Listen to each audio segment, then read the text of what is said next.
the quality and the content. This is for the first set, so you can share with them the first set of debate. Now, so the content, the number of points, the quality of the points, content. Then strategy. Strategy includes this that we're talking about.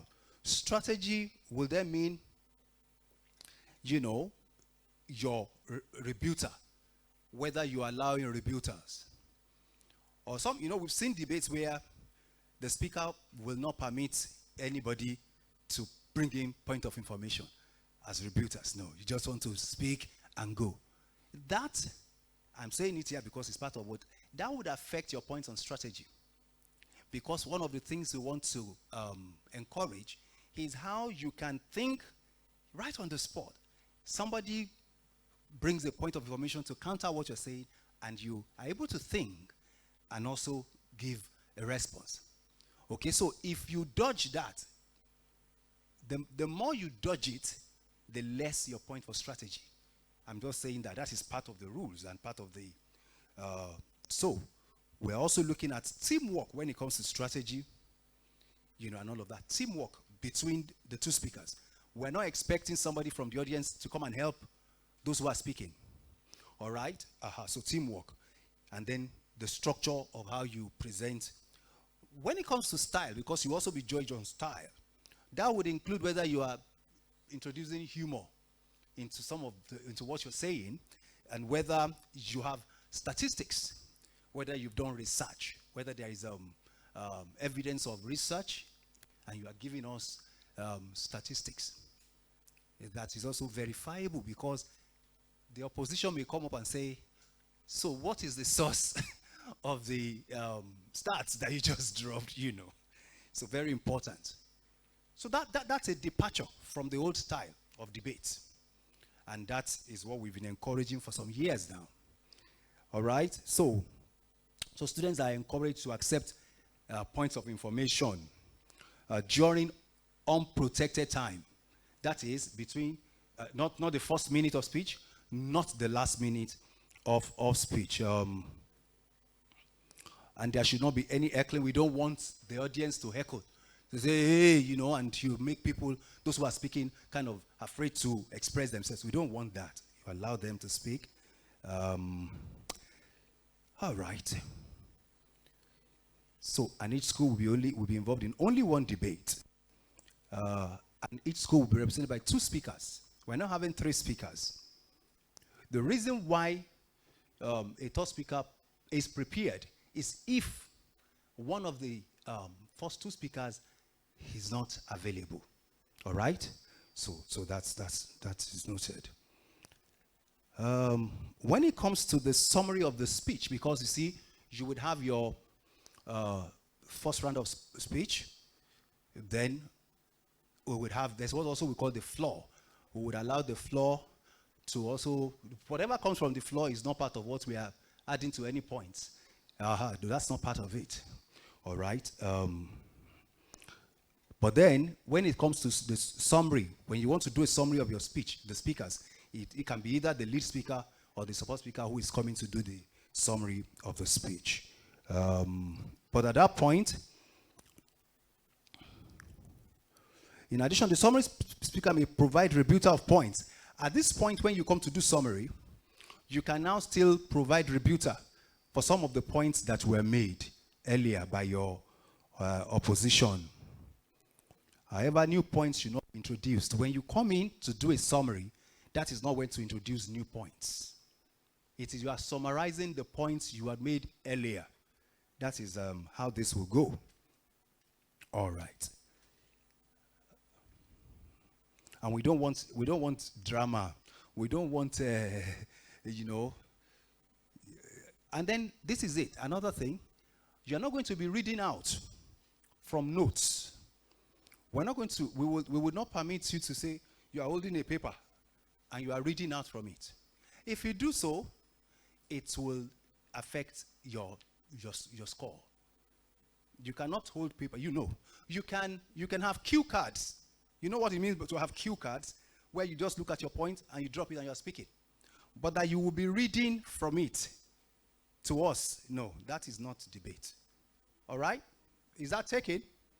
I hope those who prepared you also prepared you for all of that. If in the event that there is a tie, okay, that two schools have a tie in their points, then we will introduce what we call impromptu speeches. There will be impromptu, and I will provide what you will speak on for just a few minutes to determine. That's how we'll break the, yeah. So these are the rules, and I hope that everybody is at home with them. So when it is time for you, when we invite the speakers, they will sit with us here on the, because we notice that for the purpose of coverage and for other reasons, we would have the speakers sit with us. And when it is time for them to go out to speak, we'll hand over the microphone to you. But we also keep a microphone with the opposition or the proposition, so that if they want to ask for a point of information, they can do that from where they are. All right? Is that okay? Great.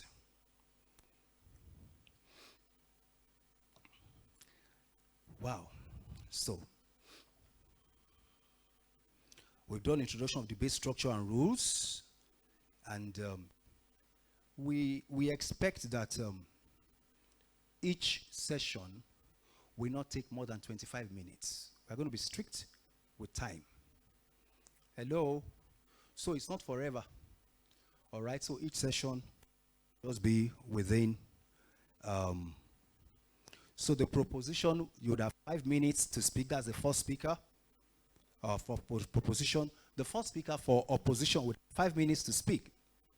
And then the second speaker for proposition would have 5 minutes. The second speaker for opposition will have 5 minutes. All right?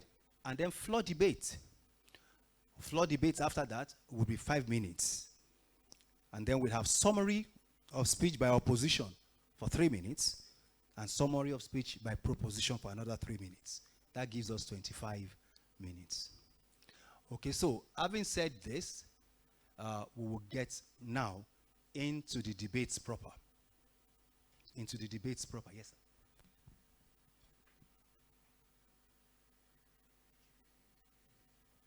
Yes, I did. Again, my name is Akin Benjamin. All right, I introduce myself first of all as a proud and passionate teacher, but I'm also a consultant. I'm an educational consultant, and this is how teachers look when they do it. When we're always looking young. I have done that for over 30 years. All right? And I'm glad. I'm a proud and passionate teacher. I hope some of your teachers are also proud, passionate teachers here. Great. All right. And then let me also say this, because I should say it. Mr. Olaopeson, because that's actually, that's in order to say, I am here. Mr. Olaopeson should be moderating this debate. But because he's unavoidably absent, I am here. But you see, I need to also say that Mr. Olaopeson is my very able boss. I worked with him way back at Meadowhall School. Many years back, we were the first set of teachers at Meadowhall School then, way back. And it's been a very good relationship over the years. All right? So a round of applause for Mr. Olaopeson, who was my principal at Meadowhall School way back. Thank you. We now really get into the debates proper. Okay? Yes, you have a question?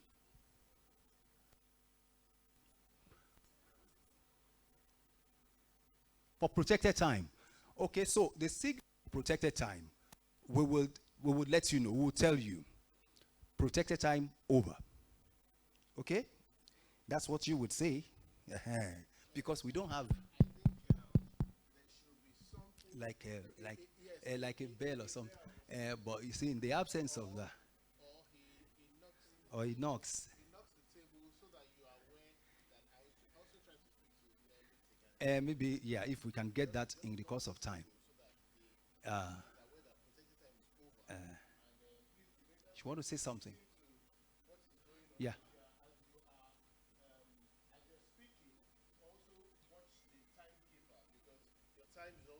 Very, yes, yes. Thank you.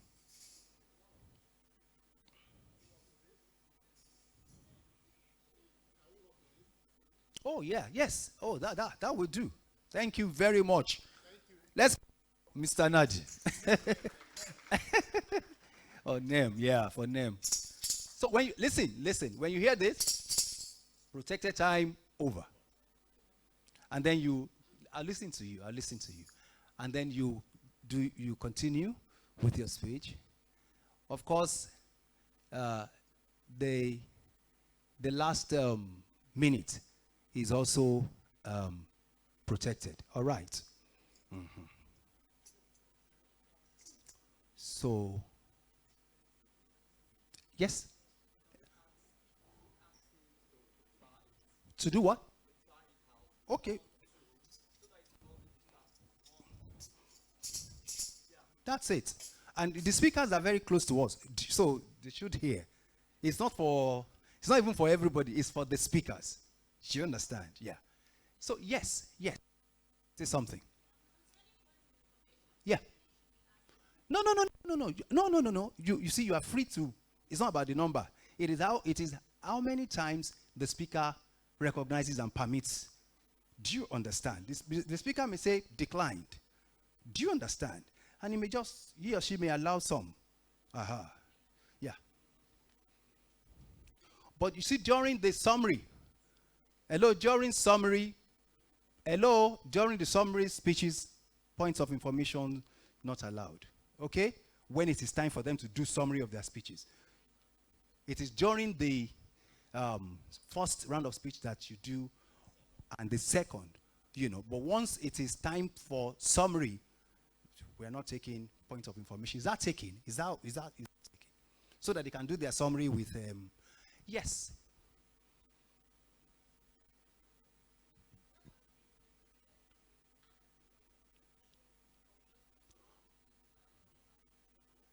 No, no, no, you don't. You cannot be inviting point of information as the speaker. Huh? You don't invite, you don't invite. If there's no trouble, don't call for what. So you're making your speech. All right, but the person who is listening to you is the one that is saying, I should be able to counter this at this point. So so it is when, if you see, the opposition will be saying point of information. So you may say declined, or you may say okay, recognized. Go ahead. Do you get it? Yes, questions. Yes. No, no, no. All is within. So you're not going to take forever to, because you see, you want to drop your point of information quick.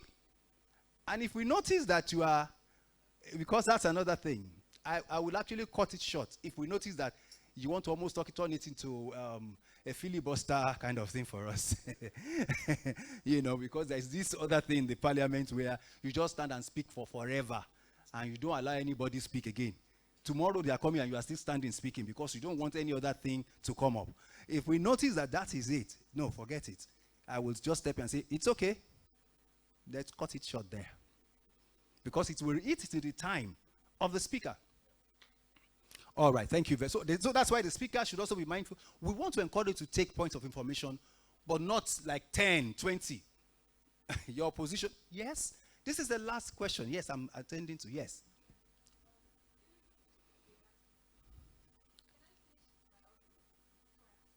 Oh, it depends on you. You understand what I'm saying? It depends on you.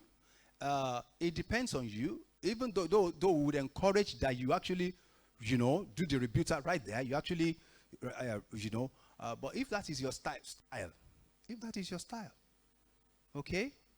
But it is proper to just listen to that person and, provide a response. That's the proper thing. Thank you very much. I hope we're clear.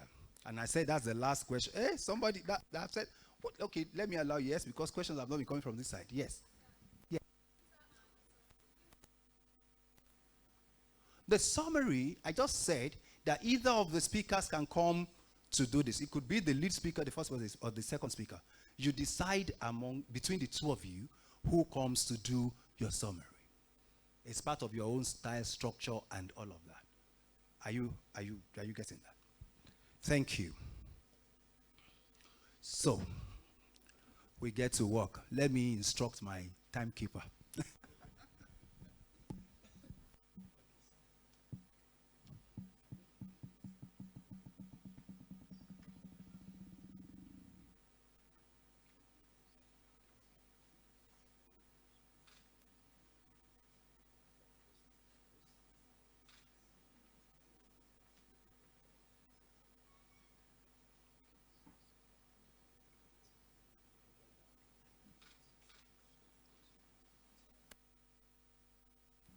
So, we already have a stopwatch.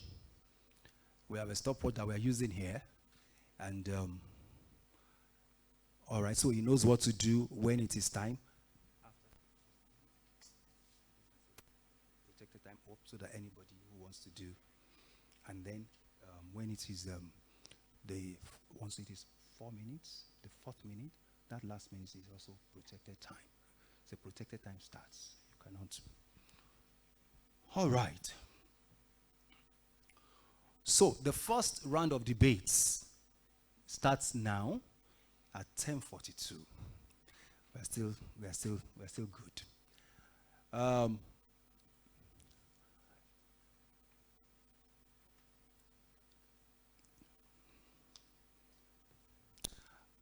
I want to call on we'll be having this debate between Ajegule Senior High School and Mictech International School, Ojota, Lagos. And I believe all our schools are present. Hold on, I'll call you. So, for the proposition, Ajegule High School will be speaking as proposition. And speaking for them, hold on. Yeah. We have their names.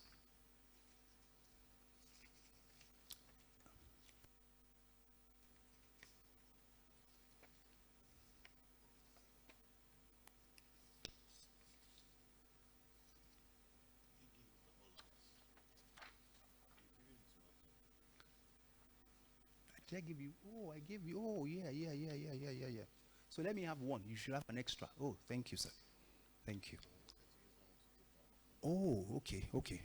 All right, I'll give you.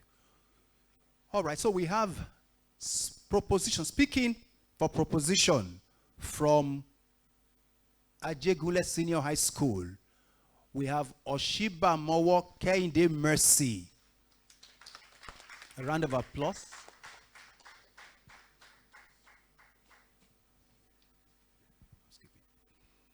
Please let's keep our phones in silence, okay? Silent mode, if possible, airplane mode. All right? Also, you even have your phone now. So you can actually use it. All right. Where is Oshiba Mowo Kehinde Mercy? Oh, please come. Come out. To my right. All right? This is my right here. Okay? And then we have Nwafo Amarachi Grace. A round of applause. Okay? And then speaking for opposition, we have, that's from Mictech International School, Ojota. Joseph Janelle. A round of applause for him. Oh, for her. Sorry about that. And then we have Umukoro Precious. A round of applause. This looks like these are all girls affair today, this one, and that's beautiful. Well, you're welcome. All right. Now, your debate is, and this is germane because you see, I remember about a few months ago, this was an issue in Nigeria, a former minister of education had thrown up a policy on this issue that caused a lot of what they call brouhaha. Now, 18 should be the minimum entry age for university. 18 should be the minimum entry age for university. That is the get your own clock. Use your clock. That is the topic. Speaking for that topic as proposition, we have Ajegunle Senior High School. And speaking to oppose that motion, we have MICTEC International School, Ojota, Lagos. All right? We're going to get into the debates now. So the first speaker for proposition will come to speak, and you have 5 minutes. Your first minute is protected, just like I said. So you have, by the end of the, you have between the second and fourth minute where point of information can be brought up. And then your last minute, which is the 5th minute, is also protected. And so we call on the lead speaker for Ajegunle Senior High School, Oshibamowo Kehinde Mercy. All right, so, and you have access to this microphone if you want to do your point of information, okay? Good. So, Oshibamowo Kehinde Mercy will step out. You can be here to make your 5 minutes starts now. In Nigeria, the minimum entry age for admission into universities has been a topic of discussion. The federal government has set 18 years as the minimum entry age for admission into universities, particularly regarding the 6334 education system. Still, opponents argue that students as young as 15, 16, or 17 are both emotionally and academically prepared for higher institutions. Should we allow our future leaders, innovators, and citizens to embark on their university journey at the tender age of 15, 16, or 17? Are you all ready to gamble with the futures of our students over insufficient maturity? The answer is clear. Our student deserves better. Good morning, everyone. Panel of judges, accurate timekeeper, co-debaters, and my attentive listeners. Here before you today is Oshibamowo Kehinde Mercy, a proud student of Ajegunle Senior High School. I'm here in support of the motion, which states 18 should be the minimum entry age for universities. My position is built on 3 main pillars, which I'll elaborate on. This includes emotional maturity, psychological development, lastly, valuable life experiences. To begin with, 18 years has always been considered in Nigeria as the age in which a child becomes an adult, both psychologically and emotionally. University life is a significant transition, requiring students to navigate independence, social pressure, and academics. At 18, students have had more time to develop emotionally, which enables them to better navigate these challenges.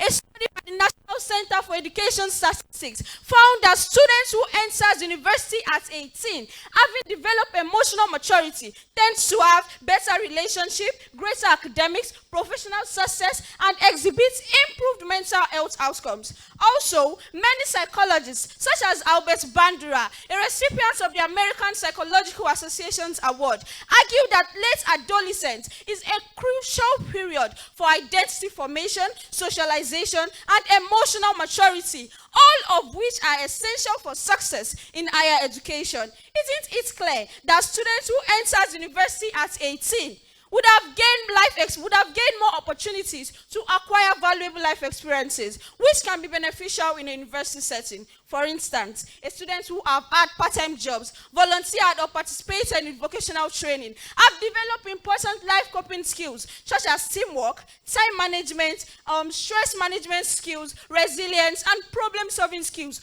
all of which are essential for success in higher institutions and beyond. So I ask you, honorable member of the opposing team, shall we see this opportunity to transform university life? Are you prioritizing student success over premature entry? Yes, please. Are you saying that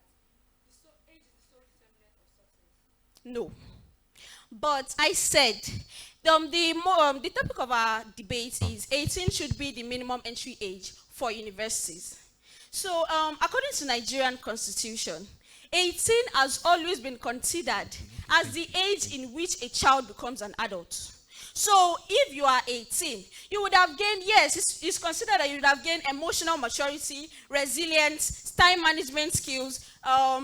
You would have gained all these through vocational trainings. So I ask you, honorable member of the opposing team, are you prioritizing student success over premature entry?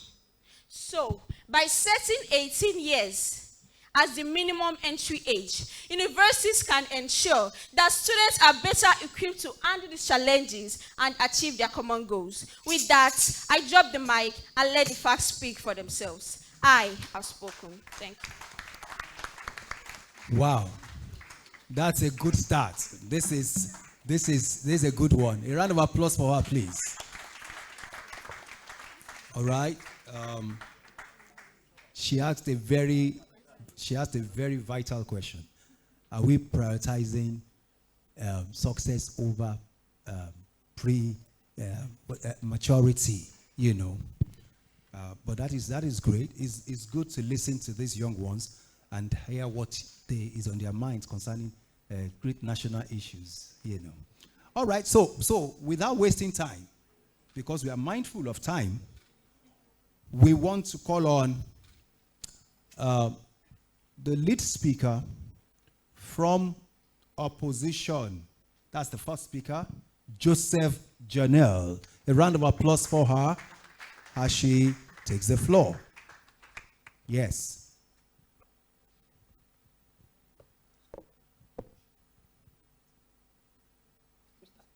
The sun does not rise at the same time everywhere.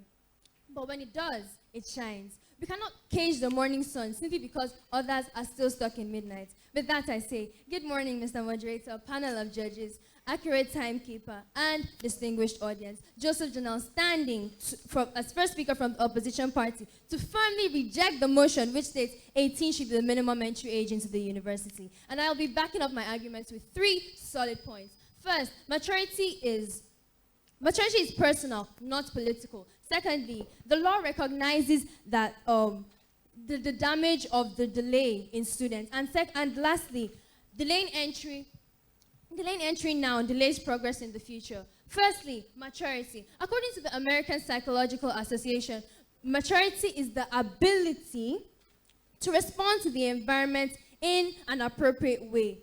Ladies and gentlemen, my opponents, did you hear the word age mentioned in that definition? No, because maturity is not determined by age. It's determined by readiness and behavior, which could come at any age. I personally know a lot of 15-year-olds that can handle family expectations and handle their own responsibilities at 15. And I know 19-year-olds who still don't know where they are going with their life. Nelson Mandela once said, education is the most powerful tool that could be used to change the world. And I agree with that. We've seen many examples of this. Albert Einstein, who went to the university at about 16, 17, and Blaise Pascal, who was solving university-level math at age 12. Ruth Lawrence, who was the youngest university student of Oxford University at age 12. So do my opponents think that these ones are exceptions only? There are many examples of this. Now, to my next point, the law recognizes the damage of delay. On Thursday, the 27th of February, 2025, the Delta State High Court ruled that the JAMB's minimum age requirement of 16 is unconstitutional. JAMB says that students who do not turn 16 by September 30th, 2025 will not be allowed admission into tertiary institutions. Even if they did so well in the Unified Tertiary Matriculation Examination, they set a high benchmark of 80% for these students to pass. But what did we see? We saw students like Chiamaka Nnenna, who scored 324 points in the JAMB examination. And now we stand here to debate whether or not she's going into university. See, freedom, the question is freedom or force. I should have the freedom to choose when I want to go into university, not when a rule says I'm ready. Now to my next point, point 3. Accepted. So, how would you address younger students struggling with the academic rigor of university courses?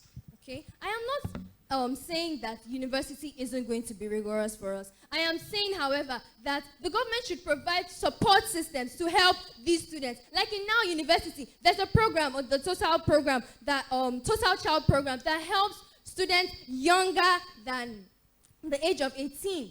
And I encourage that in all universities, including government universities. My opponents, now back to my point 3. The damage of delay could, the delay now could cause delay of progress in the future. My opponents say 18 should be the minimum age. 18 should be the minimum age. But let me put it into, let me make it practical for you. I enter into university at age 18. I want to study medicine, which is a 6-year course. I have to do 1 year of internship. Then I have to do 1 year of NYSC. That means the minimum age I could come out of university is 26. According to the UN and World Bank data, women usually get married at this age, between the ages of 24 and 26. So imagine me having to take care of a child and my husband's problems and having to deal with my final year project at the same time, as opposed to someone who would be graduating university at age 24 if they went into university at age 16.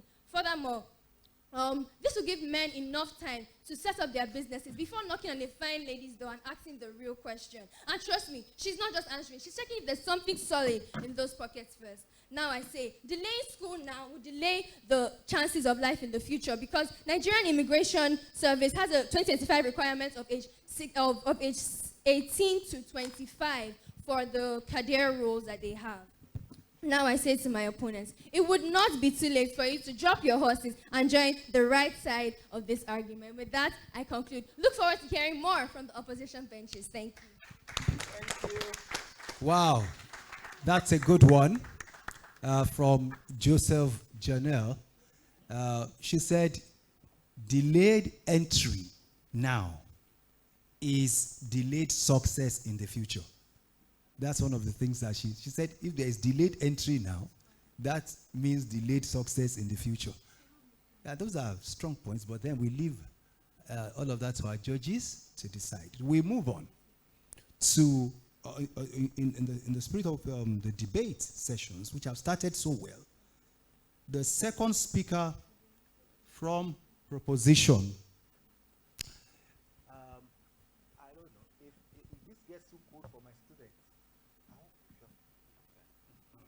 Because I want to be sure that I had to ask him. He said, all right, so if you can reduce just a little for us.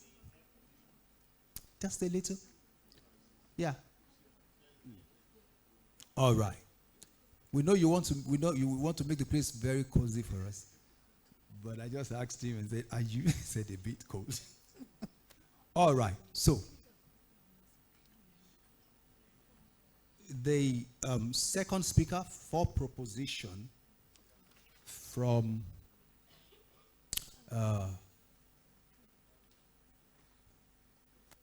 Ajegule Senior High School. I call on, she also has 5 minutes to speak. And we call on Nwafo Amarachi Grace. You have your 5 minutes, and it starts now. Empowering young minds with the right knowledge and wisdom is good. I guess one lecture at a time. But let's make sure they are ready by setting 18 as the gateway to the university prime. Good morning, moderator, panel of judges, the timekeeper, co-debaters, and my attentive listeners. Standing on the existing protocol is Nwafo Amarachi Grace, all the way from Ajegule Senior High School. I'm here this morning in support of the motion which says 18 should be the minimum entry age for university.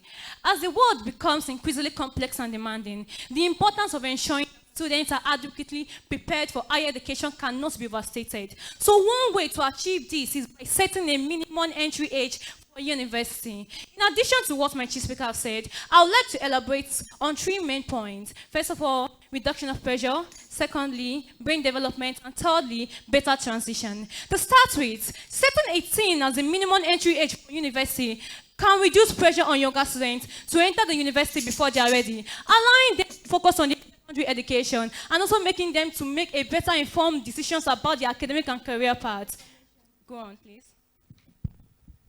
The students who I talked about, Nena, Chiamaka, if she wants to study neurology and that's what she wants to, would you look her in the eye and tell her she cannot go into university, even if that's what she chooses to do? Because education should be a choice. According to the 644 education system, it depends on the course you have to study to be able to get a job at the age of 23. Because most companies offer jobs at the age of 23. If she wants to go into neurosurgery, right?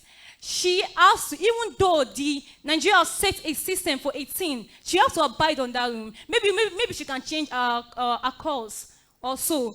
But she must abide on that room. As far as Nigeria's constitution has set the rule that 18 must be the minimum entry age for university, there's no how you can go about it. Back to my point. Furthermore, let's say for instance, on reduction of pressure, a Nigerian university student, 16-year-old, might feel pressure to take the Joint Admission and Matriculation Board examination and enter the university early.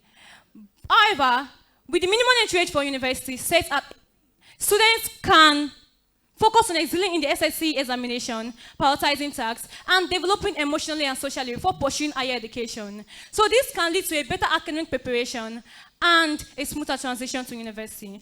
Furthermore, it promotes brain development. Research shows that the brains continue to develop until the mid-20s. And 18-year-olds are more likely to have developed a better decision-making and problem-solving skills. Let's say, for instance, a Nigerian university student, age 18, might initially struggle with time management and problem-solving skills. But however, as they progress through their studies, they will develop a better decision-making skill, prioritizing time, and managing their time effectively.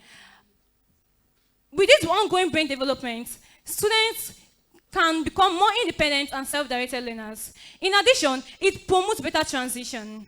Let's say, for instance, an extra year or two after secondary school can give students with time to gain work experience, engage in vocational training programs, and explore interests. Let's say, for instance, students can use that extra 1 year or two to enroll in a vocational training programs, such as coding, graphic design. They can also use that 1 year or two to get work experience, whether through internship or part-time jobs. Maybe they can even use that 1 year or two to gain entrepreneurial skills, maybe selling products online or offline, and also saving up for university fees. In conclusion, setting 18 as the minimum entry age for university can have several benefits, including improved emotional maturity, better preparation, and reduction of pressure on younger students. So by waiting until 18, students might have developed important life skills, prioritizing tasks, developing emotionally and socially, and be better equipped to succeed in university. Thank you.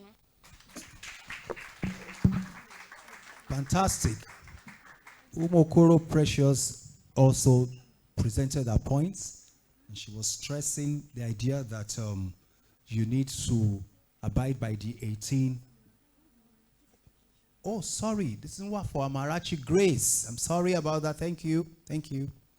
She stressed the need for brain development and reduction of pressure. That it will reduce pressure on those who are entering university, and that there will be proper transition. That's good. Umokoro, you pardon me for the little slip. Now, we move on to the second speaker for opposition, and that is from Big Tech International School of Jota, Umokoro Precious would have the floor. A round of applause for her as she comes up.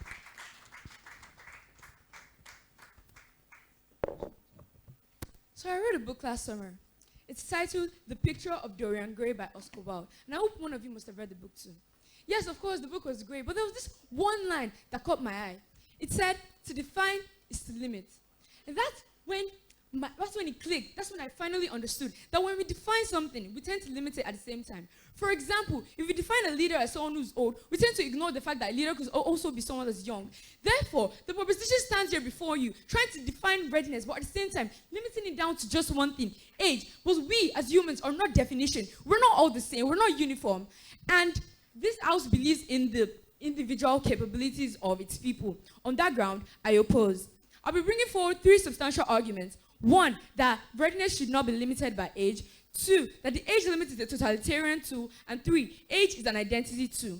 Argument 1, readiness should not be limited by age. The proposition came here today pretending like every single under 18s are the same thing. Like every single under 18s are all immature. But that is wrong. The APA, American Psychological Association, has argued that maturity among adolescents differs even with those of the same age. So therefore, a 16-year-old could be just as mature as a 26-year-old.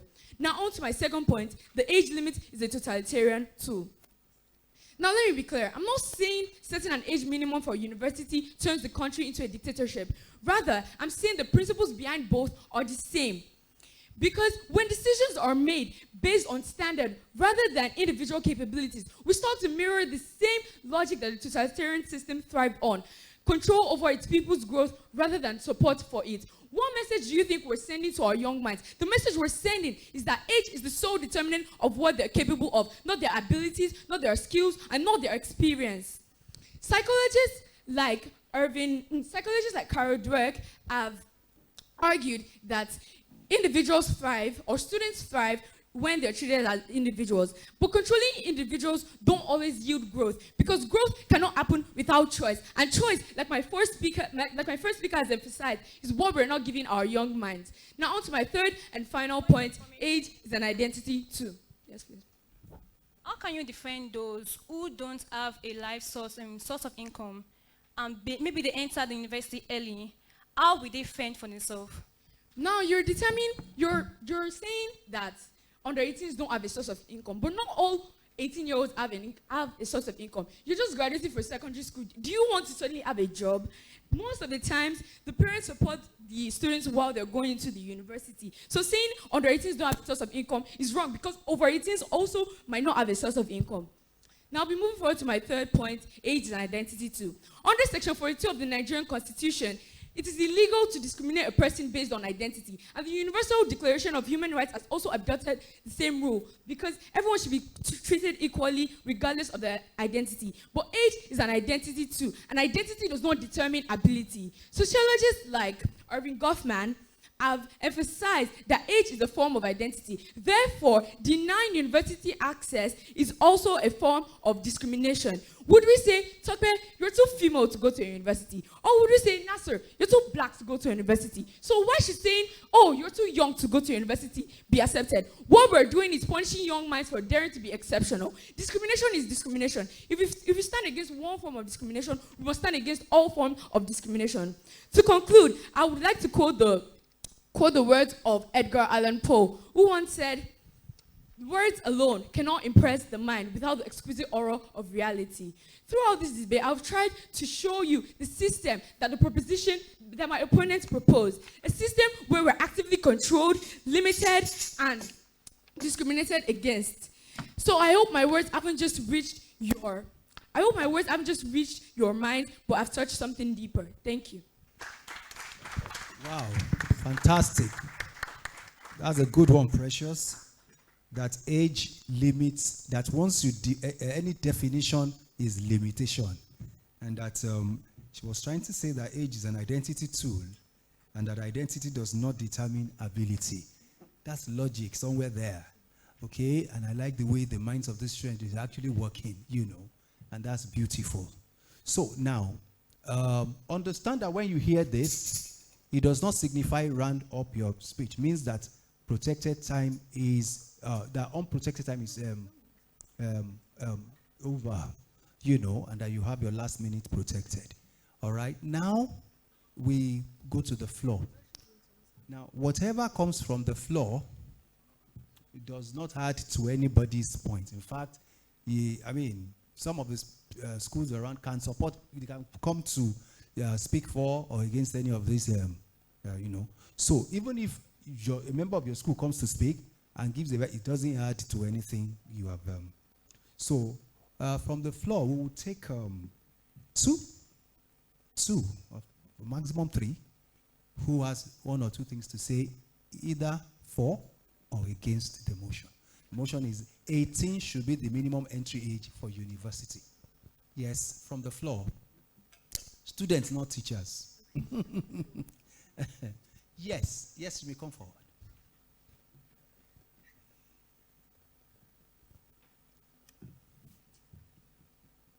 So this session. All right. Let us know your name. Take this. Let's know your name, your school, and then say what you want to say. Good day, everyone. My name is Kyra from Emerald Day Secondary School. So I am against the motion. I was listening to the second speaker, and she had said that 18-year-olds could learn time management, they could learn people skills, they could learn everything they need in life in university. So what I notice is you're talking about them learning it in time. They're learning it as they go. They're learning it while moving forward. So you're saying that 16-year-olds can't do the same. They don't have the mental capacity. They don't have the same bodies to learn the same on the go. They don't have the same capacity to learn and assimilate things as they're in university, the same way 18-year-olds can say are doing that. No, they're not going to respond. They just came to make a round of applause for her. You just came to make your point, and that's beautiful. That it is possible for under 18 to learn what it takes to survive in the university. Yes, let's have. I'd like to have. Who is raising up hands? Okay, let's have you quickly.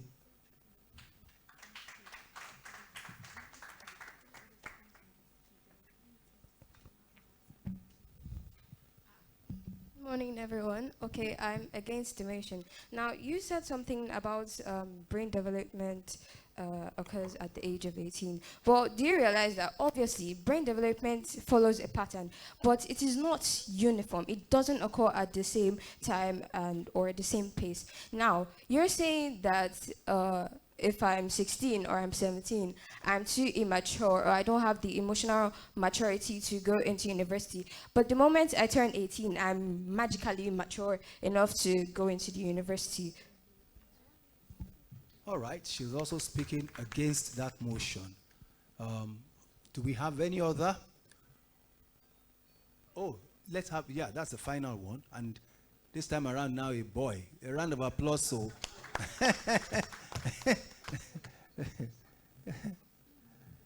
Okay, yeah. Hi everyone, my name is Alexander and I'm speaking against the motion.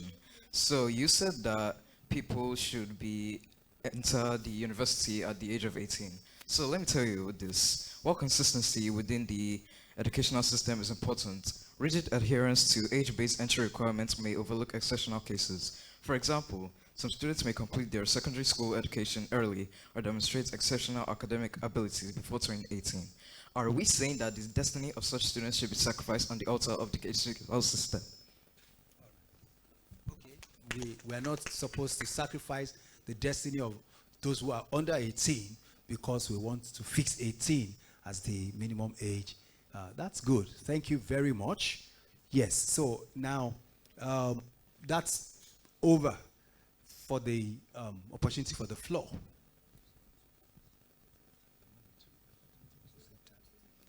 Great. So we get back to the speakers. Getting back to the speakers, and we're having summary speech. The summary speech is for 3 minutes, and it's only one of the speakers that would come to do the summary. This time around, we would start with the opposition. That's the way we have disarranged, because it should end with a proposition. All right, so who is doing the summary speech for the opposition? We would have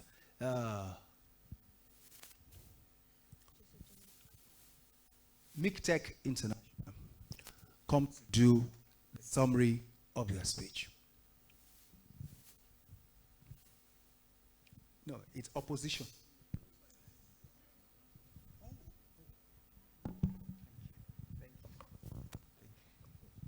I'll start with this analogy. Let's imagine university could sometimes be the door to success. Readiness is the key that unlocks it. But age has become the force that we use to twist that key. And more than just twisting it in the wrong direction, it jams the lock, it breaks the key, delaying dreams, crushing ambitions, and pushing young ones away from the idea of education altogether. Now, my opponents talked about gap years. That's a fair point. However, gap years should be an option, not something that we force down the throat of young, aspiring individuals. You forget that in secondary schools now, we have robotics clubs, we have NGOs that visit us, we have artistic clubs, we even have debate competitions like this that could boost a child's thinking, not just having to go and do, having to take a gap year. It should be a choice. Now, 18, you said 18 was also the legal, considered the legal age in Nigeria. However, 18 is the legal age for signing documents, yes, for drinking and for driving cars. But can you compare education, life in the university, to drinking and driving cars? Those are both dangerous activities. However, like I said before, universities should provide support systems to help these individuals, not to limit them. Like my partner said, to define is to limit. So we shouldn't define a rule, giving them an age limit of 18. However, we shouldn't define it and give them a limit. However, we should be able to accommodate younger students who want to go into the university. Now, I also know that one of my opponents, Kehinde, won the Gender Annual Competition last year, 2024. And among other prizes that you got, you also got a university scholarship. Am I right? Yes. So now you were 14 back then. Now you have if we impose this rule that 18 should be the minimum entry age into the university, you will have to wait 4 years before you can utilize this scholarship. And by then, many opportunities might come. You might not even be in this country anymore. So what exactly are we saying? I'd like to end with the first stanza poem. You raise the bar 18 feet, saying if you fall below, you would feel the heat. But I say, lower the bar, drop it even. Take a step back and watch us fly as high as heaven. Thank you. Wow. That's, she just took us to the field, to see how, you need to jump an 18 feet thing. But if you lower it, it will be easier to jump and to succeed better. Well, that's great. That's great. It's time for the proposition to do their summary. We call on Ajegule Senior High School to do their summary now.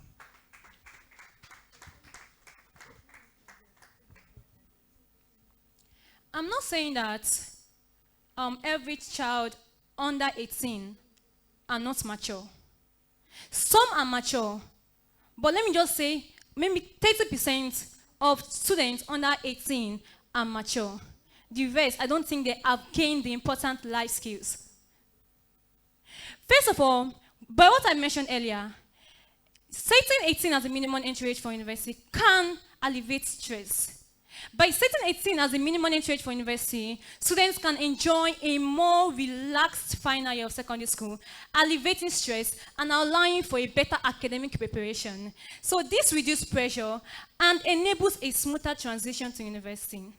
Secondly, setting 18 as the minimum entry age for university can promote cognitive maturity.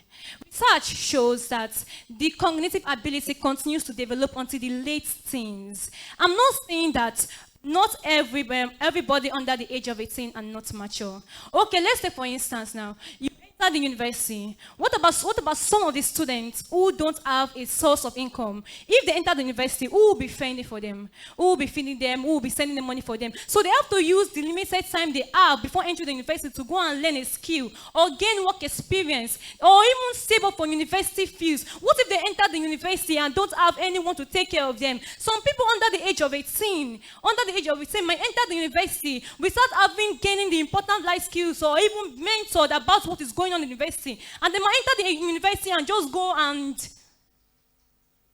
Okay, fine. Let's say, for instance, I am below 18 and I entered the university. Okay, at home, my mom advised me, Amarachi, if you enter the university, don't mingle with bad friends. Don't do this, don't do that. I entered the university without gaining life experience, without having the important life skills. Or I only heard the advice of my mom. I only heard the advice and entered there. I made friends. I limited my, in fact, I embraced my space. But as time goes on, I start hearing things from home that, there is no money, I'm not, there's no money. See, you have to cope, you have to, go and learn work. How can you be telling me to go and learn work inside the university? Where do you want to see work? When did they pay my school fees?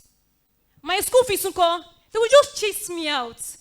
See, if you don't set this minimum entry age for university at 18, there will be mass admission.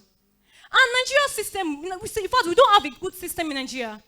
We don't have, let me be sincere, 50% of the system in Nigeria are good, 50% are bad. We don't have enough education facilities. Classes are not enough. Go into the university.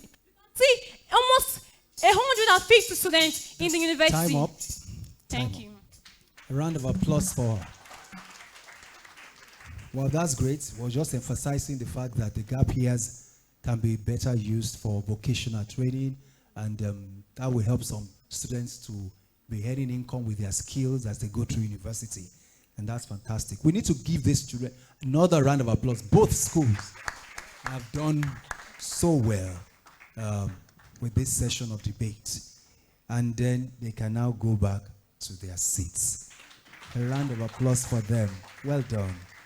Well done, well done, well done, well done. And you see, they adhered to the rules. And now, we move on to the second round of debates. We will be, the topic for the second round of debate is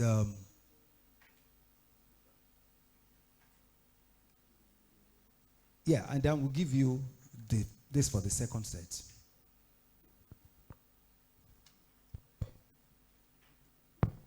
This is for this. Please, you can also. Yes.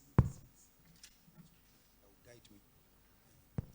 So this is the topics and the debates.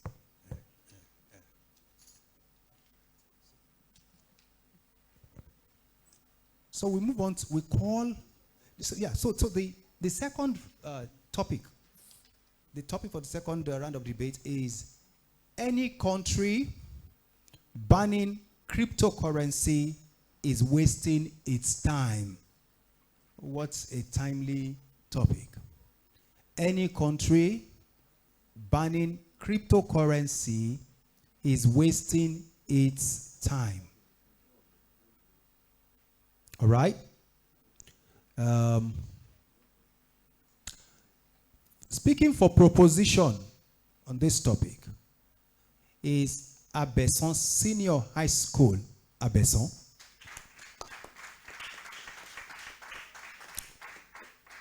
Are you here? Let's have you. Abeson Senior High School. Abeson. We have now all boys there, and that is, you see, Abeson Senior High School, Abeson. Who is your teacher? Where is your teacher? I need your teacher to come quickly.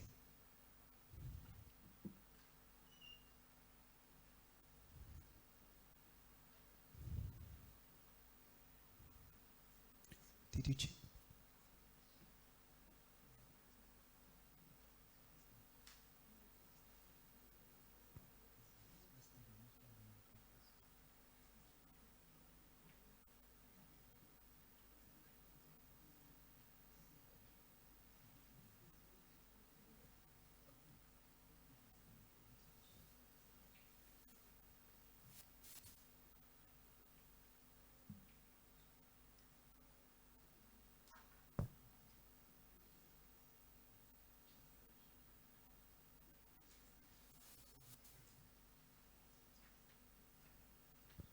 So, we needed to make a little adjustment.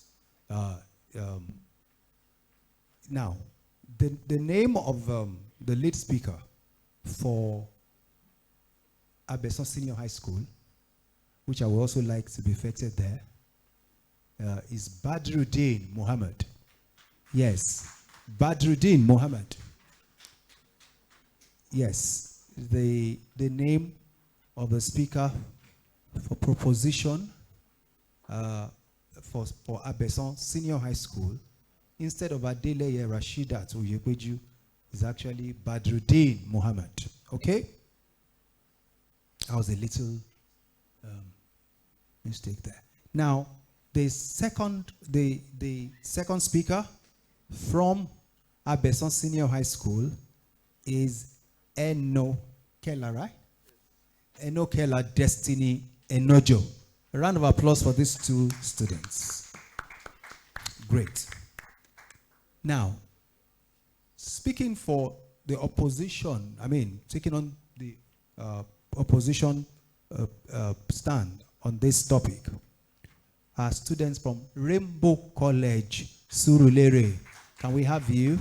Sapphire Ekeng and Musharuf Muhammad. Yes. Okay. Good. You know the rules. You are not new to the rules now. Great. So we're going to just start immediately. So each of the speakers, you have 5 minutes to speak. The lead speaker, the support speaker, we have 5 minutes to speak. And we start with the proposition. Proposition, the lead speaker is Badruddin Muhammad. You have 5 minutes for your speech. Please step out. A round of applause for him. A story resonated in me, and I would love to share it with you. Imagine a young entrepreneur in Lake Town named John. He has a brilliant idea for a tech startup, but struggles to secure funding from traditional banks, which often overlook innovative projects in developing regions. Instead, he switched to cryptocurrency, raising funds from international investors through an initial coin offering. This helped John launch his business and also provide job opportunities for people in his community. However, if the government were to have banned cryptocurrency, John's dream and the dream of countless others like him would have been dashed. Now, here is the question. Is banning cryptocurrency a step forward or a waste of time? Honorable judges, the moderator, worthy opponents, ladies and gentlemen, I am Badruddin Muhammad, here to support the motion which states any country banning cryptocurrency is wasting its time. Today, I stand here to demolish the motion that banning cryptocurrency is a viable solution. I represent 3 lucid arguments which will shatter this misconception. The inevitability of technological advancement, the economic benefit of cryptocurrency, and the level of consumer demand for the use of cryptocurrency. Before I proceed, here is the key term, cryptocurrency. www.wikipedia.com defines cryptocurrency as a digital payment system which doesn't rely on traditional banks to verify transactions, and its records are maintained by a decentralized authority using cryptography. Now to my point of discourse, the inevitability of technological advancement. I would like to ask, can the rapid evolution of technology be altered? Cryptocurrency is an innovation born out of blockchain technology. As the name indicates, a blockchain is essentially a set of connected blocks of information whereby each set contains a set of transactions that have been independently verified by each validator on a network. This makes it impossible to forge transaction histories and protecting it from hackers, therefore ensuring transparency, security, scalability, and usability. According to Accenture 2020, blockchain technology can reduce transaction costs by up to 60%. Attempts to ban are very futile. Take, for instance, the People's Bank of China banned cryptocurrency completely in September 2021, highlighting volatility and economic instability as key reasons for the ban.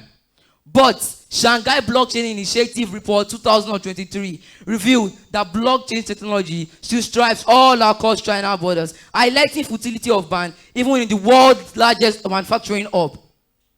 Furthermore, the economic benefit of cryptocurrency is another reason why it must not be banned. A report by the Harvard Business Review 2020 revealed Point that... of information. Accepted, please.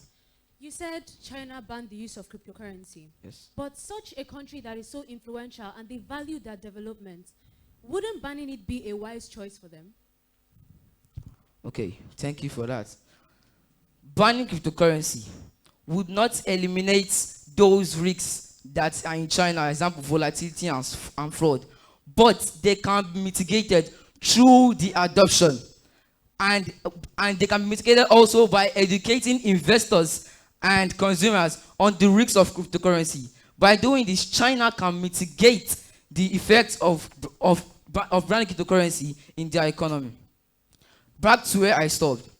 A report by the Harvard Business Review in 2020 noted that cryptocurrency has the potential to drive economic growth and facilitate cross-border transactions by reducing transaction fees and increasing financial inclusion, leading to revenue generation and for attracting foreign investments. For example, El Salvador's adoption of cryptocurrency as a legal tender in 2021 attracted $1 billion in investment, according to the World Bank in 2014.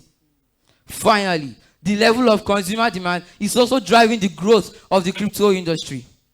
The crypto adoption rate has grown exponentially, with many individuals, businesses, and institutions investing in and using digital currencies due to high returns on portfolios and diversification of investment and diversification of portfolios. This demonstrates the high level of interest in trading and investments. In conclusion, banning cryptocurrency is a misguided approach that stifles innovation, economic growth, and consumer protection. As we discussed earlier, cryptocurrencies and blockchain technology are here to stay. Banning them is like stopping a tide with a shovel. Thank you very much. Time up. Thank you. Thank you. That's great. That's great. Badruddin emphasized the fact that it was showing us telling us about the irreversibility of technological advancement. That technological advancement, you cannot stop it. Okay? And he was talking about the futility of banning cryptocurrency just because you cannot really reverse technological advancement. He also stressed the fact that educating users, educating the society about the risks and whatever the best way to engage crypto will allay the fears of those who need to use it. And that's a good one. I like the fact that he did some of his research, research well also. Now we move on to the opposition. Opposition, lead speaker for opposition from Rainbow College Surulere, Sapphire Ekeng. A round of applause for her, please. You have your 5 minutes, which starts now. Empires have fallen, not only by the sword of famine, but by trusting the wrong gold. Cryptocurrency promises freedom, but at what cost? Good day, esteemed panel of judges, respected moderator, my wonderful co-debaters, and my ever-attentive audience. Standing before you today is Sapphire Ekeng, a student of Rainbow College, and I'm here to defend the wisdom of caution and inform you that banning cryptocurrency is not born of fear, but forged by the fire of responsibility. Therefore, I'm opposing the motion that says any country banning cryptocurrency is wasting its time. Cryptocurrency is often seen as the future of finance. Digital, decentralized, and borderless. Names like Litecoin, Bitcoin, and Ethereum are thrown around as symbols of progress. But behind all this hype lies a harsh reality. Cryptocurrency is not just risky to individuals, it poses a serious threat to even countries. Allow me to walk you through why banning cryptocurrency is not a waste of time, but a fundamental requirement. Firstly, there's unreliability. See, cryptocurrency is used by crypto miners for digital transactions, but they tend to overlook how unstable and unreliable this system really is. If the owner decides to shut it down or the platform crashes completely, people lose their money instantly. In South Africa, one of the largest scams took place on April 2021, where the owners of AfriCrypt, Rais Kaji and Amer Kaji, disappeared with $3.8 billion worth of cryptocurrency. May I remind you that I am not talking about virtual play money. Yes, please. you look like you're saying banning cryptocurrency benefits the economy. But how do you propose that banning cryptocurrency will benefit the economy when other countries like Singapore and Switzerland have seen positive outcomes from their adoption? Thank you. If you listen to me, you would understand when I mentioned that it's still risky because it can shut down at any time. As I was saying, in South Africa, one of the largest scams took place on April 2021, where the owners of AfriCrypt, Rais Kaji and America G, disappeared with $3.8 billion worth of cryptocurrency. This is not virtual play money. This is real hard-earned cash. And we're exchanging that for something that can disappear overnight. Moreover, there's price instability. Please, why are cryptocurrency prices wildly unpredictable these days? One moment they are soaring and the next they are crashing, often with no warning. In 2017, an increase in crypto mining also brought an increase for the demand of graphic cards. So popular favorites like NVIDIA's GTX 1070 and GTX 1080 doubled, sometimes even tripled in price, as well as the RX 580 and 570 from the AMD were out of stock for almost a year. With little regulation and almost no protection from market manipulation, I can guarantee that this is a high-risk gamble rather than a safe investment. In addition, there are security concerns. Cryptocurrency exchanges lack proper security, which makes them prime targets for hackers. So when breaches happen, wallets and transactions are lost instantly, with often no way of recovering those lost funds. A recent 2020 study showed that there were multiple attacks on privacy. This just proves how insufficient the anonymity safeguards really are. South Africa is a country that's seen a large number of scams based on crypto. One of them on January 2021, where Mirror Trading International disappeared with $170 million. You say banning it is not a waste of time. Reject. You say banning it is not a waste of time, but can you see the amount of risk the customers are open to? It doesn't stop there. There's environmental impact. Crypto mining needs a large use of electricity, so powerful computers are used to solve complex problems. But a 2023 IMF working paper showed that cryptocurrency would produce 450 million tons of carbon dioxide emissions by the year 2027. Further research also showed that during July 2019, Bitcoin's energy consumption was estimated to 7 gigawatts. And during that year, Switzerland hadn't even nationally consumed up to that amount of energy. Lastly, the disadvantage is even in its definition. Reject. The disadvantage is even in its definition. Decentralization, meaning the government has no control over it. Say I travel to a country such as Nigeria, and for the first time I'm trying to get food and shelter for the night. But I find out cryptocurrency is useless in that country. The Chinese government banned the use of cryptocurrency, deeming it flawed and unconstitutional. And I couldn't agree more, because it cannot serve the average man wherever it goes. Then can it really serve the public? Let's not say that banning cryptocurrency is a waste of time, when so many risks are more than its benefits. Instead, we should ban it in order to protect the economy, the environment, and everyday people. Thank you. That's a brilliant one. That's a brilliant one from Sapphire. That's a brilliant one from Sapphire Eke. I mean, she was able to link crypto mining to a rise in carbon dioxide emission. Carbon dioxide emission. And that is, it shows that our students are doing their research. $3.8 billion vanishing in the hands of two guys in South Africa is not a joke. You know, so she came out to defend the wisdom of caution. And that's a beautiful one. All right, now we would take second speakers. The second speaker from Proposition would also have 5 minutes to speak. And that is Enokela Destiny Enojo. A round of applause for him.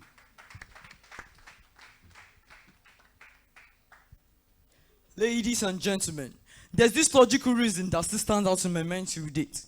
Imagine a river flowing freely, its waters nourishing the surrounding landscape. But one day, authorities try to stop the free flow of the river, creating dams and barriers to contain its power. Yet, it still finds a way to circumvent these obstacles, flowing through them or slipping through the cracks. This is similar to the futility of banning cryptocurrency, like trying to stop a river natural flow. Honorable judges, worthy opponents, and fellow debaters, standing before you is Enokela Destiny, a bona fide student of Abetson Senior School. Today, we gather here to discuss a topic that has been at the forefront of financial innovation, cryptocurrency. As the debate of cryptocurrency reaches its boiling point, it's time to shatter the illusions and confront the harsh realities. I present to you 3 pivotal arguments which will reshape this narrative: the global and decentralized nature, clear and effective regulation, inflation protection. To begin with, the global and decentralized nature makes it a borderless and autonomous financial system operating on a decentralized network of computers. Its transaction occurs globally without any intermediaries from the government. The crypto market is available to trade 24 hours a day, 7 days a week because there are no centralized governance of the market. Its transaction occurs directly between individuals on cryptocurrency exchange all over the world. For example, cryptocurrency transaction in cross-border countries. Point of information. Accepted. Can government genuinely regulate something that it cannot fully control or track? Thank you very much. Regulation. Thank you very much. Countries like Singapore and US have crafted regulation on cryptocurrency, which has bring development in the countries. So by banning cryptocurrency, we reduce the development. So by embracing cryptocurrency, our country can be developed. Back to what I was saying.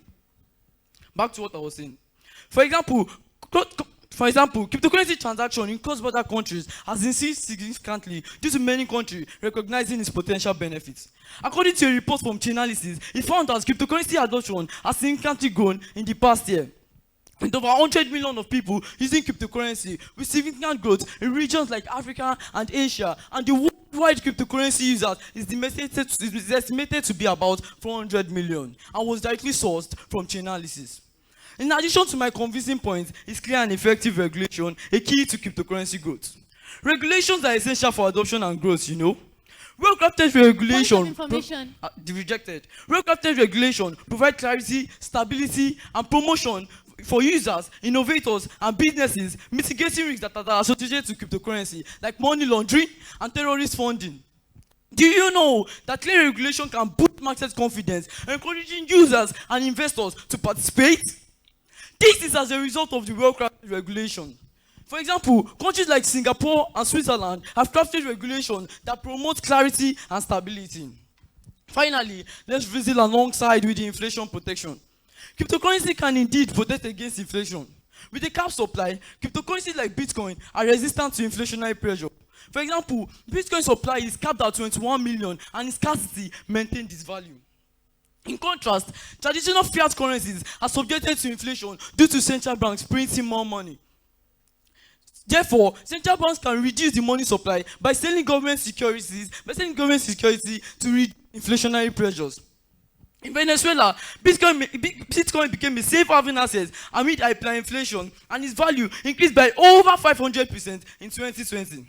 In conclusion, banning cryptocurrency is not only futile, but also short-sighted. Regulation can mitigate risks while maintaining financial stability, my friend. The tide of cryptocurrency cannot be stopped. Let's ride the wave rather than trying to stop it. I leave behind words from Adeleke Olubla, a renowned scholar, which says, and I quote, "Don't fight the future, shape it with cryptocurrency. The power of crypto can't be denied. It's time to harness it. Innovate or stagnate. The choice is clear." Thank you. Wow. Innovate or stagnate. The choice is ours to make. I need that to work. All right, that's a good one. I think he was talking about the advantage of decentralization that it brings, and he was speaking in favor of regulation instead of banning. And that if we regulate well cryptocurrency, we'll also be able to track this terrorism that is going on and all that. And was talking about the banning is short-sighted. To ban would make us, is a short-sighted approach to it. And he has actually told us to either innovate or stagnate. Fantastic submissions, but a round of applause for all of them again. Fantastic, great, deep thinking. Yeah, that is what we want to see. And you can see that as pointing for information came, he accepted one or two and gave rebuttal and all that. The ones he did not want, the speech. We'll go to opposition, who will also have the second speaker, opposition, Musharraf Mohammed. You have your 5 minutes now. It starts now to make your speech. What if I told you behind the promise of digital freedom lies a ticking bomb? One, governments are right to the fuse before it explodes. They call it the future, we call it a threat. Because behind every unregulated coin, lies chaos disguised as innovation. Honorable Chairman, esteemed panel of judges, accurate timekeeper, my respected co-debaters, and of course, my vibrant and wonderful audience. Mohammed Musharraf is my name, and I am here to oppose the motion that states that any country banning cryptocurrency is wasting its time. First, what exactly is cryptocurrency? Cryptocurrency is a digital or virtual currency that utilizes cryptography for security. It is decentralized and not controlled by any central authority, like a government or a bank. Furthermore, moving on to our motion, crypto enables crime and undermines security. Because of its pseudonymous and decentralized nature, it's a haven for criminals and are used for varieties of criminal activities, from money laundering and drug trade to terrorism financing and ransomware attacks. These platforms have made it difficult for law enforcement to track illicit transactions and to recover stolen assets. North Korea's regime reportedly funds its weapon development through crypto thefts and hacks. In April, the United States publicly accused North Korean hackers of stealing $620 million in cryptocurrency from video game Axie Infinity. These thefts provided the strongest evidence that crypto heists have become a highly lucrative yet relatively risk-free way for North Korea to raise funds to buttress their regime during the coronavirus pandemic. Are the governments really just going to sit back and watch as criminals have turned crypto markets into a new playground? With information like this, countries banning cryptocurrency is not time wasted, but time well spent. Moreover, accept. How do you propose ignoring consumer demand for these currencies in favor? Basically, I'm telling us that this favors the consumers because cryptocurrency is a digital form of payment. Thereby, this has a high risk. So consumers have no control over it if anything goes wrong. As I was saying, moreover, governments have a duty to protect its citizens. Crypto scams harm ordinary people. Without strong safeguards, banning is a responsible move. As we Yorubas say, "Àgbà kì í wò, àgbà kì í wà lọ́jà kí orí ọmọ tuntun wó." This basically telling us that an elder does not stand in the market as a child's head is disfigured in public. The role of the government is not to wait until the damage is done, but to prevent it. An organization, FTX, Futures Exchanges, rejects. An organization, FTX, Futures Exchanges, is a defunct cryptocurrency exchange founded in 2019 by Sam Bankman-Fried and Zhishao Gary Wang. It collapsed in November 2022, primarily due to a confluence of factors, including a rapid increase in customer withdrawals, a lack of proper corporate governance, and a misuse of customers' funds through Alameda Research, which was a related hedge fund. Essentially, FTX used customer deposits to make risky investments through Alameda. And when a large number of customers threatened to withdraw their funds, FTX couldn't cover the withdrawals fund, which led to a liquidity crisis and bankruptcy. However, my opponent said earlier that a ban stifles innovation. Yes, we welcome innovation, but not at the cost of public safety and economic stability. A pause or ban creates space for safe innovation under proper regulation. A pause or ban creates space for safe, sustainable development rather than rushing into chaos. Is it not wise to pause than plunge into chaos? In conclusion, we are not foes of the future's voice, but guardians who make the wiser choice. To pause, to ban, not out of fear, but to protect what we hold dear. A country that's banning cryptocurrency is not wasting its breath, but protecting its people from silent death. So no, banning cryptocurrency is not the time spent. It is the courage to lead, the will to prevent. And when the time is right, we too may embrace, but only with wisdom, not in blind haste. So when the storm has passed, then and only then shall we open the gates. Thank you. Wow. Wow. He almost went Shakespearean to when is there. That's a beautiful one. I like that style. That's a beautiful one. I think he was telling us that government has a function to protect their citizens, and that criminals have turned crypto into their playground. All right? He said that it is not the future, but a threat. You know, this these are valid points on either side. Judges will give us final say over in due course. We will move to the floor because both either divide have been able to. Now, if you are part of the audience and you have something to share with us on, thank you very much, sir.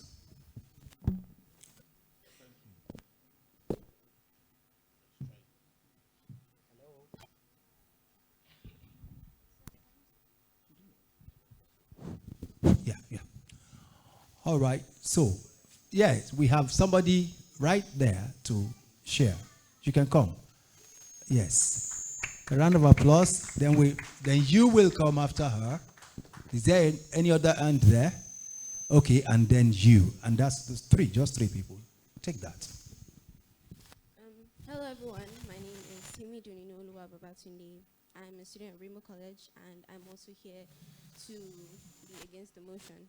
So the second speaker mentioned that the decentralized nature is good, but do you know that it's only a haven for criminals? The likes of Hush Puppy excel through cryptocurrency, as every fund would be converted to the untraceable crypto.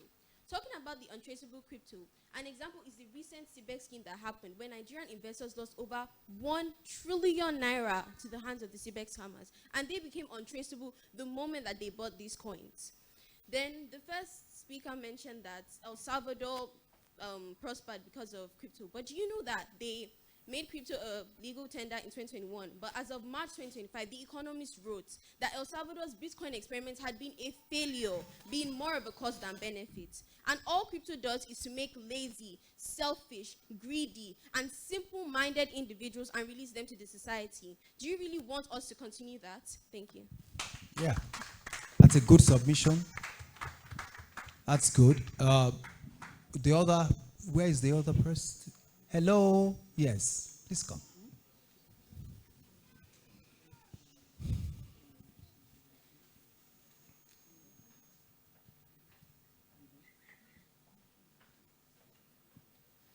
Yeah, you can use this. Your name, your school? Okay, good day everyone. My name is Sanusi Abdisamad and I'm from Kile British International School. Great. Over $1.8 billion was lost by credit cards in the United States alone, and yet we're not yet talking about banks being shut down. While not even half of that is being lost to cryptocurrency. That's number one. You said something about a lot of crypto mining tools emitting a lot of carbon monoxide, yet banks printing money emits times 10 of that. Thank you. And crypto is here to replace actual money. So Crypto is here to replace actual money. All right. Some believe it is the future. Somebody said it's a threat.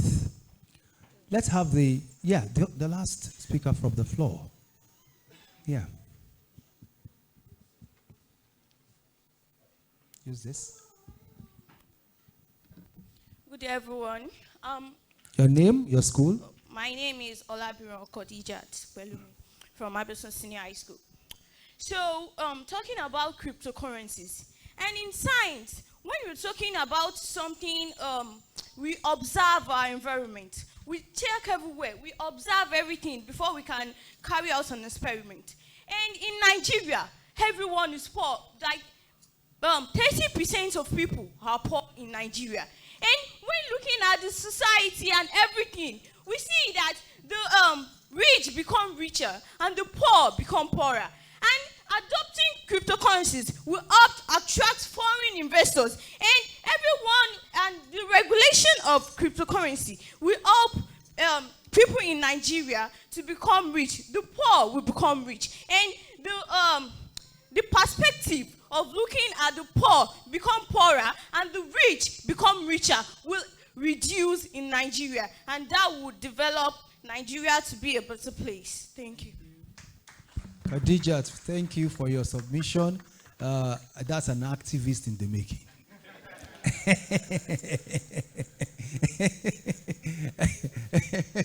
All right. Well, that's good.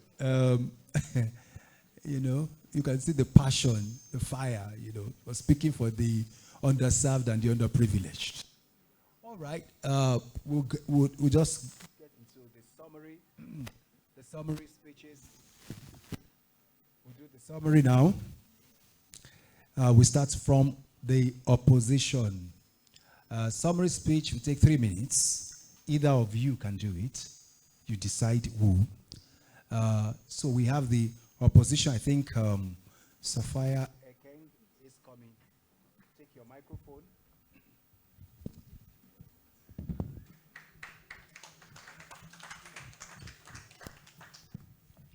In summary of what I mentioned about cryptocurrency, another point is cryptocurrency is actually another thing that opens ground for illegal activities. See, cryptocurrency can be used for drug trafficking and money laundering.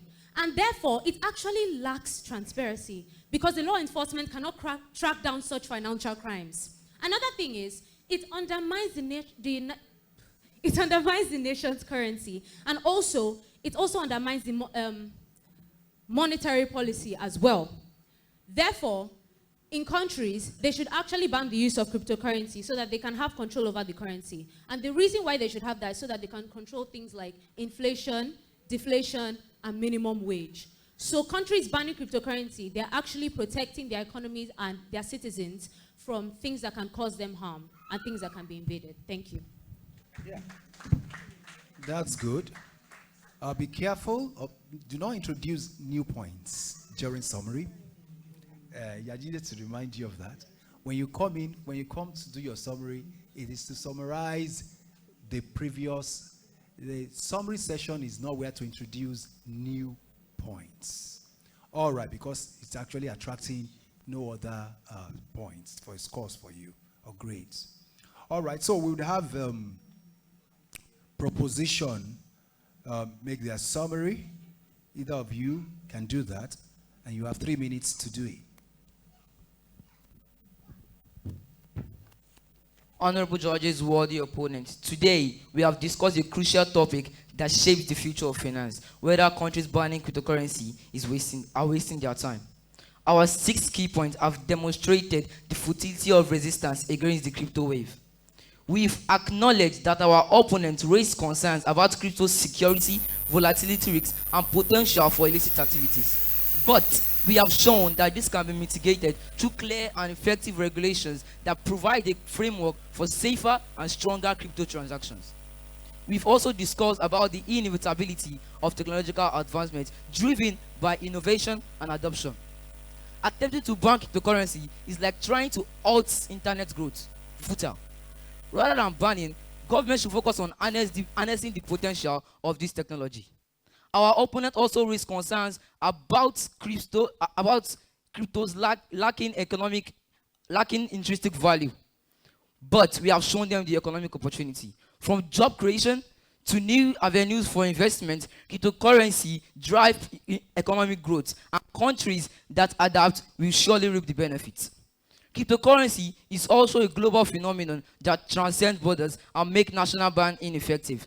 Global cooperation and regulation is essential for unlocking its potential. Now, just as my second speaker said earlier, cryptocurrency creates an avenue for inflation protection because it becomes a safe haven asset in times of economic uncertainty. In conclusion, banning cryptocurrency is indeed a waste of time. And it's time for government to acknowledge the crypto evolution and adopt it in order to unlock the full potential of economy and also foster innovation. The future is crypto. Let's shape it together. Thank you. I want a resounding applause for these two schools. Let me tell you, it is not easy to come and present your positions on matters and before an audience. But these children are really giving their best shot to it, and I really appreciate you. And at this juncture, you will go back to your seats. I believe we have all. Have they been able to? Yeah, they have. So that was a good one.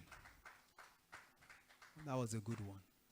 We would move on to the third session, and barring any other factors that may change, we should have a break after the third session. All right? We should have a break after the third session. That's in the next 25 minutes. Okay? And then we conclude the last three after the break. All right. So, we move on to the third debate session of the day, which is between Emerald Day School, Ifako-Gbagada, and Keke Senior High School, Ifako-Ijaye. Speaking for the proposition, his Emerald, and for Emerald Day School, Ifako-Gbagada, Kyra Mba. Kyra Mba, a round of applause for Kyra. Be careful, okay? Yeah. Bye-bye, right? And the second speaker is Nadia Odeniru. That correct? I didn't.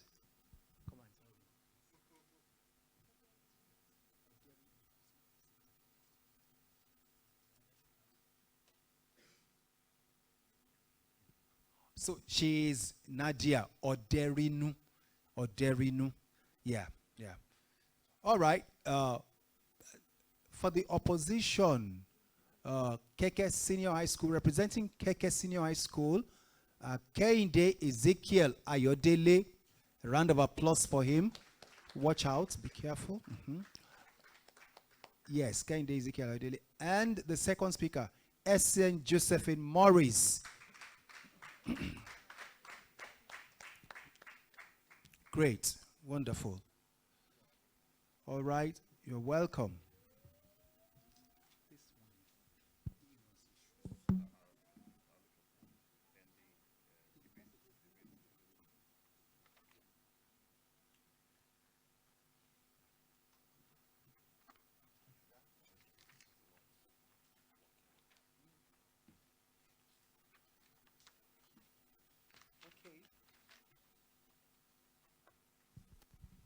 All right. So, you know that you have 5 minutes each to speak as the lead speaker, the first speaker and the second speaker. We will start with the proposition. The topic of the debate for this third session of debate is the total removal of fuel subsidy is fiscally progressive. You know, I like the depth of some of these topics, you know, because the total removal of fuel subsidy is fiscally progressive. So we'll listen to economists here. All right. To start, we call on Kyra Mba to speak for proposition. You have 5 minutes that starts now. A renowned economist, Joseph Stiglitz, once said, "If you want to know what a country truly values, look at what they spend their money on." Good day, ladies and gentlemen, my esteemed opponents and my respected judges. My name is Karamba of Emerald Day Secondary School, and today I firmly stand by the motion that says the total removal of fuel subsidy is fiscally progressive. Around the world, governments are looking for ways to build stronger and more sustainable economies. One of the most urgent and needed reforms is the removal of fuel subsidies. And I stand by this for 3 reasons. Fuel subsidy distorts market efficiency. Fuel subsidies worsen fiscal deficits and national debt. And the removal of fuel subsidy ensures long-term economic stability. To begin with, fuel subsidy distorts market efficiency. Yes, fuel subsidies make fuels appear cheaper, but that is only in appearance. This is artificial. This appearance creates overconsumption and overdependency on fossil fuels, encouraging waste, pollution, and market inefficiency. According to the International Energy Agency, fuel subsidies are the major barrier preventing a clean energy transition. This is preventing investment in alternative energy sources. These fuel subsidies that benefit the rich rather than the poor, as we Monetary Fund says that 20% of the wealthiest in the world receive 6 times more benefit than these 4 subsidies than the poorest 20%. Now imagine if we took just 10% of the $2 trillion spent globally on 4 subsidies and we shifted it into the clean water and education sectors. We would be able to lift millions out of poverty. Our economies are not the only things that are cost. Our budgets are also at cost. Governments already struggle with their limited budgets, and subsidizing fuel puts an immense strain on public finances. Take Nigeria. Can targeted support for the poor ever work in a country like Nigeria? Could you repeat that? Can targeted support for the poor ever work in a country like Nigeria? Exactly, it can. Because by removing the fuel subsidy, the governments can then redirect funds and attention to the sectors that benefit the public rather than giving them blanket benefits. The 4 subsidies put an immense strain on public finances. So we're saying that the finances that are meant to be redirected into the health, education, and infrastructure sectors of the economy are being ignored. In saying this, Nigeria spent 4.4 trillion naira, the equivalent of $9 billion, on 4 subsidies alone in 2022. This amount is much larger than their health and education budgets combined. By doing this, Nigeria weakened its currency and worsened its debt. The World Bank had advised against such spending as it leads to debt crisis, inflation, and reduced investor confidence. In essence, government more to make fuel appear cheaper while ignoring our important sectors. This brings me to my final point. The removal of fuel subsidies ensures economic stability long term. By eliminating fuel subsidy, governments can then redirect funds the way they're meant to into the health sector, the education sector, the infrastructure sector, and even social protection programs which benefit the public. You said governments can redirect funds into health sector and other sectors. How many of those have we seen? Let me give Ghana and Indonesia as examples. These 2 countries have successfully implemented the removal of fuel subsidy, and their economies are thriving, even more than Nigeria. Even with the ongoing debate of Nigeria is better than Ghana, yet their economy is thriving more than ours is. By eliminating this fuel subsidy, we are able to create programs, we're able to create structures that then, instead of giving blanket benefits to the poor, benefits that in short term, yes, help them, but in long term do not. Let us stop fueling inefficiency. Let us instead power our nations with smart, future-based policies. Thank you.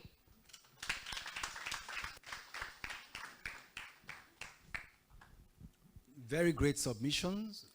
We should redirect what we spend on fuel subsidy to health, education, and infrastructure. She said that what we spend on fuel subsidy is even higher than what we spend on health and education together in our budget. So she was making a very strong point for the total removal of fuel subsidy. We will move on to listen to the opposition. Opposition, the topic again is total removal of fuel subsidy is fiscally progressive. Speaking for the opposition from Keke Senior High School, Ifakweja, is Keide Ezekiel Ayodele. You have 5 minutes and it starts now.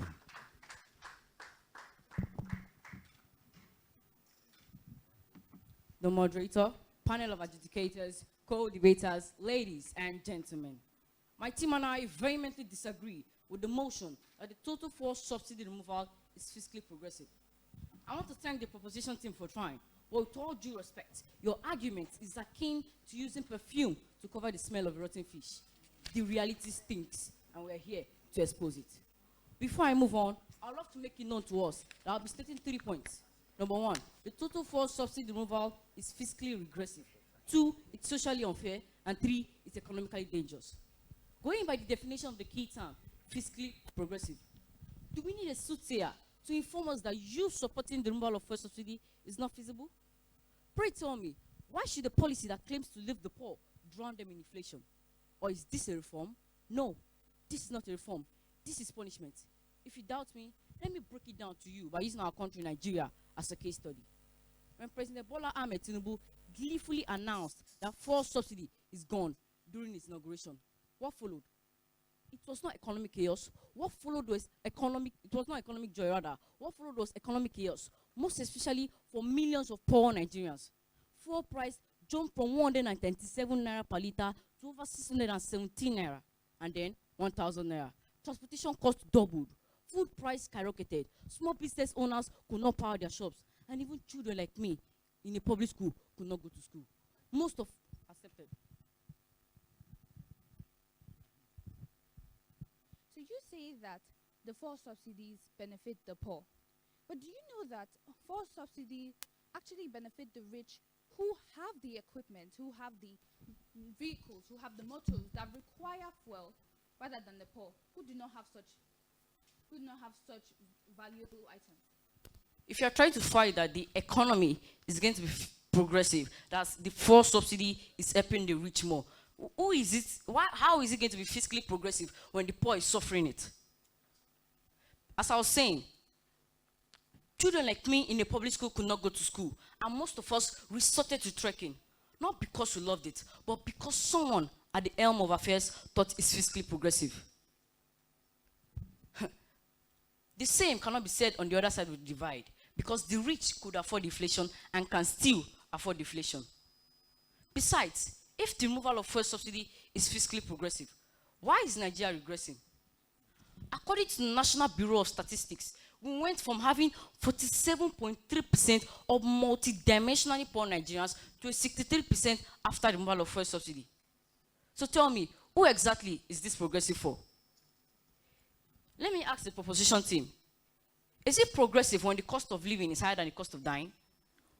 Or do you think the 2025 report by the World Health Organization on the increase in suicide rate is a joke? In addition, fuel subsidy removal cannot be fiscally progressive in a developing country like Nigeria, because it leads, or should I say, rejected. Because it leads, or should I say, it is leading to economic instability. As our people will say, if goat and lion enter ring, no be fight, na sacrifice. Simply put, the poor will always be victims of poorly informed decisions. This same policy was the worst policy that was initiated in Ghana and Indonesia in 2005 and 2014 respectively. Their government had to bring back targeted cash transfers to cushion the blow. And that is the same policy we copied because we wanted to balance things. Rejected. Meanwhile, countries like Saudi Arabia, Iran, and even Malaysia still partly subsidize fuel and electricity because they know removing it totally will worsen inequality. Rich Nigerians only want equality when it favors them. Please tell me, why are they not fighting for equality in healthcare access, job opportunities, and education? Need I talk about how the removal of fuel subsidy has led to surging inflation? As of March 2024, inflation in Nigeria has hit 33.2%, the highest in over 28 years. Let me conclude with Section 16, subsection 2D of the 1999 Nigerian Constitution. It states, and I quote, "The state shall direct its policy towards ensuring that suitable and adequate shelter, suitable and adequate food, a reasonable national minimum living wage, and welfare to be provided for all the citizens." So tell me, does removing fuel subsidy help achieve these goals? No. It violates the very spirit of our Constitution. Ladies and gentlemen, judges, and everyone that are here, tell me, does total fuel subsidy removal, is it fiscally progressive? No, it is fiscally regressive, socially unfair, and economically dangerous. Until the government puts proper safety nets in place, this policy remains a slap on the face of an average Nigerian. I'll be back. Hello. Hello. Now, hello. Now, I need to warn my audience. I need to warn my audience to please, let's not get dramatic. Okay? All right? I know he spoke for the masses.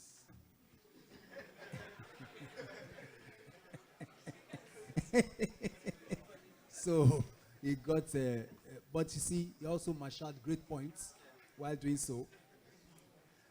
So I'm not surprised that he elicited a round of that kind of response from everybody.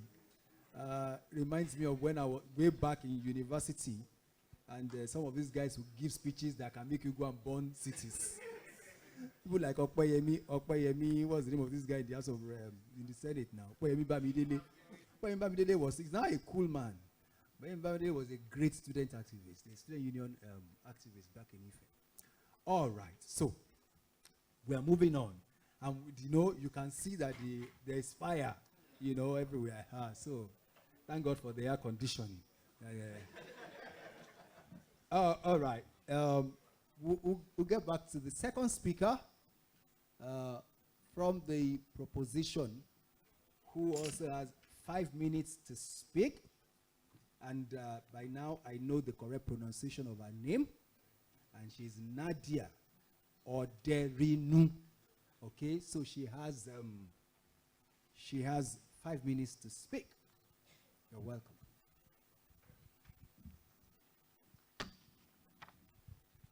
Good day, all protocols duly observed. My name is Nadia Oderinu, representing Emerald Day Secondary School, and I'm here to support the motion, which states the total removal of fuel subsidy is physically progressive. To begin with, what is physically progressive? Physically progressive is a policy that reduces inequality and helps build a fairer economy, often by redirecting natural resources to benefit the poor more than the rich. Fuel subsidies benefit the rich more than the poor due to all their assets that they have. It helps reduce dependency on imported fuel. The Dangote refineries, inaugurated May 2023, stands as a monumental step towards reducing reliance on imported petroleum products, with a capacity to process 6,500 barrels of crude oil per day. It is poised to meet the entire nation's fuel demand and even exploit surplus products. Prior to operation, Nigeria depended heavily on fuel imports, leading to significant high exchange and vulnerability to global oil price fluctuation. Also, the removal of fuel subsidy has created a more competitive market, allowing refineries like Dangote to thrive. And this shift has encouraged investment in domestic refineries, allowing reducing the dependency on imported fuel and enhancing energy security. Various refineries are known to generate approximately 100,000 direct and indirect jobs, leading me to my second point on creation of employment. These employment opportunities span various sectors, including construction, operation, logistics, and small services, contributing to economic growth and poverty alleviation. The employment ripple from removing fuel subsidy extends far behind direct refinery jobs. It also, as domestic refineries excel, ancillary industries such as petrochemical, logistics, operations, and maintenance also expand, with the multiplier effects not only stimulating job production across various sectors, but also strengthens local supply chains, encourages skill development, and enhances entrepreneurship. With strategic government and private sectors collaboration, this can create a more sustainable economy and benefit us in the future. And I quote, "The removal of fuel subsidy is not taking away. It is about a future when Naira works for the people instead of against them." The employment opportunities created by removal of fuel subsidy span across various sectors, and also it has the potential to reduce dependency on imported fuel products and petroleum products, which enhances the economy for future and prepares the economy for future circumstances. With these few points of mine, I hope I've been able to convince you and not confuse you that the total removal of fuel subsidy is physically progressive. Thank you. Thank you.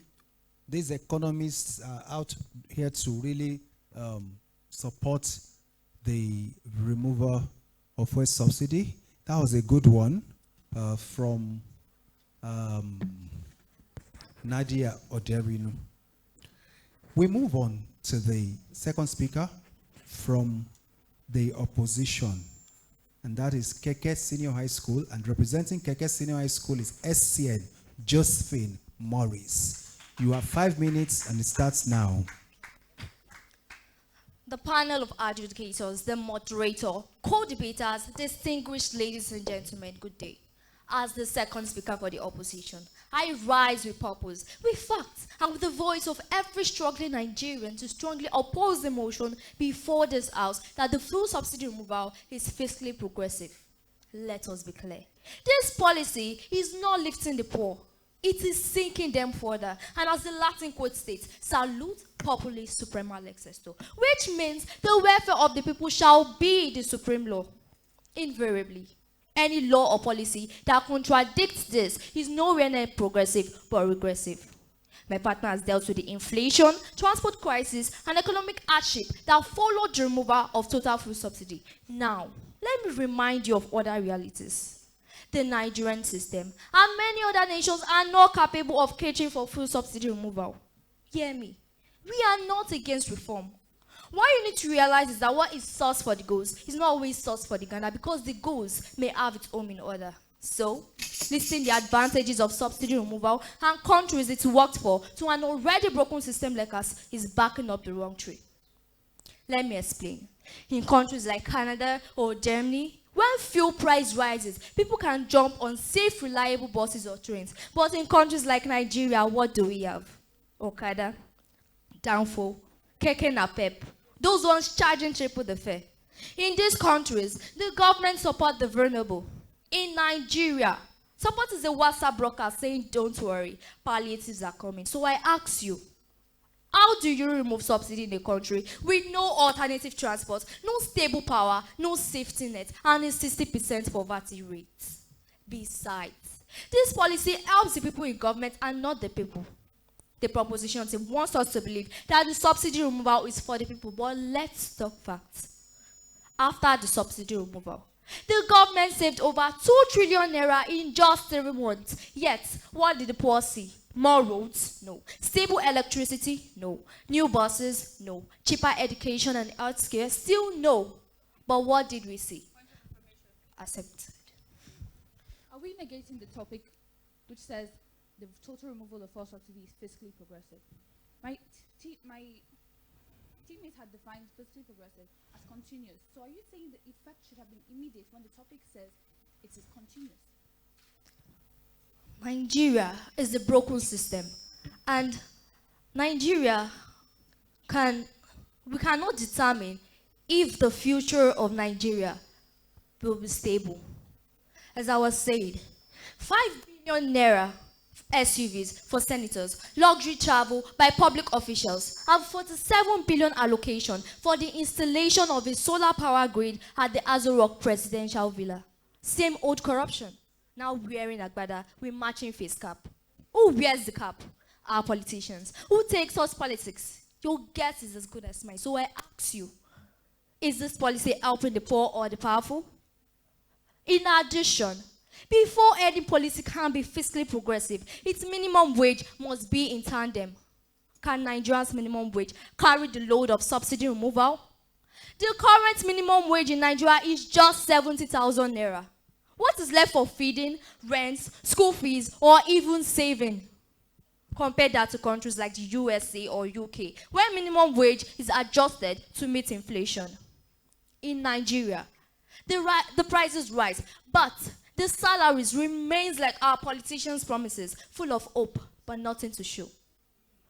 Dear proposition team, we will not just condemn this unrealistic policy. We will tell you what can be done if you want us to listen to your argument. Now, please listen. Any government that goes the way of subsidy removal must build structures that protect the poor, invest in mass transit, and improve electricity supply so people do not need generators every hour. They must support small businesses with grants and low interest loans. Increase minimum wage to reflect current realities. Above all, they must be transparent with subsidy removal.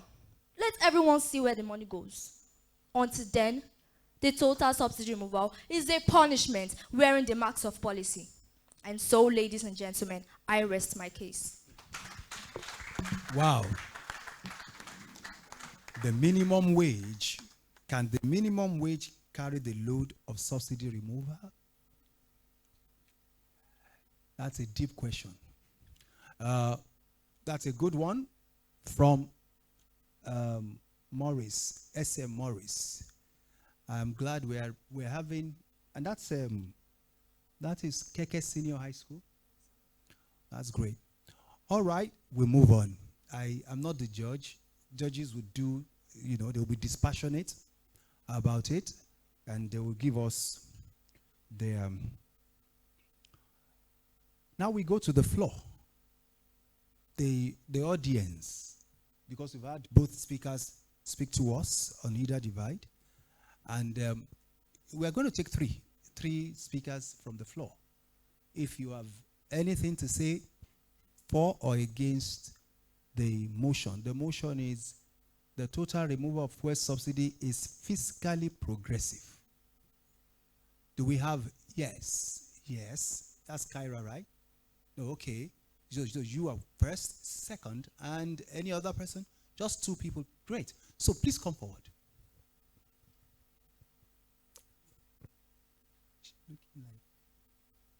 Okay. Oh. Good day. My name is Shonea Jemima of Emerald Day Secondary School. And concerning the topic which says the total removal of fuel subsidy is fiscally progressive, I'm here to support that motion because let's highlight the word progressive. The opposition team, you kept talking about Nigeria now, but can we think about that? Okay, let's talk about other countries. You keep talking about Nigeria. Nigeria is a broken system. Let's talk about a system which actually applies all measures that should be put in place for the total removal of fuel subsidy.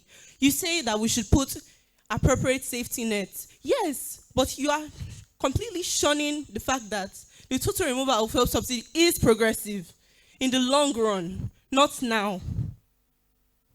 Thank you. That's good. Let's have the second speaker from the floor, from the audience.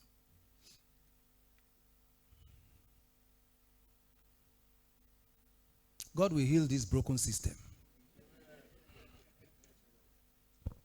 Okay, good day, ladies and gentlemen, everybody.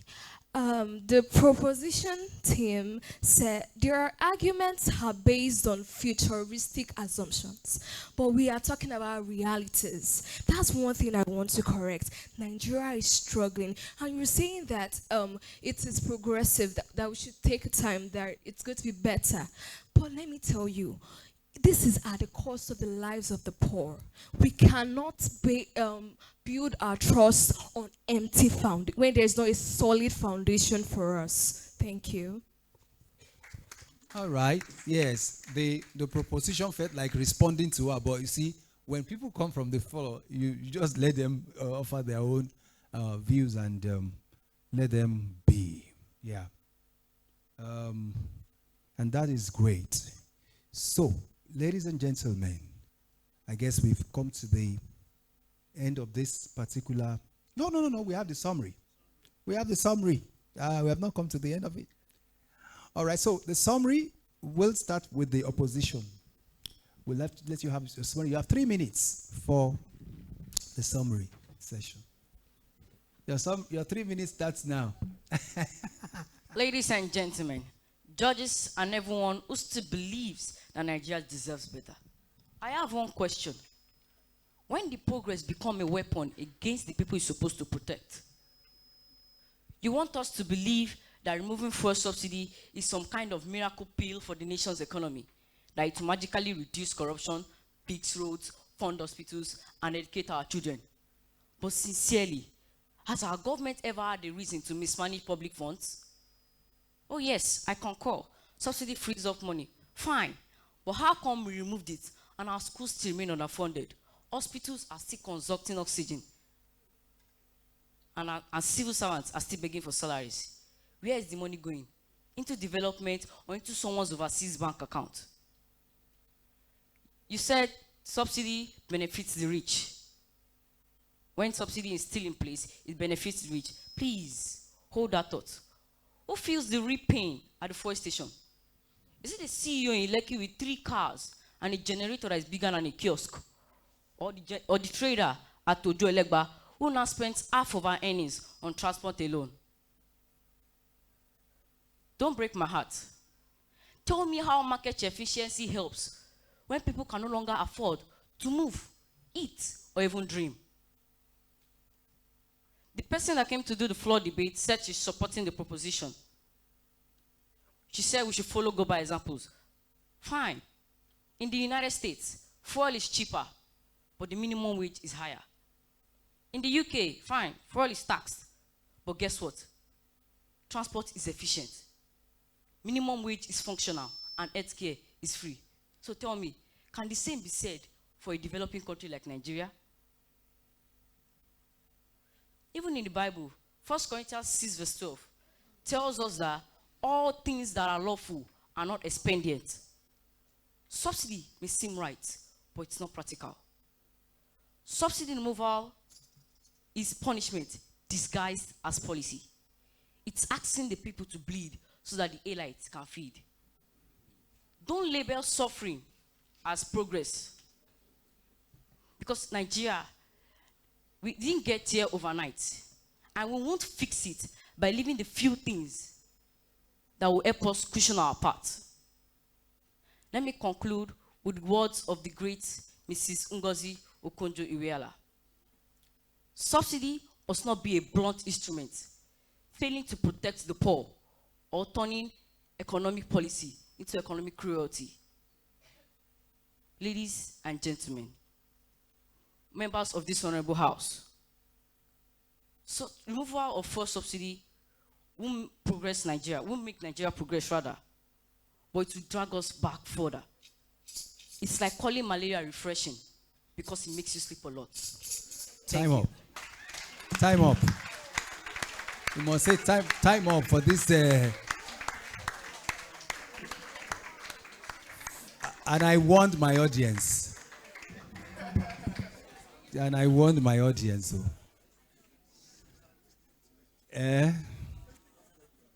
So. All right. I refuse to join you people. You know, sometimes you listen to this and, I mean, what I'm impressed by the depth of their grasp of what is going on. You know, their grasp, the fact that they understand what is going on. If people think that these children don't understand what is going on, it's a big joke. Oh. All right. So the summary session goes to where we started from, the proposition, which will be done by either of you. All right? So you have 3 minutes. It starts now. We've heard a lot today on this topic of fuel subsidy removal. But let's face the cold hard truth. Fuel subsidy is a sugar-coated poison that is feeding our economy. You mentioned social safety nets, you mentioned investments, you mentioned programs that should be put in place for a country if we want to remove the fuel subsidy, but which funds in a country such as Nigeria, when we continue to take debts to fuel the fuel subsidy that are supposedly helping the poor. Well, yes, the minimum wage is less, but was that not so before we removed the fuel subsidy? How would we increase the minimum wage? How would we put safety nets in program when we did not have the funds to do so? Did you know that Nigeria has paid up its IMF debt in the few months of its removal of fuel subsidy? Do you know that now we have increased our investor confidence and now we are able to take more to put such safety nets that you have mentioned to even increase the minimum wage as we need to? Removing the fuel subsidy allows us to question what the funds are even used for. If we had left the fuel subsidy, we would be saying, oh, the money is being directed into helping our poor people, it's being directed into helping the people at the low system. But now the subsidy is no longer there. The policy is no longer there. So now we can ask, where is our money going to? Now we can protest against the government using our funds for the wrong things. That is what the removal of fuel subsidy has given us. That's what it has shown us that we can do. Now we can say, oh government, where is our money going to? Oh government, you have removed the fuel subsidy. Now you're supposed to help us. Now you have a chance to help us. Where is our money going to? This is when we have the opportunity to. Assuming the fuel subsidy had remained there, we would not be able to speak. After all, we're saying, oh, the lowest of the lowest are being helped. We're spending money on the lowest of the lowest. But were we truly doing that? You talked about, what's the word? Corruption. Was the money supposedly being used for subsidy, not being taken by the government and being pocketed? Yes, you mentioned the fees we pay our governments, but were there not the fees present before the removal of fuel subsidy? Fuel subsidy looks sweet, yes, it brings smiles, artificial smiles, we have happier people supposedly, but if we're talking about reality, if we're saying let's face the truth, fuel subsidies were not helping anyone but those who had the actual money to fund it, those who actually had the money to pay for the things they needed to pay for when the fuel subsidy was removed and when it was even still there. I want to say this.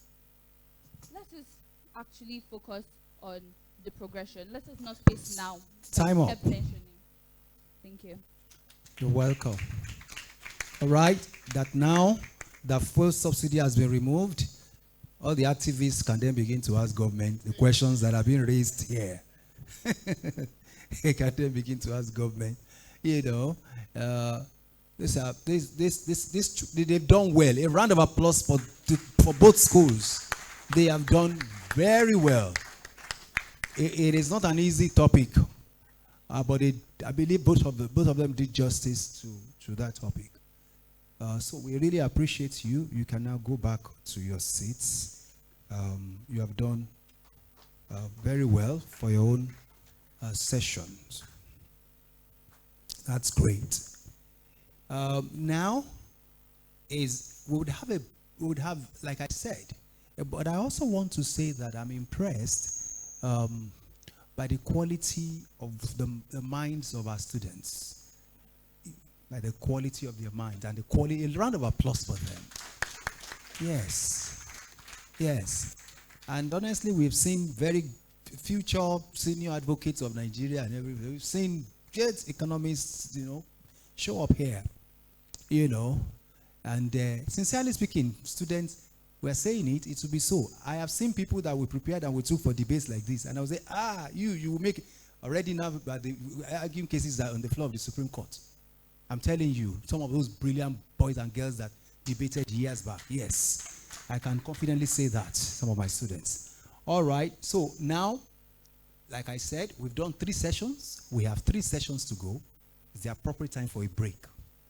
All right, so it's going to be a 15-minute break. If we would, so that we don't keep ourselves here till forever. So this is like 12:40, 12:38, 12:40. So what that means is that by 12:55, yeah, I know, but latest 1 o'clock, we should have started the debates. Yeah. So we have 15 minutes, which ends 12:55. Yes. All right. Thank you very much. Thank you to all the audience, the schools, and everybody. I'll implore all schools to please sit down on your seats and wait while the ushers just try to arrange how the food goes round quickly. Please, everybody should just sit down on their seats. Thank you. So we're not going to be rowdy about it. All right? We don't want to be rowdy about this. You will be served.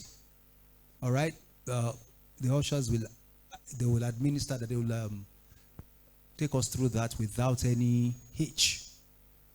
All right.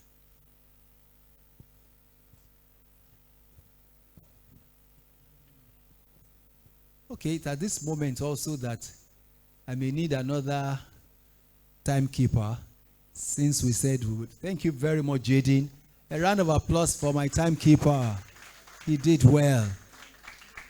And he was dispassionate. Yeah, you should continue. People are saying you should continue. Why? Because it is easier for him to continue, you know. because he already has the. I will have to take another person through the routine, through the training. You want to be the? Please come. Let's have you.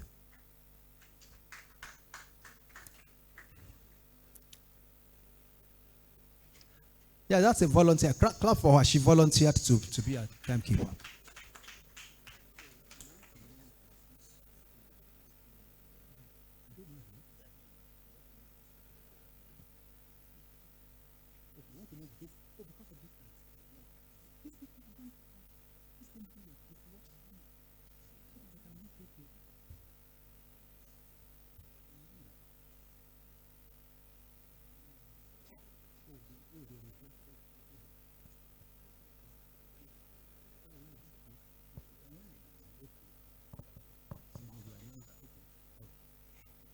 Now,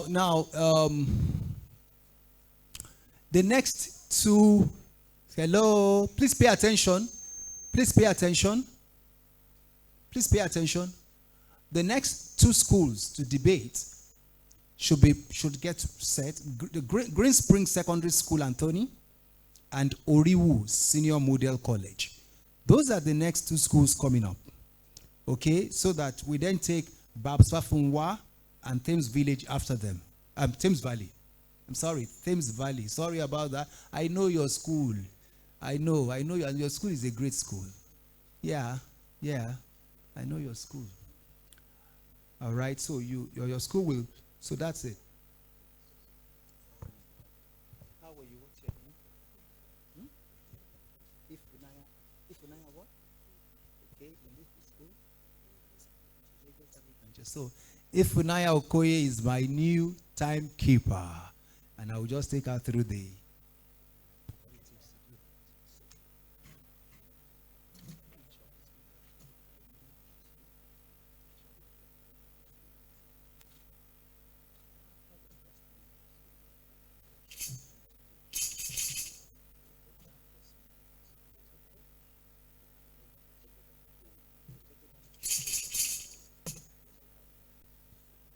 So, for the next round of debates,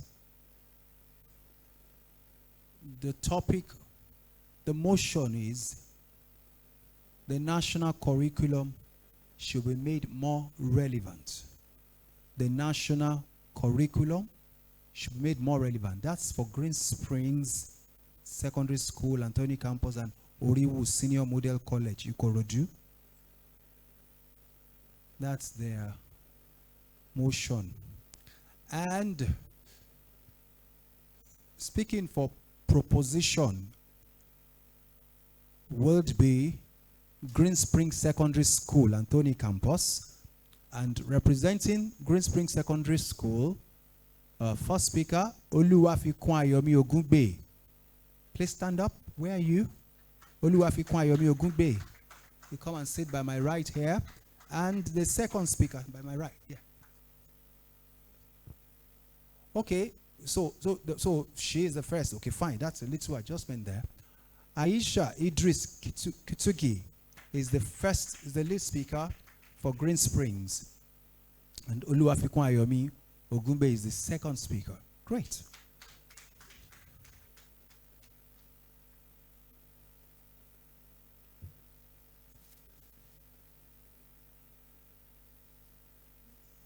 So Aisha Idris Kutigi, that's actually the right. Okay, now speaking for opposition and from Oriwu Senior Model College, Ikorodu, first speaker, Toluwalashe Deborah Awe. Round of applause for her. And the second speaker, Waye Shere Irekomi Omolaja. Waye Shere Irekomi Omolaja. Fantastic. All right, so we're set for our debate. The topic, the motion, once again, is the national curriculum should be made more relevant. It's a very timely discussion. We need to discuss that. That's a good one. So, And we'll start with the proposition, which is Green Spring Secondary School. Because of some schools that came later than when we gave the instructions, I think I need to do this quickly. When you come forward and we call you here to speak, you have 5 minutes to speak, each of you.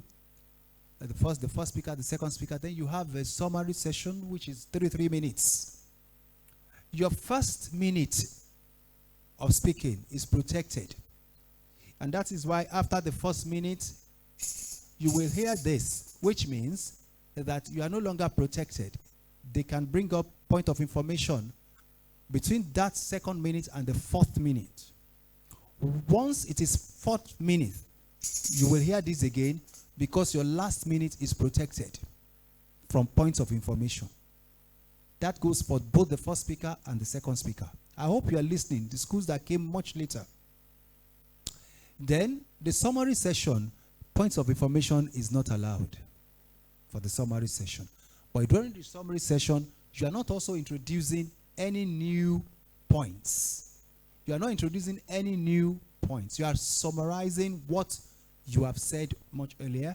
And that summary session can be done by either of the speakers. All right? But of course, during each of your speech, are you listening? Points of information can come up. We encourage you to entertain some so that it really shows that you are doing the parliamentary type of debate and it adds to your point in strategy. All right? We would love to see style. We'd love to see your content. That is just, summarizing what we said much earlier before the debate started. Because we are judging you based on content, which is the quality and quantity of your points. We are judging you based on style, which is the humor, the research, and everything that goes into your presentation. I'm judging you based on strategy, which has to do with your teamwork with your co-speaker and how you take the points of information and how you handle it. I guess that's all I would say, and I think I've brought you up to speed for those who came much later. So, we go straight now. Speaking for proposition, and for 5 minutes is Aisha Idris Kutigi speaking for Green Spring School, and proposition for the motion, the national curriculum should be made more relevant. Your 5 minutes starts now. And I quote John Dewey: "If we teach today's students what we taught yesterday's, we rob them of tomorrow."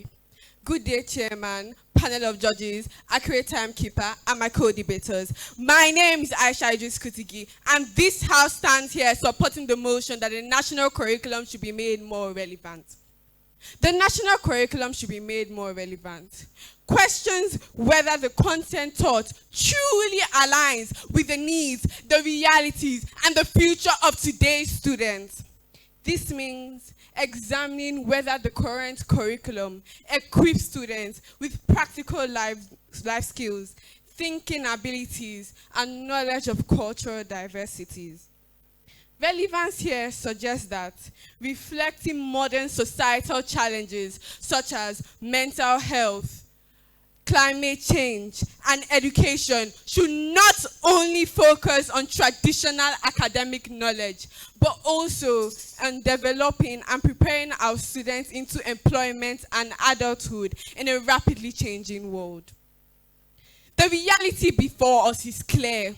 While the world outside our classroom is evolving rapidly, the content inside them still remains stuck in the past. Let's take agricultural science. Students are still taught outdated techniques, methods like shifting cultivation or manual hoeing, especially with the knowledge that our agricultural sector is moving into modernization with artifacts made such as drone technology or climate smart practices. Students are graduating with knowledge that belongs to a bygone era, leaving them ill-prepared to innovate or accepted.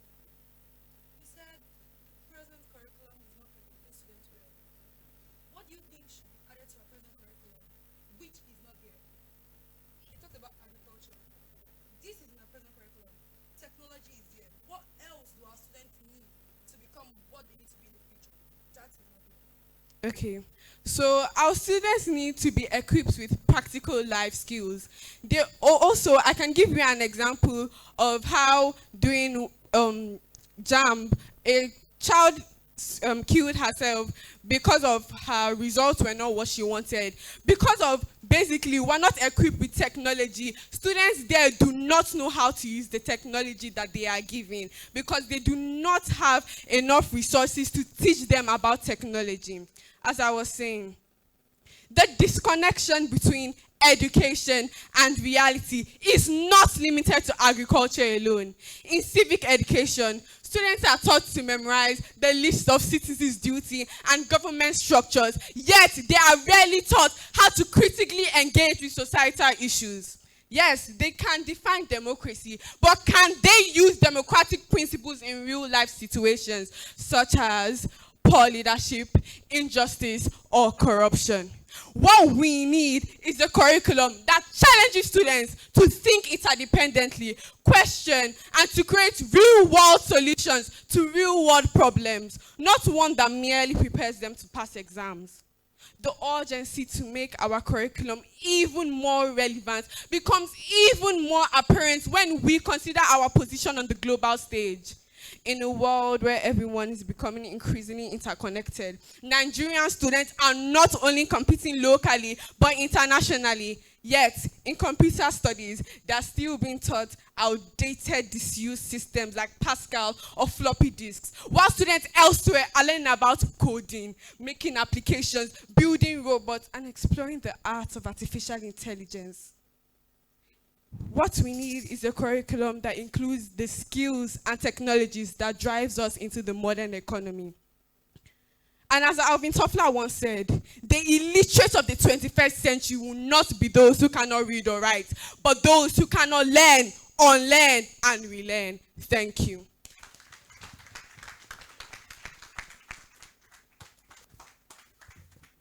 All right, so we should not be illiterates of the next century. We should be people who can learn, relearn, and unlearn whatever. We should be like this, learning new things. She talked about people who can define democracy, but they cannot apply it. I think that is eating Nigeria below the belt. No. We are so knowledgeable, but we need to learn applications of knowledge. So yeah, so we're going to listen to the first speaker from the opposition. We will listen to Toluwa Lashe Deborah Awe, and she has 5 minutes to go.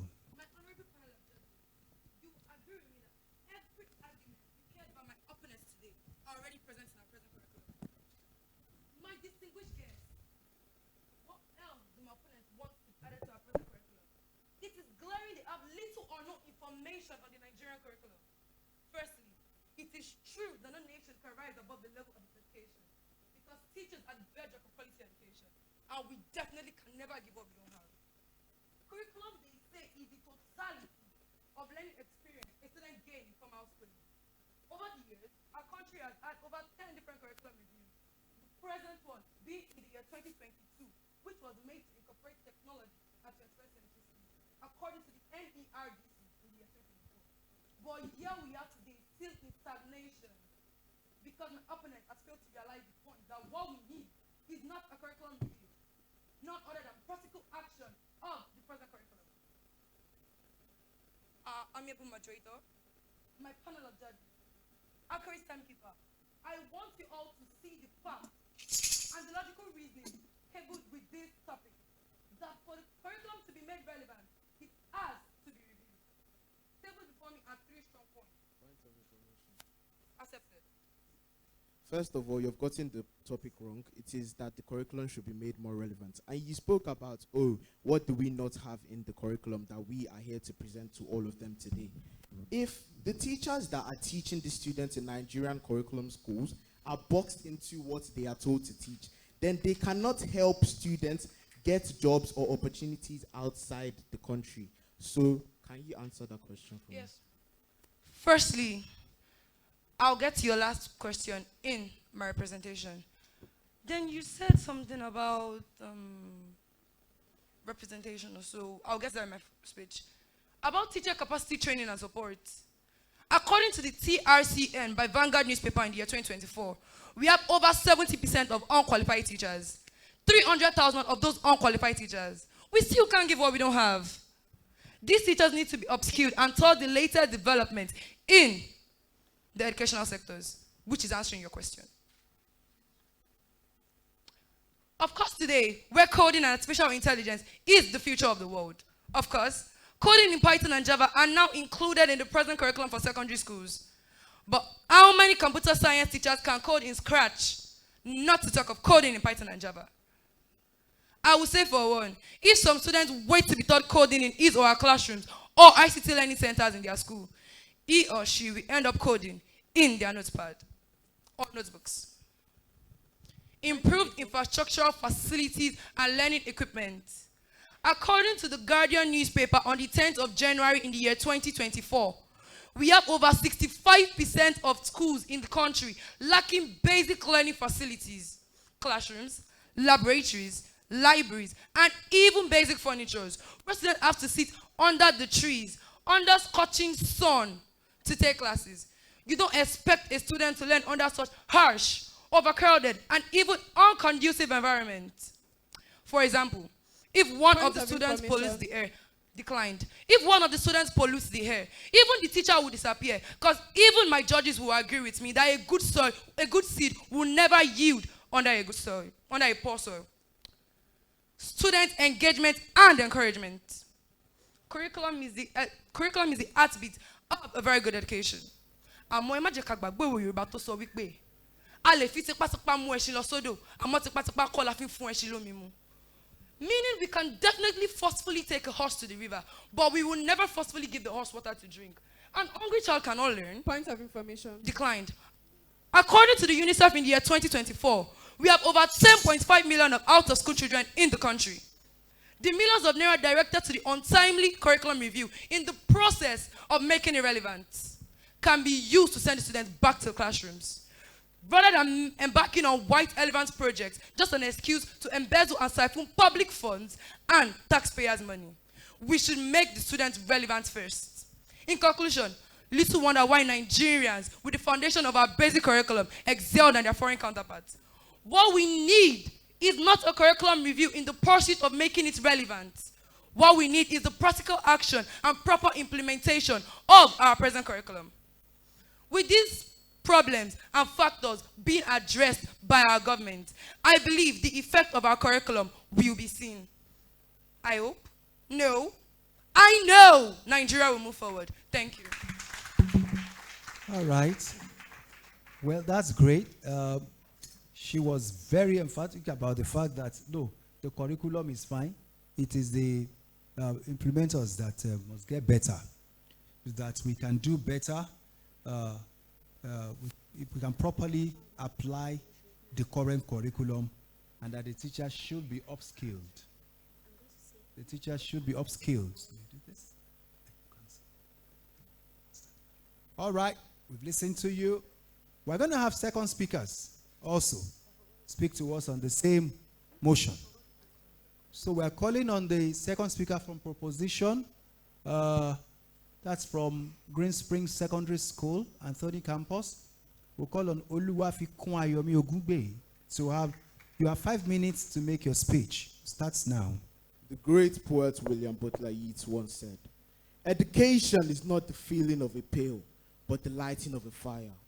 But I ask you all seated here before me today, what kind of fire are we lighting in Nigerian classrooms today? A fire that burns with curiosity and creativity, or one that dims under the heavy weight of outdated content and irrelevant theories? Standing on all existing protocols, my name is Oluwafikun Ayomi Ogungbe, and this house rises today with passion and compassion to support the motion that the national curriculum of Nigeria should be made more relevant. The national curriculum is not just a list of topics. It goes way more than that. It is the blueprint for our nation's future. It defines what our children learn, how they think, and what kind of citizens they will become in future. In a world driven by technology, innovation, and global competitiveness, the curriculum of Nigeria remains completely disconnected from reality. It is filled with content that does not equip our own students with enough skills, knowledge, nor even the mindset to thrive in the 21st century.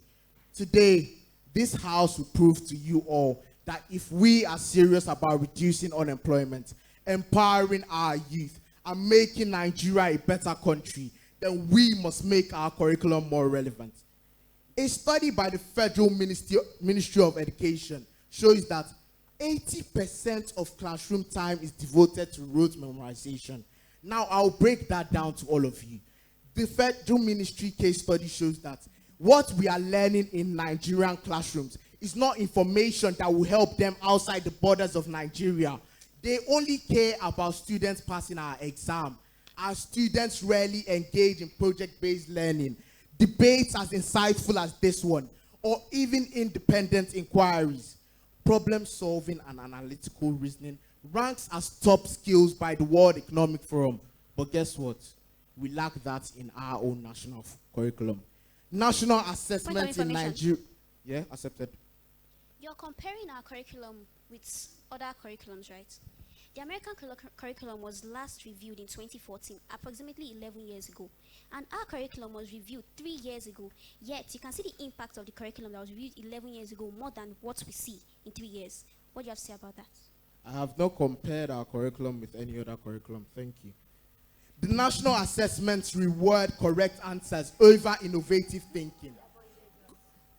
Countries such as Singapore restructured science and math education around inquiry-based models. So there's nothing stopping us in Nigeria from implementing this into our own curriculum.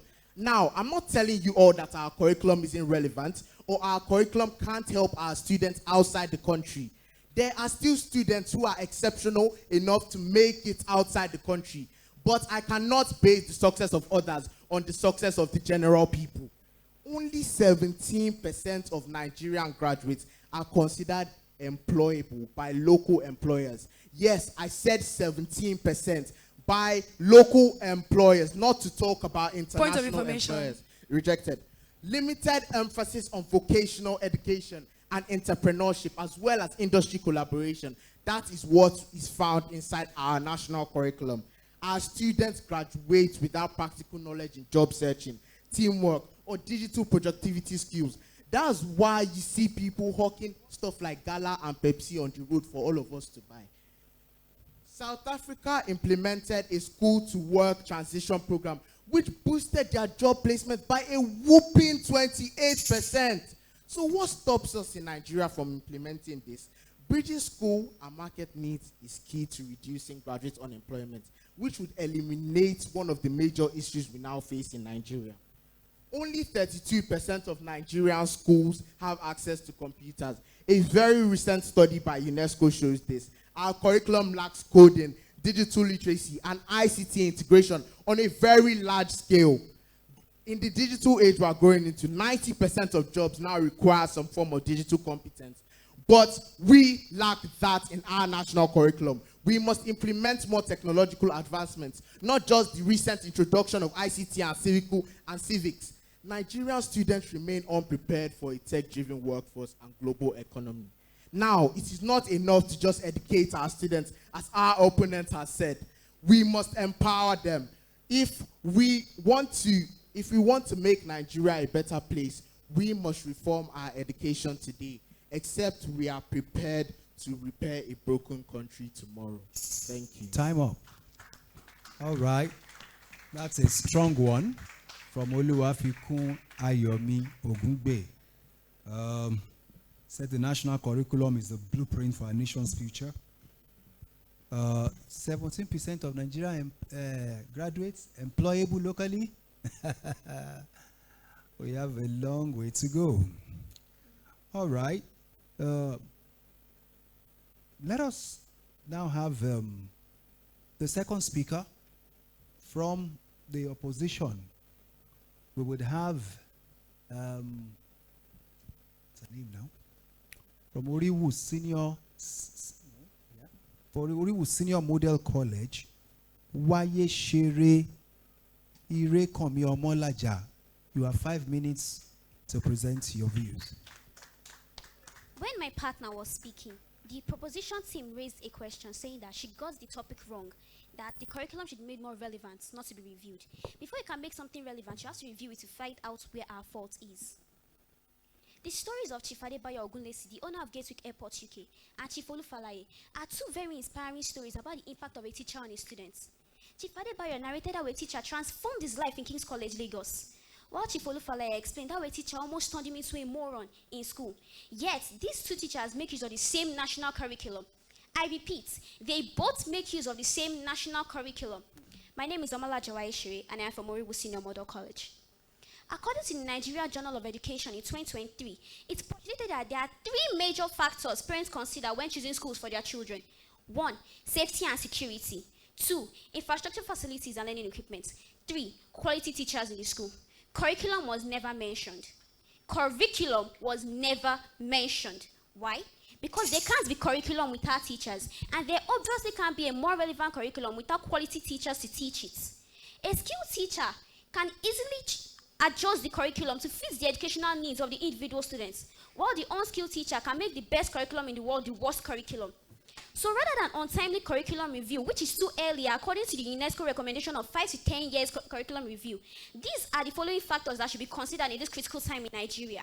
1, upgraded technological resources. 2, school culture and safe learning environment. 3, strong management and leadership. Upgraded technological resources. Technology and 21st century schools are a very integral part of our 2020 curriculum. So why the review? But this is on paper as usual. We need to upgrade our schools into digital teaching and learning. We're supposed to move with the world, not to be left behind. Schools, culture, and safe learning environments. Point of information. Accepted. As of right now, you are continuing to support my argument. And what I want to say to you is, if the teachers that are meant to teach these Please, can you speed up? You're wasting my time. If the teachers that are meant to teach these students how to use computers are boxed into the national curriculum of Nigeria, then how are they meant to implement other people's curriculums into teaching their own students? Thank you for that. If you were listening to my speech, you would have gotten it. I said, you need quality teachers before you can teach these things. And there are 70% of unqualified teachers in Nigeria. And you are saying that you need curriculums to be more relevant. How will you make the curriculum relevant with over 70% of unqualified teachers? You need to make sure that these teachers are qualified first before you can teach anything. Moving on to my point. School culture and safe learning environments. A child under an unsafe and unfriendly environment cannot learn, no matter how beautiful the curriculum may be. We need to ensure the safety of our students first. Chibok girls kidnapping and the deadly bullying in Doho must not repeat themselves again. Strong management and leadership. Leadership is very important to acquire quality education. Principals and administrators that have great leadership quality should be assigned to the post. School leaders that carry parents, communities, and stakeholders along will help us in acquiring our aim of quality education. Not embarking on white elephant projects that are only going to end up on the shelf again, no matter how many times we review it. In conclusion, reviewing the national curriculum is just like recycling relevant ideas in the present curriculum and repackaging it to be new, just to what? Just to embezzle public funds. We have timeless knowledge about technology and digital 21st century skills in the present curriculum that is going to prepare the students for the future workplace. What we need to say is, enough of theory and more of practicals. Less hours in the classrooms and more hours on the field. With this, I strongly believe that Nigeria will rise again. Once all these problems have been called and addressed, I believe that we don't need our curriculum to be more relevant or reviewed. Thank you. I believe I have spoken loud and clear.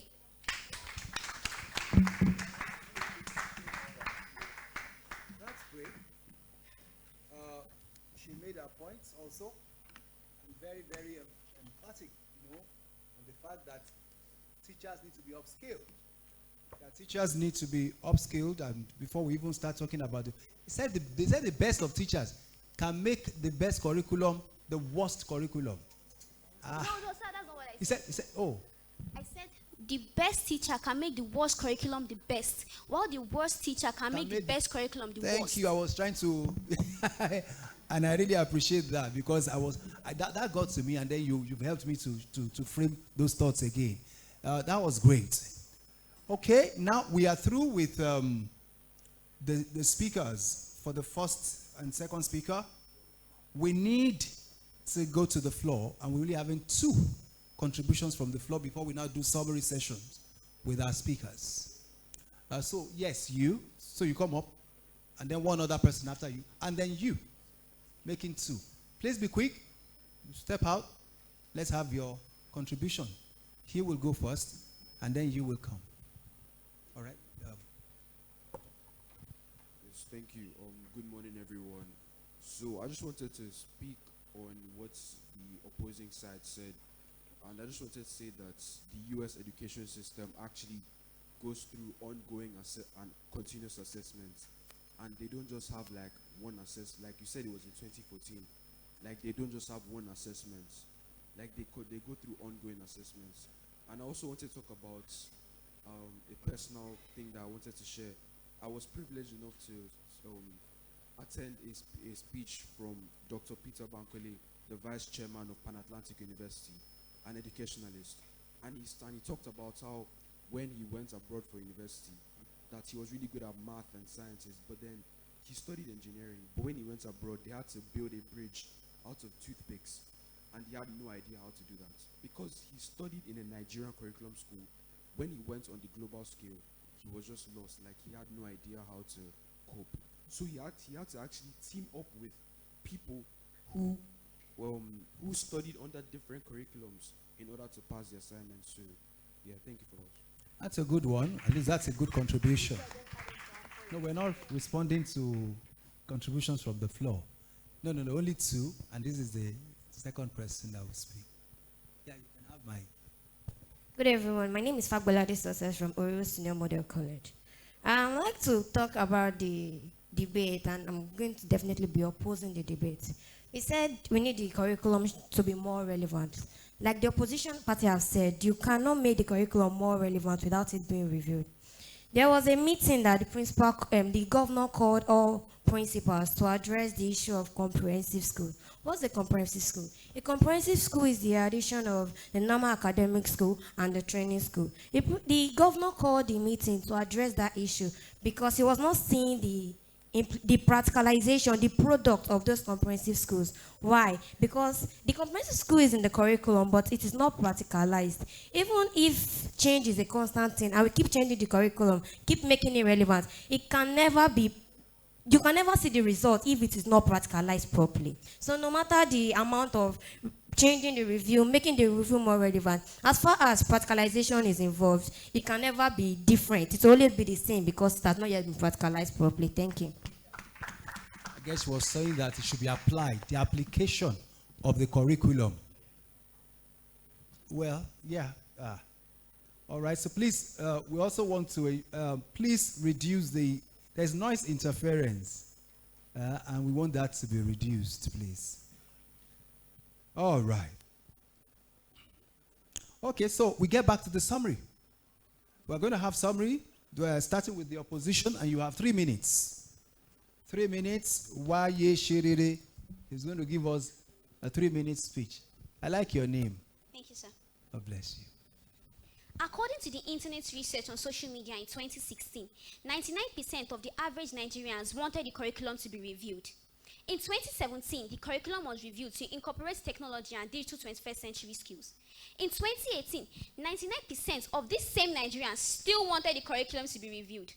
Maybe they didn't know that the curriculum had just been reviewed to be more relevant the previous year, or maybe they haven't seen the impacts of the relevancy of the curriculum that they claim to have said.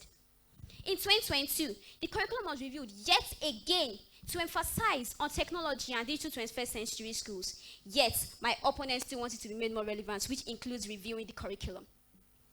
Ladies and gentlemen, distinguished guests, and my honorable panel of judges, you will agree with me that all arguments presented by my opponents are already present in the recent Nigerian curriculum. So please, there is no need for it to be reviewed. What my opponents have failed to realize is that we don't need a curriculum review. We don't need the curriculum to be relevant. What we need is the proper implementation and practicalization of the present curriculum that on ground. And I will not be satisfied until my opponents can answer these questions. Do you think we can acquire quality education with 70% of unqualified teachers? Do you think we can acquire quality education with 300,000 shortage of teachers? Do you think we can acquire quality education with over 10.5 million out-of-school children? And do you think we can acquire quality education with poor infrastructural facilities? Once these points are addressed and solved, I believe we don't need the curriculum to be made more relevant, which includes reviewing it and taking taxpayers' money and embezzling, because we will still not find the products of all this reviewing and relevancy. It's only going to end up on the bookshelf again, which is not going to help anybody. Once these problems have been called to order, I believe Nigeria is going to rise again. And so will our curriculum show that it has been given proper practicalization. Thank you. All right, that's great. Be careful with the speaker. Yes. Okay, so she's made a summary, which was incisive, and all right, so we're going to have a summary speech from the proposition, and then either of you can do that, and you have 3 minutes to do it. Starts now. I believe you haven't said anything wrong, but you are getting my arguments mixed up. I'm not saying that the Nigerian schools cannot get more quality teachers or get more educated people to become teachers in our own national curriculum schools. But what I'm saying is, why can't we change our story, give our country more global recognition by making our own national curriculum more relevant? So I'm not arguing with you that we should implement the introduction of new and better teachers to teach the students these subjects. But then making the curriculum more relevant doesn't mean adding new subjects to it. It also doesn't mean taking out all the subjects that will teach these Nigerian students. But it means we are providing a clear road for them to excel outside the borders of Nigeria. So, no, I do not completely disagree with you, but you have failed to oppose my point. And what I strongly believe is that as one nation, if we want to make Nigeria a better place, then all of you should be able to understand me when I say we should make our curriculum more relevant. Because if we were to take up the curriculum of another country like America, then we would not even be having this debate right now. So I just want to say thank you, and I hope you all have understood my arguments. All right, that's a good submission and summary. Please, that's you've not clapped enough for them. Yeah, because you see, that was not also an easy motion to debate. All right. Well, I want to appreciate the four of you who you've done justice to a large extent to this motion, and would like to say well done, and you can then go to your seats now. Yeah. We move on immediately to the next debate session, which is going to be between Babs Fafunwa Millennium Senior Secondary School and Thames Valley. I repeat, Thames Valley. Thames Valley College, Ogun State. And the motion for debate is genetically modified foods should be banned in developing nations. Genetically modified foods should be banned in developing nations. Speaking for proposition in this case would be Babs Fafunwa Millennium Secondary School, represented by Nsude Grace. A round of applause for Nsude Grace as she sits by my right.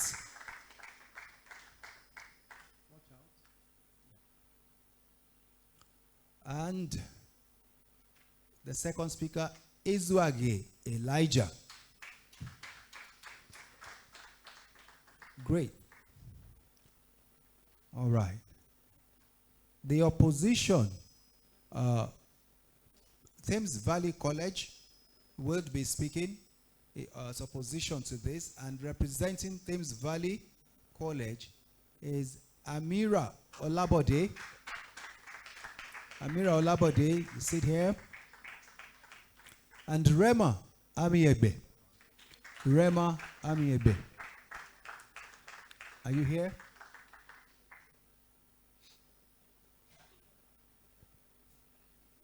All right.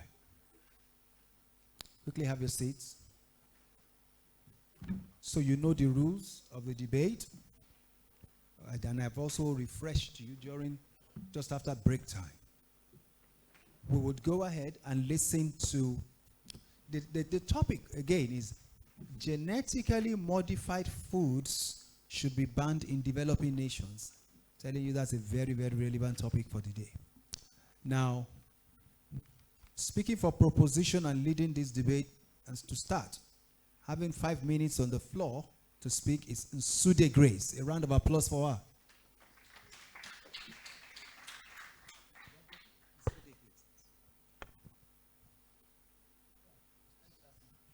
In a desperate race to feed the world, developing nations are handed a shortcut: genetically modified foods.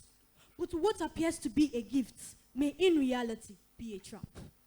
With over 70% of developing nations lacking proper regulatory frameworks according to the World Health Organization, they become test subjects to unproven science and long-term health effects. In India alone, over 300,000 farmers have committed suicide, majorly because of genetically modified seed deaths. So I ask, if our lives, sovereignty, and sustainability is at risk, can we truly call it progress? Good day, the moderator, panel of judges, timekeeper, my co-debaters, ladies and gentlemen. Standing before you today is Nsude Grace Chineye, a bona fide representative of BAPS Fafunwa Millennium Senior Secondary School. Today, this house proposes the motion which states genetically modified foods should be banned in developing nations. Today, before I dive in, I would like to define the key term, genetically modified foods. Genetically modified foods are plants and animals whose DNA has been altered through the use of biotechnology to achieve specific desired traits. These foods may appear to be a miracle solution, but to developing nations, they are like a Trojan horse. They come with promises of prosperity, but hide consequences far more damaging than beneficial. Today, I have 4 reasons for the ban of genetically modified foods in developing nations. And my points are: uncertainty about long-term health effects, economic dependency on multinational corporations. Points of information. Accepted. Didn't the WHO ascertain the safety of genetically modified foods? We're not conspiracy theorists here, we are debaters. Kindly get your points clear. Thank you. Well, according to the same World Health Organization, they said that there has not been a full research on these same GM foods. Long-term health risks still remain inconclusive and uncertain. As I was saying, one of the major today I have 4 reasons for the ban of genetically modified foods in developing nations. 1, uncertainty about long-term health effects. 2, economic dependency on multinational corporations. 3, loss of biodiversity. And 4, environmental risk. One of the major concerns regarding genetically modified foods is its uncertainty about long-term health effects. Although some scientific organizations have proven that these foods are safe, most of the research done are short-term and were done by the same GM companies. In developing nations where health infrastructure and food safety regulations are often weak, or would I say underdeveloped, introducing genetically modified foods would pose a significant threat. Just imagine if adverse effects such as toxicity, allergic reactions, and antibiotic resistance arise. These countries may lack These countries may lack the capacity to fully respond to the effect of these foods. That is why banning them would definitely prevent this effect to the people. Moreover, it causes economic dependency on multinational corporations. According to the African Center for Biodiversity, over 90% of GM seed sales are controlled by just 4 companies. Farmers in developing nations cannot even afford these expensive seeds. And even if they do, they'll be stuck buying these seeds every season due to contractual restrictions, or would I say terminator technology, meaning that these seeds can neither be saved nor be replanted. This not only causes an endless cycle of dependency, but strips farmers of their autonomy and increases rural poverty. Point of Decline. information. Furthermore, loss of biodiversity. Biodiversity, a crucial pillar of agricultural resilience, is under threat. In the adoption of genetically modified foods, local varieties which have been nurtured for years go into extinction due to the fact that farmers cannot afford varieties of seeds. According to Christian Chapela, native maize in Mexico has already been contaminated through GM strains by cross-pollination. Additionally, there are certain environmental risks. In the creation of genetically modified seeds, there is excessive use of a chemical called glyphosate. This chemical actually helps these seeds to be herbicide resistant. But as time goes on, these weeds become resistant to these chemicals, making farmers look for more stronger chemicals to be used on the farm, which would lead to soil degradation, environmental conservation, and loss of vital organisms like bees and butterflies. In conclusion, this house says that genetically modified food should be banned in developing nations. Remember, Nobel Peace Prize winner Wangari Maathai once said, and I quote, "The time has come for humanity to shift to a new level of consciousness," end of quote. And that level of consciousness demands that we ban that genetically modified foods in developing nations. Time up. Thank you.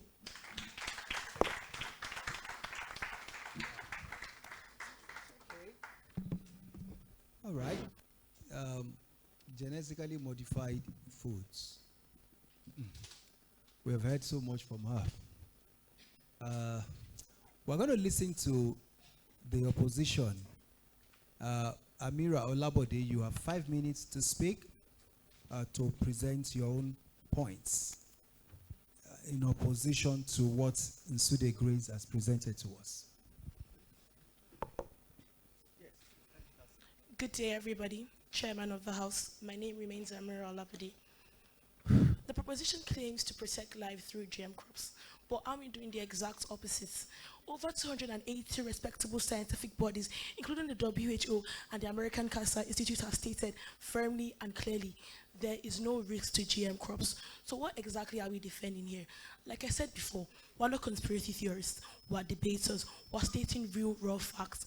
The opposition house would like to strategize and tell you that we do not believe in myth. We believe in facts, evidence, and progress.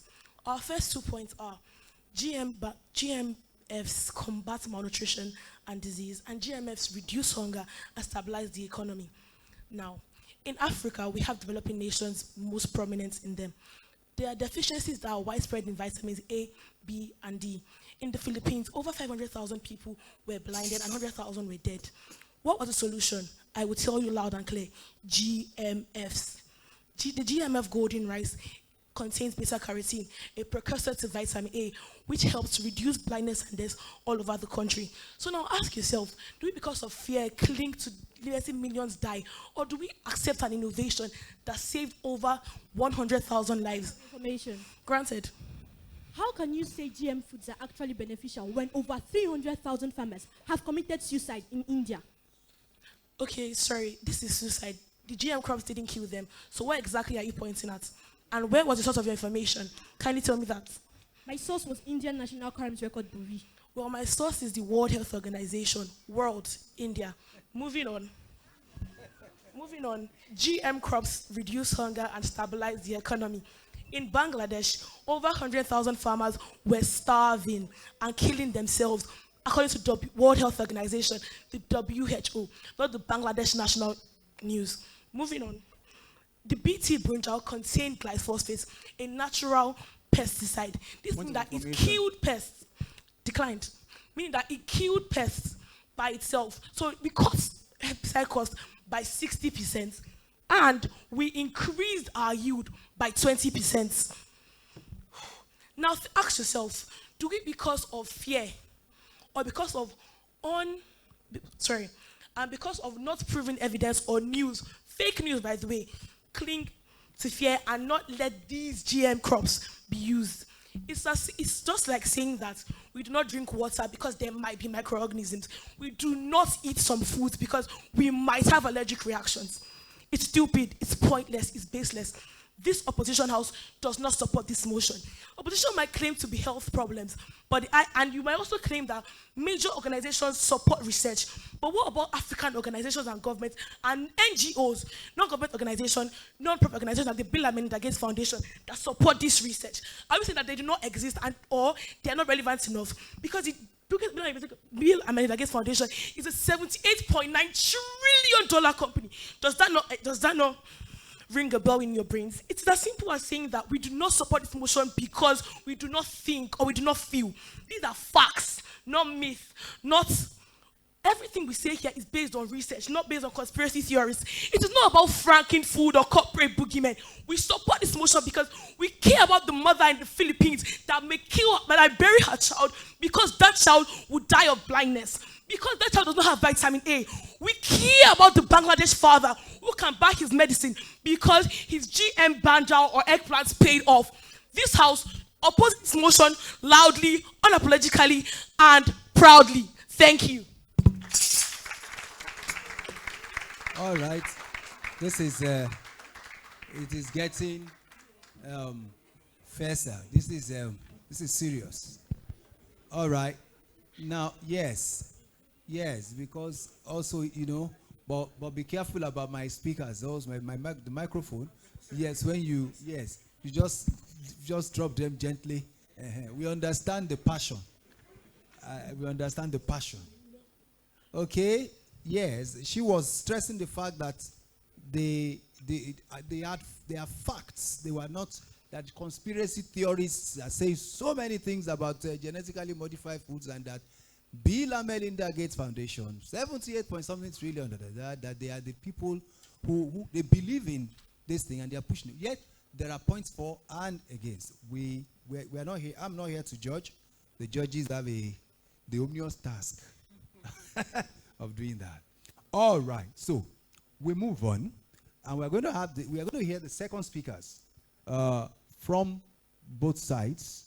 We will listen now to the second speaker from Babs Fafunwa Millennium Senior Secondary School, Izuage Elijah.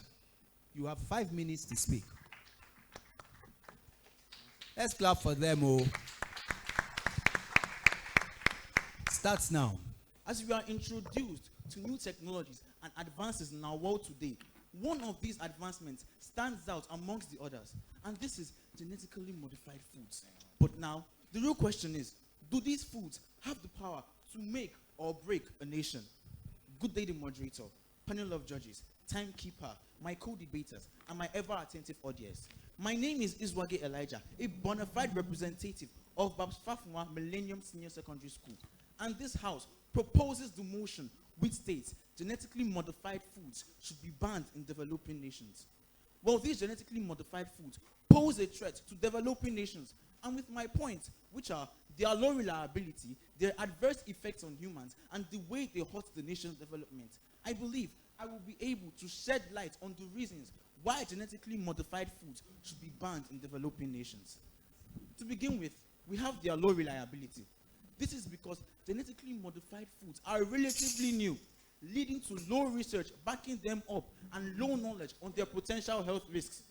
And we should know that our health concerns cannot be ignored, and we cannot take chances with people's health because it is simply too risky. In fact, a research done by the European environmental scientists shows that over 60%, I repeat, 60% of studies done on genetically modified foods were short-term, which means that we still have low knowledge on their potential health risks. Point of information. Accepted. Please, how would you like to reconcile the fact that the European Union themselves, they produce GMO crops, for GMO crops? How do you reconcile that? Well, like I said, they said that over 60% of studies done on genetically modified foods were short-term. And these European environmental scientists produce the genetically modified foods. And for them to release this research, it means that they have done their own studies on genetically modified foods well for them to be released. Because in order for you to report a research declining something, it means you two will have to go into that thing deep before you can produce it. Now, without further ado, I go back to my next point. Furthermore, we have the adverse effects on humans. Now, we should know that science states that evolution is based on familiarity. And this simply means that through evolution, our bodies have been designed to digest the foods which we are familiar with. And these are naturally occurring foods. So when our bodies are introduced to this genetically modified food, we might react in such a way that leads to an allergic reaction or results in an immune system response. Now, opponent, when my first speaker started speaking, you told her about a research done by the World Health Organization. But then she replied you saying that the same World Health Organization produced the same research. But was it that you did not hear or you did not want to answer? I know I'm not asking them a question. Point of information. Declined. Now, do you know that in the 1990s, a genetically modified version of the soybean was being created in the laboratory by scientists? But when tests were run, it shows that people who were not originally allergic to the naturally occurring soybean started developing allergic reactions to these genetically modified soybeans. And this serves as a clear example that when our bodies are not familiar with a particular substance going into them, we might react in such a way that leads to an allergic reaction or results in an immune system response. Moreover, genetically modified foods should be banned in developing nations because of the way they hurt the nation's development. And one way it does this is because these genetically modified foods were tailored to meet the needs of wealthier and already developed nations. Point of information. Declined. So when these developing nations accept these genetically modified foods into their local farming system, they might not perform well. And this leads to a waste of time, money, and resources that should have gone into improving their local farming techniques that already work for them. Now, a research done by the Food Drug Administration shows that over 75% of biodiversity has been lost since the 19th and 20th century due to the introduction of genetically modified foods. In conclusion, genetically modified foods should be banned in developing nations because of their low reliability, their adverse effects on humans, and the way they hurt the nation's development. And we should also follow the words of Jerry M. Smith, which states, and I quote, "When we tamper with the genes of our food, we risk gambling with our health, environment, and future without fully understanding the consequences." End of quote. Thank you. Wow. Brilliant submissions there by Elijah. But we now move on to the opposition and would have Rema Amiegbe take the floor for the next 5 minutes. Okay, your time starts now. Good day, Honorable Chair. Good day, everyone. I mean to be Amiegbe Rema. Now, the proposition, we're bringing out facts about how it's not economically safe for a white bred, genetically modified food to be sold in Nigeria or Africa.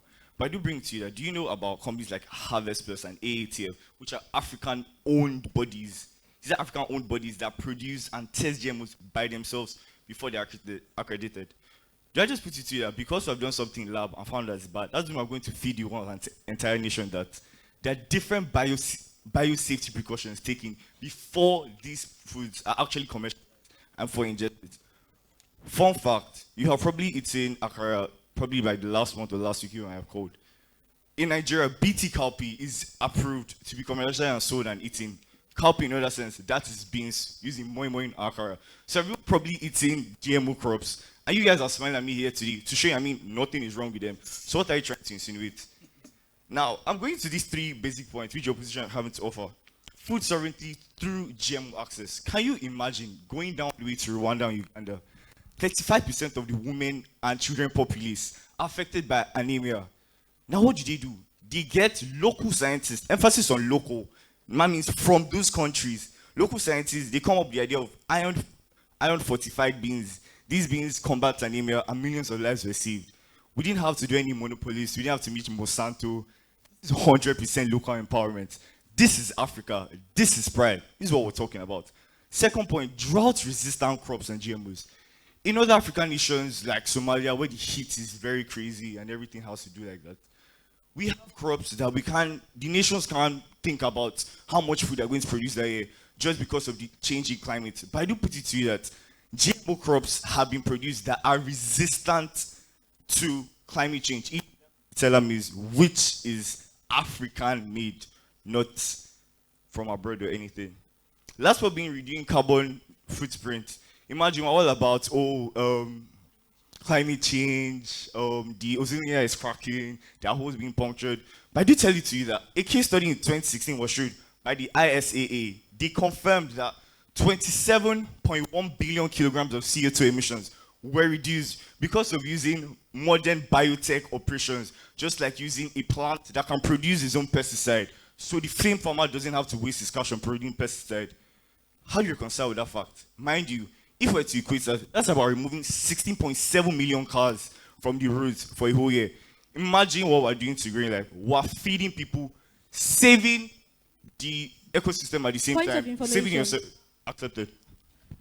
Well, according to the United Nations, in the past 10 years, there has been a significant increase of over 20% use in herbicides in GM crop regions. And you are saying that it is helpful to the environment. Yeah, thank you for that point. Mind you, I said pesticides, not herbicides. Now you see, these crops are resistant to herbicides. It just keeps on getting better. Imagine a crop, I can spray as many herbicides I want to put on it. It will affect the crops, it won't affect the consumers. But I don't need to buy pesticides for pests because it has its inbuilt pesticide. So yes, those herbicides can still be used, not affecting us or the crops. So I don't understand such a void point you're trying to bring up. But in summary, I'm just trying to tell you that science we live in a world where science is feeding people. People are being saved. Then this idea of fear is just muting down that fact. GMO crops, banning them in developing countries won't actually save us. It is punishing them while giving them handcuffs. If you really cared about the farmers, the poor farmers, you will give them tools, not such void points which come in form of cuffs.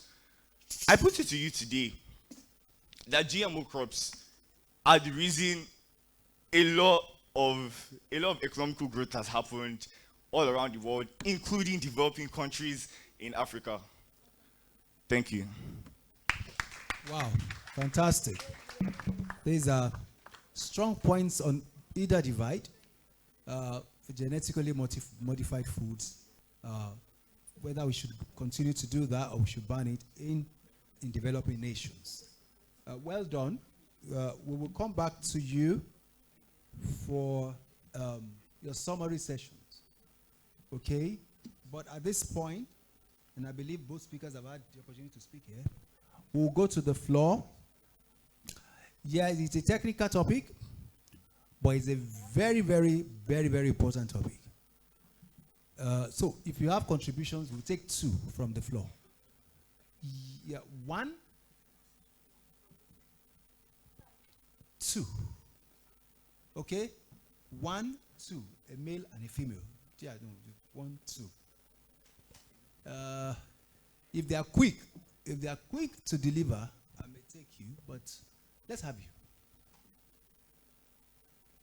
That's Jaden, my immediate past timekeeper. Okay, so this is to the proposition. The Alliance for Science said that the genetically modified foods lead to increased crop yields. So if there are higher crop yields, then it not only feeds the masses of developing countries, but it also leads to economic growth, which benefits the economy of the developing country at large. So I don't know where this argument is going. All right. Okay, to lead to increased crop yield. Let's have your point. Would have your name, your school. Good afternoon, everyone. Good afternoon. The preposition keeps on talking about how the GMOs have negative impacts on human health, but there's no research done that states that there is any negative impact on the human health by GMOs. So when you keep on stating that point, you have to have facts and sources about that particular point. Thank you. All right, that you should have empirical facts, statistics, and out of research that says that GMO is actually hurting people. Okay, young man, yes, let's have you. Come. Be quick.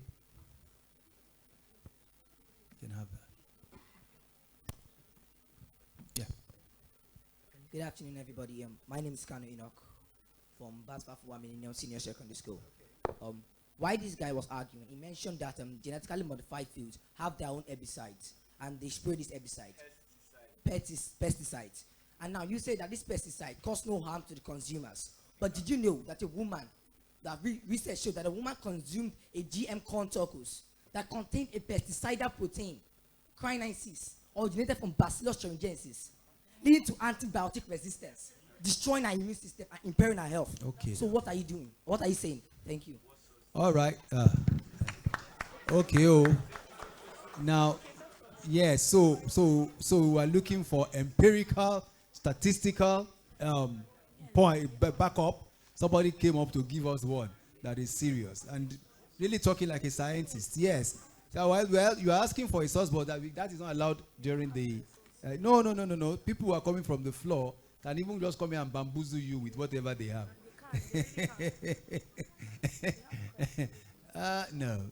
You've had your day. You've had your. Now that's it. Well, from the floor. Hello, and we want the noise to just go down. We would have a summary session from either side, and then we will go for the last debate session. We are making real progress, aren't we? Great. Now, so opposition. Hello, summary session starts with the opposition, which is Thames Valley College. You would make, either of you can do the summary, but you have 3 minutes to do it. Time starts now. Good day, everyone, again. Firstly, genetically modified crops are naturally occurring. They are not synthetic, meaning that it's not really affecting our biodiversity. It isn't directly affecting us. Rather, it is empowering us. It is making farmers that can't afford anything finally have food to eat. So how exactly is this so endangering to us and our environment?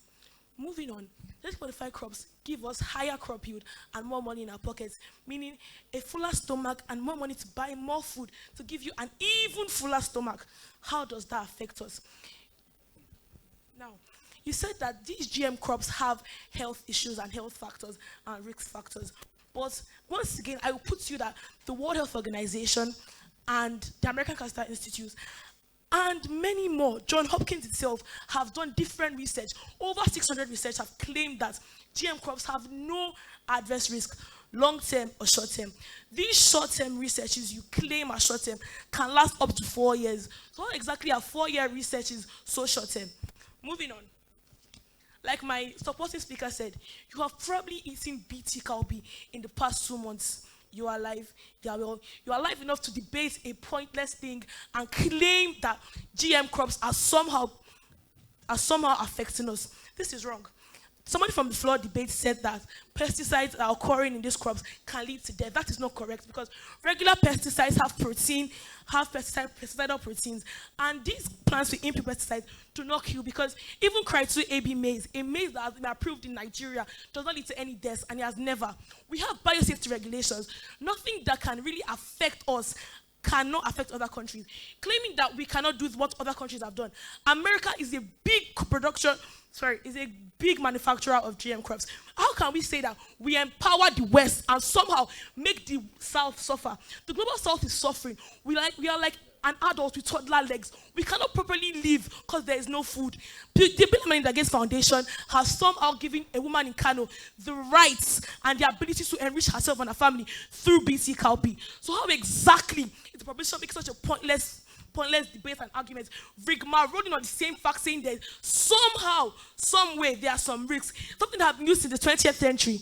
That's, what's the word? That is simple conspiration. There is no sense in this. There is no fact.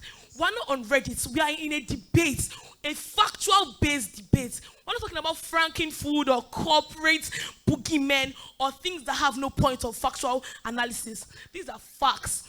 Raw hard facts hitting you hard in the face, and somehow you do not want to come to face with them. That's wrong. That's not possible. Thank you. All right, just at the make-up time. Yes, during summary you can make rebuttals, but you cannot add new points. You cannot add new points to. No, it's okay. I'm not. You did provide rebuttals for some of the things that were brought up, even from the audience. Yeah, so we're going to have the summary presentation from the proposition. Babs Fafunwa Millennium Senior Secondary School. It's your turn. You have 3 minutes to do that. Your time starts now. All courtesies duly extended. My name remains Iswage Elijah, and I am here for the summary. Well, to sum up, genetically modified foods should be banned in developing nations, and my teammates and I have provided vital points such as their low reliability, their adverse effects on humans, the way they cause economic dependency, their environmental risk, and the way they lead to the loss of biodiversity. I and my teammates have argued on the reasons why GM foods should be banned in developing nations based on their low reliability. This is because genetically modified foods are relatively new, leading to low research backing them up and low knowledge on their potential health risks, and also their adverse effects on humans. This is because GM foods and our bodies are not familiar at all. So when we intake them, this leads to an allergic reaction or results in an immune system response. Now, you said something that you are telling me and my teammates that you are hitting us on the face, rock hard facts. But I find that simply ironic, because with all the points we have provided, we stated facts in each point. But do you have fact filtering brains? Please. Now, you also said something about how genetically modified foods treat world hunger or hunger in Africa. But I know that a hungry nation can never be a developed nation, because according to the Food Drug Administration, FDA, over 735 million people still go hungry despite the introduction of genetically modified foods. And also, you said something that genetically modified foods do not cause any health effects, and we do not have any person that can come to help back us up. But I want to tell you something. According to an article provided by Vanguard News, Dr. Quincyberg Amiwa, the director of the Center of Food Safety and Agricultural Research, said that glyphosate, which is a chemical used in the production of genetically modified crops and organisms, contributes to certain medical conditions like Alzheimer's disease, heart failure, cancer, and infertility. So how can you say that genetically modified foods do not have any risk to our health, when Dr. Amiwa Christenberg, which is a respected person in the field of medicine, has proven that glyphosate adds to these medical conditions? And also, you said that genetically modified foods do not cause any pesticide, that they have their natural pesticides. Now, my teammate said herbicides, because herbicides use up to 20%. But do you know that it also increases the use of pesticides alongside herbicides? In conclusion, genetically modified foods should be banned in developing nations because of their low reliability, their adverse effects on humans, and the way they cause economic dependency.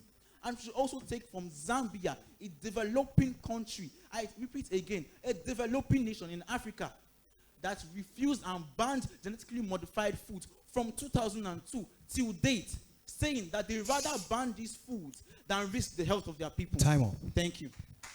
All right. Here's a round of applause. Let's clap for these students. They are tackling very serious topics here. Wow, you and I you will agree with me that they are really they've done well, and each we know that they've done serious research to be able to present their points, and we really want to appreciate you and the effort that you have put in to make this happen. So this is the end of this particular debate session, and with a round of applause, we'll usher you back to your seats. You're welcome.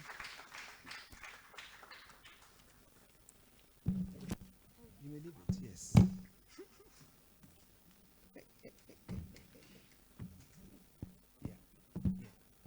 Yeah, it's okay, just leave it. Thanks, yeah. All right. We now move to the last session of the debates for the day. The audience should clap for themselves. I want you to clap for yourselves, for your patience, but I also know that you've been enjoying the debate sessions. Yeah. All right. The sixth session, you have the score sheets are here, sir, for the sixth session. Yeah. So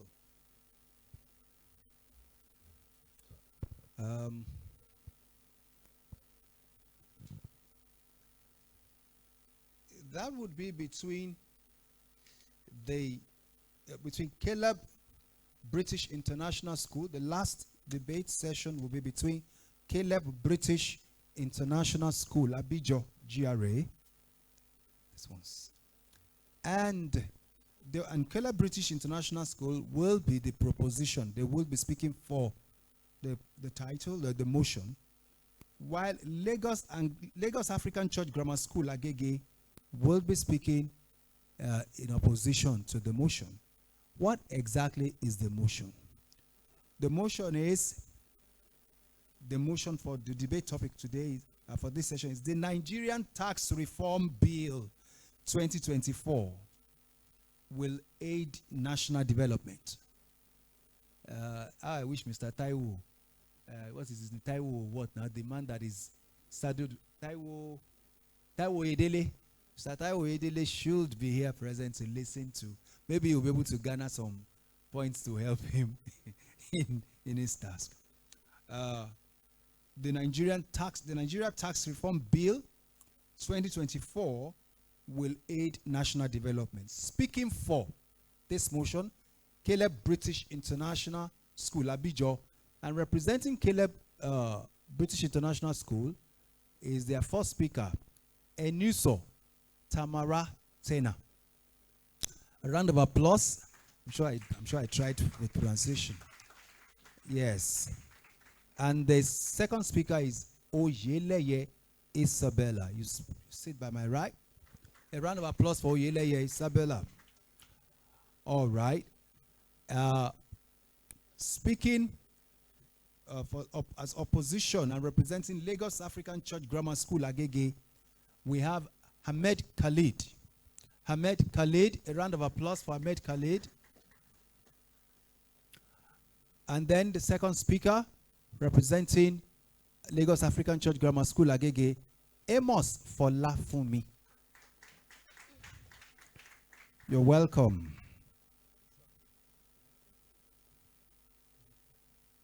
Amos Folafumi is the first speaker.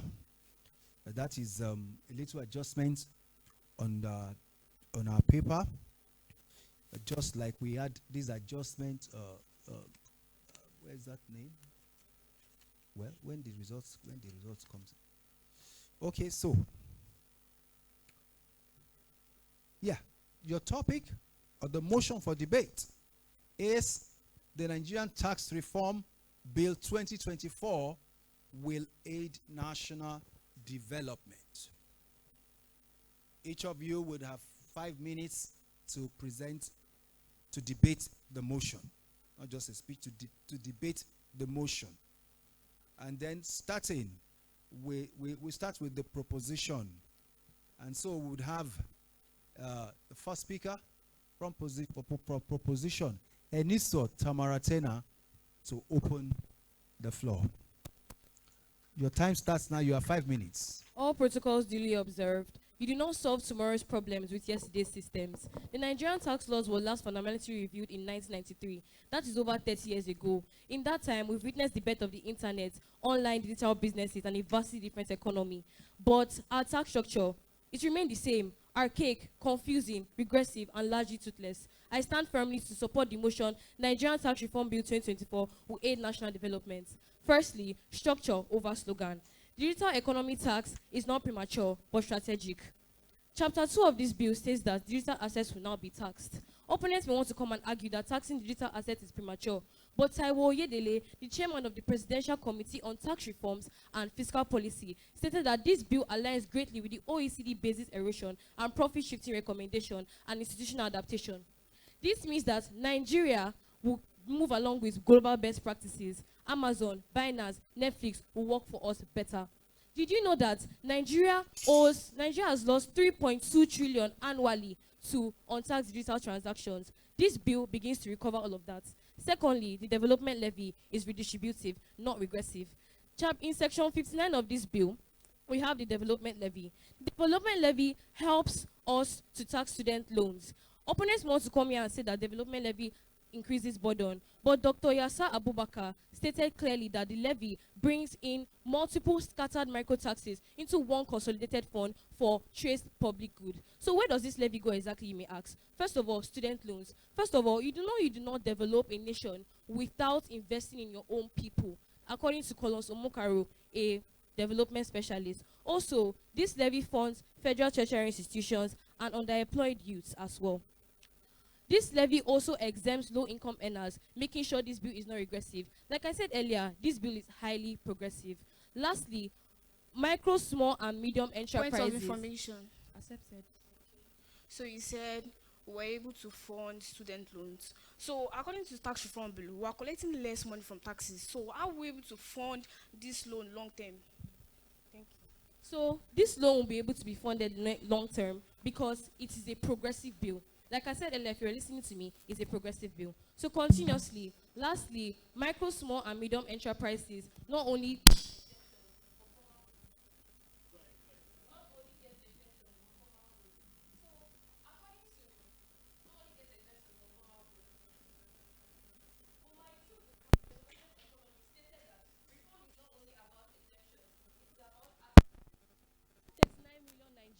over 39 million micro, medium, small enterprises are not under the law. This bill helps to change that.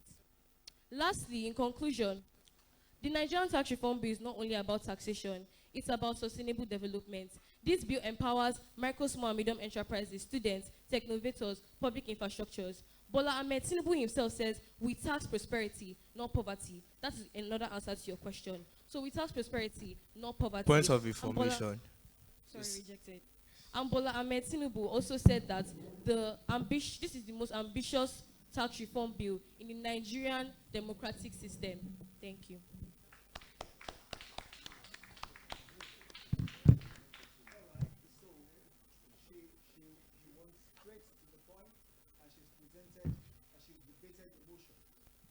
We're going to have the first speaker from that is for opposition, and that is Ahmed. No, that is Amos for Lafumi. Yeah. Your 5 minutes starts now. And so with peace and plenty, Nigeria may be blessed. This is a pledge you say to ourselves every day in form of reading, and this bill is totally against it. There will be no peace, no blessings in abundance as long as this reform exists and is being implemented. Good honorable judges, esteemed moderators, worthy opponents, and my respected audience. My name is Amos Folafumi, and this House believes that the Nigerian Tax Reform Bill of 2054 will not aid national development as proposed. I believe that this bill has unintended consequences that are sure to harm our nation's progress. Starting off, allow me to define taxation and a tax reform bill. Taxation is a method in which the government imposes compulsory levies on individuals, corporate bodies, goods, and services. A tax reform bill consists of changes implemented in taxation processes which aims to improve the country's economy, or so it is said.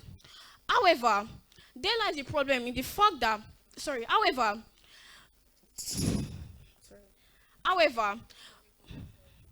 accepted.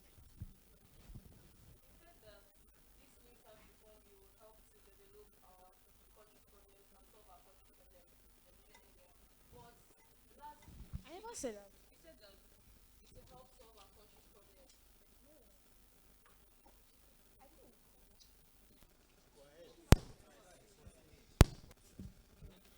However, a closer examination reveals potential risks that can weaken the federal structure that unites our nation. I'll prove this with 3 points. 1. Inflation undermines the reform's intention. 2. Revenue cuts in a debt-ridden economy. 3. Loopholes for corruption. Now to my first point. The Nigerian tax reform bill claims to ease the burden on low-income earners by reducing or removing taxes.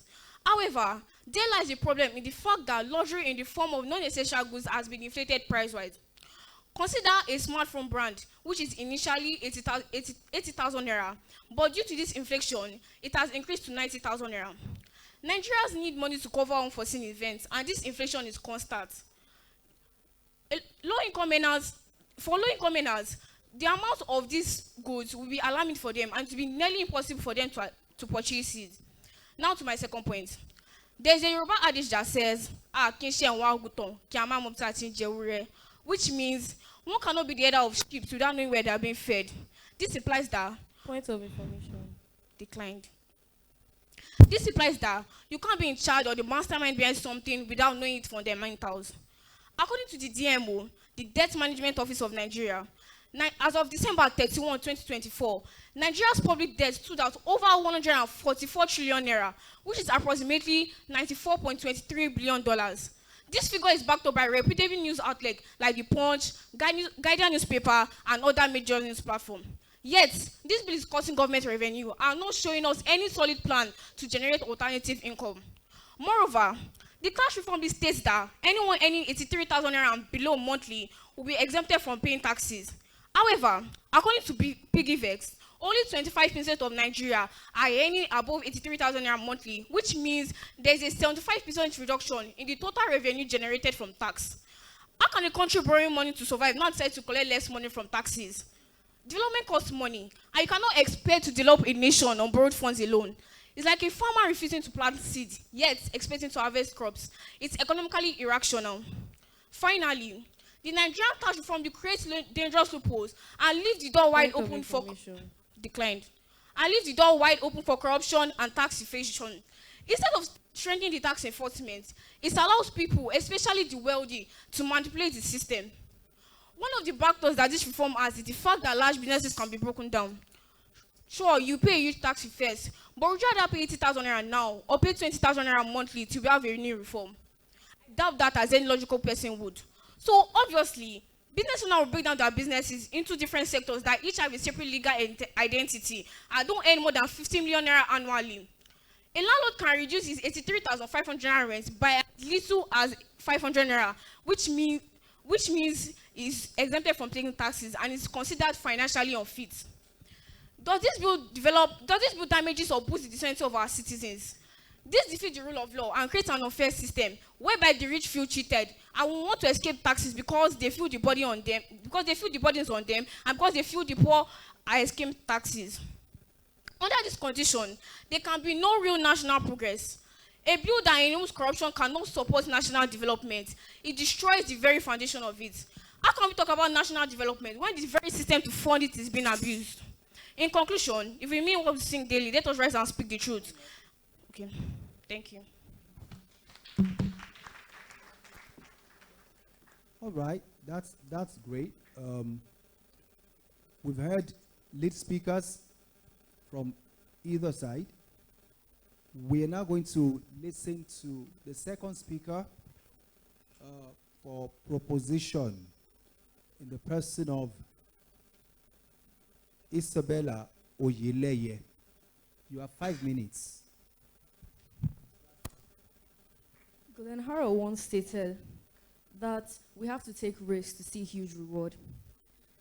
As I stand parallel to the wall and perpendicular to the ground, I'm here to support the motion that says that the tax reform bill is going to aid national development because that is a fact. In support of what my co-debater said, the Nigerian tax system is going to broaden the tax base. In contradiction to what my opponent said, they said that only 25% of individuals are earning above 85,000 naira in Nigeria. And they're saying that, oh, okay, how are we now going to clear the debt if we're barely going to be collecting tax from anybody? Nigerian tax reform bill is broadening the tax base. We're adding tax to several things, like telecommunication services. My co-debater stated that the tax reform bill has not been reviewed in over 30 years. Things like technology have evolved. This is the 21st century. So a 5% tax on telecommunication services is necessary. Nigeria gets over 70% of their revenue from oil exports. And this is a problem we have been trying to battle for multiple years. And this tax reform bill is going to solve that problem. Because with more tax... Point of information. Accepted. The Nigerian Bureau of Statistics states that the generated revenue made from crude oil has reduced from a rate of 32% to a negative 29%. What is your source of information? Nigerian Bureau of Statistics. Well, I used the Gauge magazine on the tax reform bill for the quarterly of last year, gotten from FIR's office itself.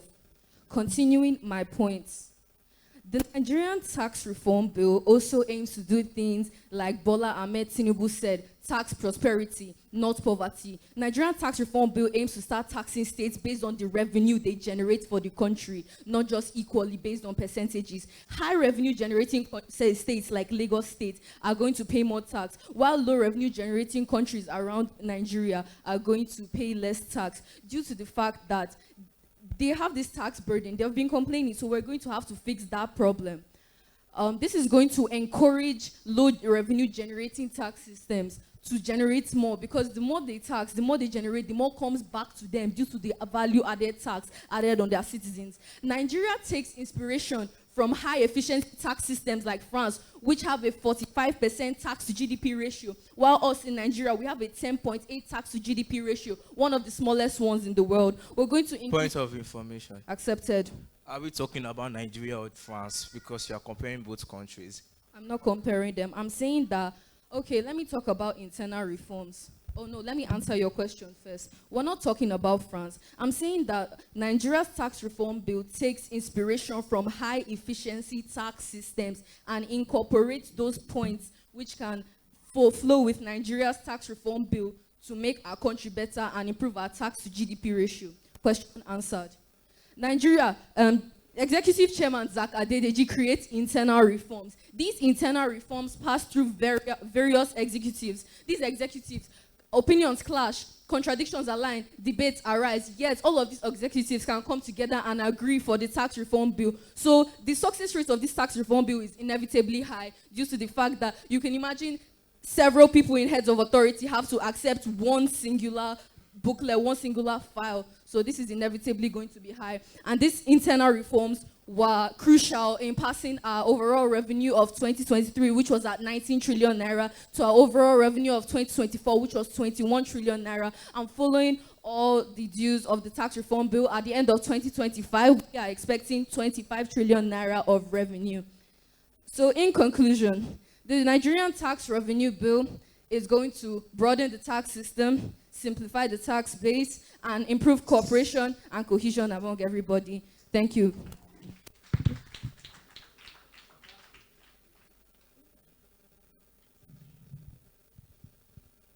No, but you see, you presented enough points to make us understand what you were saying. That's a brilliant one. Okay, we will listen to the second speaker for opposition, and in the person of hold on please, in the person of Ahmed Khalid, right? Great. So you have 5 minutes for your debate session. What's the point of a map that leads nowhere? Transparency is the cornerstone of any accountable and democratic government. Unfortunately, when we examine the Nigerian tax reform bill, we find more shadows than clarity, from the rushed legislative process to limited public consultations and the ambiguous provisions which affect millions of Nigerians. Many stakeholders have been left in the dark. Now tell me, how can citizens trust the reforms they neither understand or had the chance to contribute to? Good day, Mr. Chairman, panelists, ladies and gentlemen. I, Ahmed Khalid, a member of the opposing house, stand before you today to vehemently oppose the motion which states that the Nigerian Tax Reform Bill 2024 will aid national development. First and foremost, let us look into what the Nigerian Tax Reform Bill entails. The bill proposes an increase in certain taxes, a widening of the tax base, stricter enforcement of tax compliance, and a reduction of some tax incentives. While the government claims that this will increase revenue for national development, I stand here to prove otherwise. My observations about this motion are wrapped up in 3 points. 1, the bill will discourage investment and entrepreneurship. 2, the bill will promote tax evasion and corruption. Rejected. 3, the expected revenue from the bill may not translate into development due to mismanagement and poor accountability. Now to my first point. The bill will discourage investment and entrepreneurship. One of the key features of the 2024 tax reform bill is the removal of some certain tax incentives which previously encouraged investment in critical sectors like agriculture, manufacturing, and Point technology. of information. Accepted. So according to the FIRS gauge that we got from the quarterly last year, the bill doesn't reduce tax incentives. It is channeled to the same agriculture you just talked about. Okay. It's channeled to agriculture, ICT, manufacturing, and high sectors. and it's exempted. MSMEs, that is micro, small, and medium enterprises, are exempted. So I wanted to correct that. We have examples of companies that were taxed out of Nigerians. We have examples of companies that were taxed out of Nigerians. Example is Diago, Guinness, Nigeria, who sold 58.02% of their stake to Singapore because they were taxed out of Nigerians due to declining consumer purchasing power. I hope I've been able to counter your point. Furthermore, the bill will promote tax evasion and corruption, higher taxes and stricter enforcement without addressing the underlying inefficiencies in tax administration. We only push more people and businesses into the informal economy to avoid paying taxes. Court officials may exploit the complex tax systems due to demand bribes, further weakening trust in government institutions. Instead of boosting national development, the bill risks deepening the culture of corruption, Point of information. rejected, and non-compliance in Nigeria's tax system. Finally, the expected revenue may not translate into development due to poor accountability and mismanagement. Despite Nigeria's problem has never been about the revenue alone, but how the revenue is being used. Despite trillions of naira generated over the years, the country still grapples with poor infrastructures, inadequate healthcare, and funding education systems. Increasing taxes will mainly put more money into the hands of corrupt officials and not into national development. In conclusion, Mr. Chairman, panelists, and my esteemed audience, the Nigerian tax reform bill policy is a policy that will increase hardship, promote tax evasion, and fail to deliver real development. Therefore, I strongly urge you all to reject this motion, because taxes without systemic reform will lead the Nigerian backward and not forward. Thank you.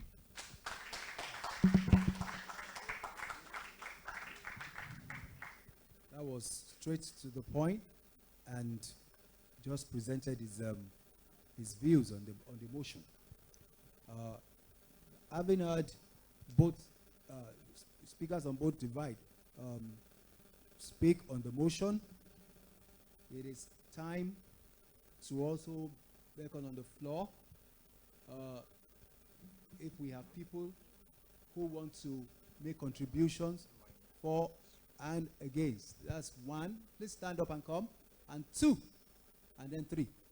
Those three alone. Be quick. We have you, the young man at the back, and the girl in front there. Yeah. Make it brave, straight. Good day, everyone. So the speaker from the opposing house said that how are we supposed to know whether this is not just another scheme to embezzle public funds? Well, if you read the bill is to bring about more clarity due to everybody being under one structure this time around, not the regular everybody being divided and money going into untraceable wallets. Thank you. Thank you.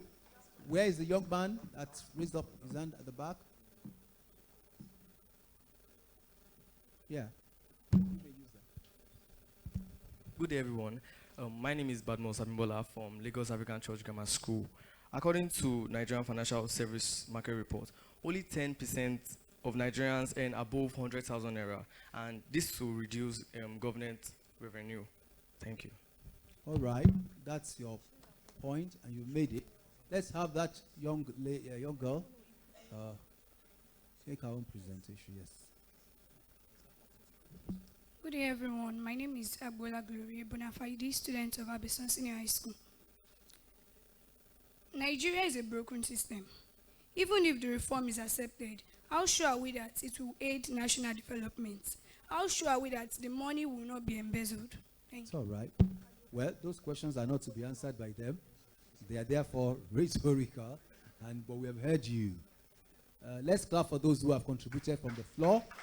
Everybody who has contributed from the floor, right from the beginning till now. We appreciate you. We will get back to our speakers.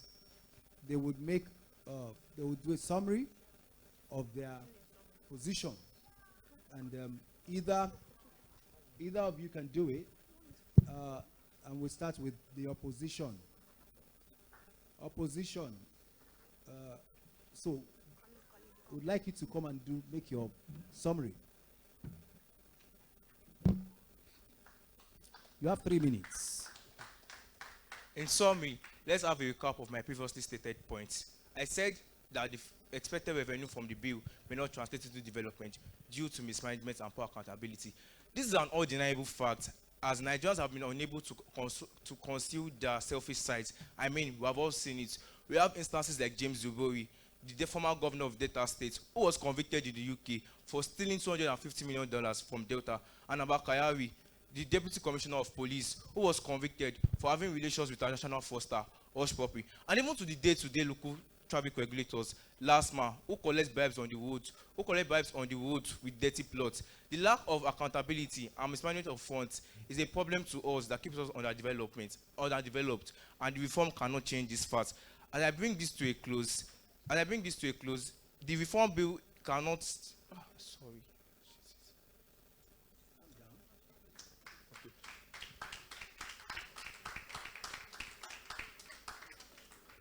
Thank you. That's great. I like that. Yeah, please clap for him. It is not easy. Oh. Yeah. All right. So we'd have the summary from the proposition, and then Caleb, right? Caleb British. So you said that selfishness, embezzlement, how are you sure that the money will go where it's meant to go? First of all, Zakadedeji, executive chairman of the FRS, stated that there will be less interference due to the e-filing system. So you are sure that your money will go where it's meant to go. And you also said that this reduces entrepreneurship for micro, small, and medium enterprises. But how? Do you expect us to tax poverty, not prosperity? Bola Ahmed Tinubu said it himself. He doesn't want to tax poverty. He wants to tax prosperity. This is what this bill claims to do and aims to do. How can a bill that has passed through thousands of internal reform, increasing Nigeria's revenue from 19 to 21 trillion in 2024, and expected revenue of 25 trillion? How? Second of all, do you expect us to tax poverty? Do you expect us to continuously tax poverty? You said entrepreneurship. All the points you raised, I've counted them here. Because poverty, we've cleared that. We don't want to tax on people that do not deserve to be taxed. We want to tax people, the elites. We want to tax the elites. We want to tax people that deserve to be taxed. Thank you. Wow. No, another round of applause for them, please. And for all our speakers. It has been a wonderful, wonderful time listening to them. And it's the time was well invested, right? Yeah, so please, you may now go back to your seats. You've done well.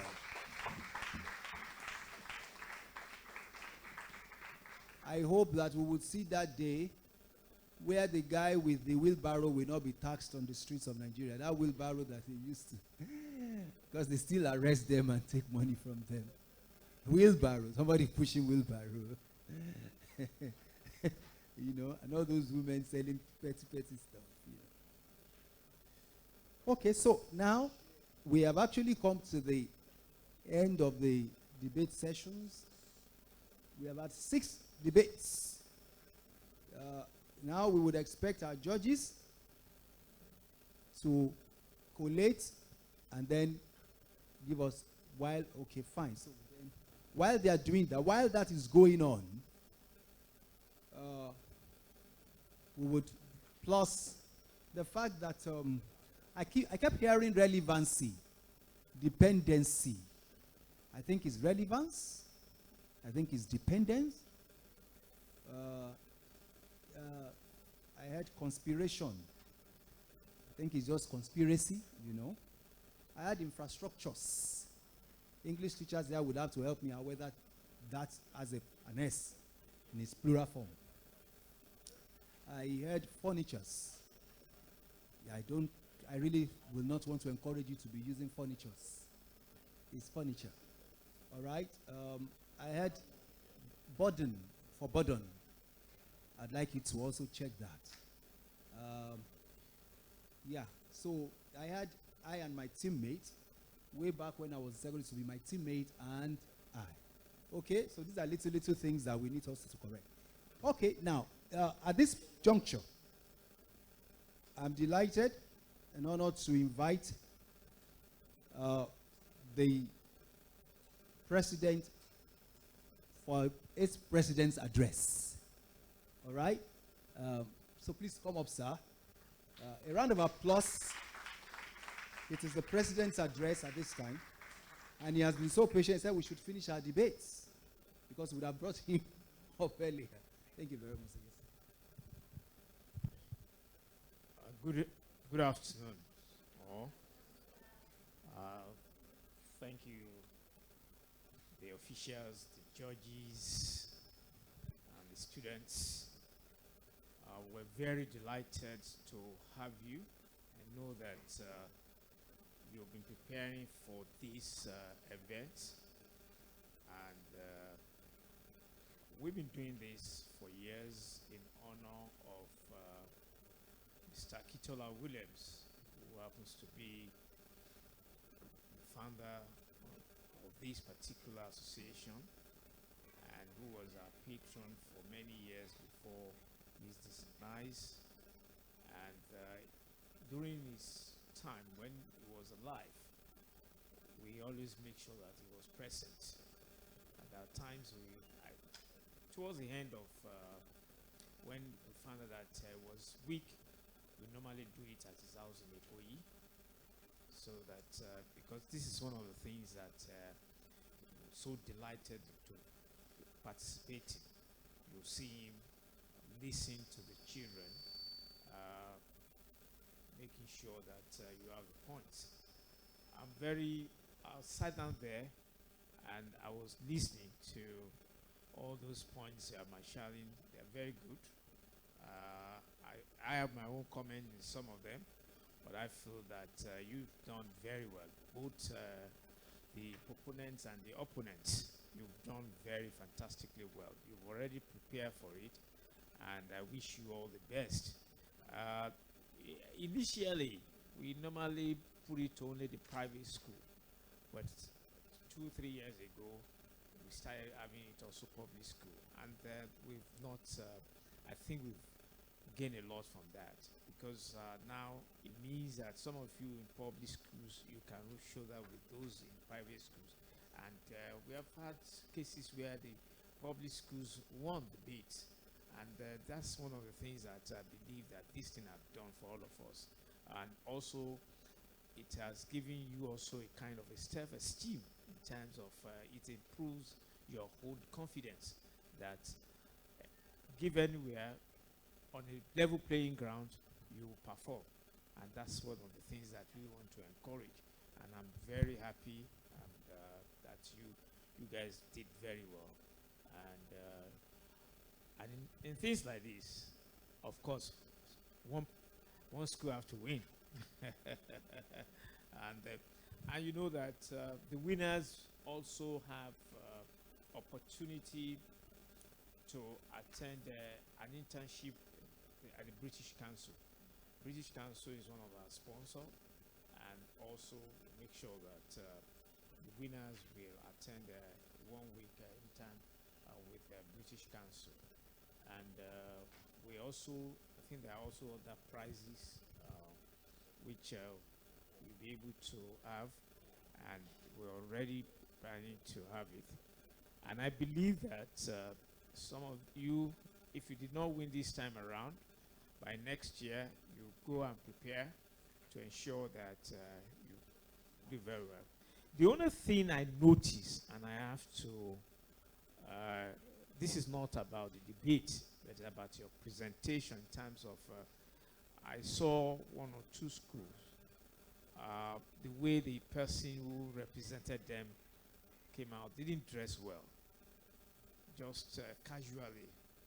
I have a tie, doesn't knot the tie, all kind of things like that. I think it's very, very not good. Please try, I don't want to mention the school, I don't want to mention the person, so that it doesn't have any bias with the marking. But I believe that if you are coming and you are representing your school, your presentation also matter. And I want the teachers also to note that, because it's, yes, you can want to be casual, you want to be anything, but it's not good. If you are representing your school, if you are supposed to knot your tie, you knot it. That's how we are trained. You knot your tie, you dress well, neat, and well, it's part of your presentation. You might not know it. You might be brilliant, you might know anything, but you just come in casually and do anything. No, those areas have gone. Please, I'm appealing to you. If you are representing your school, dress properly, present yourself. It's also part of marking.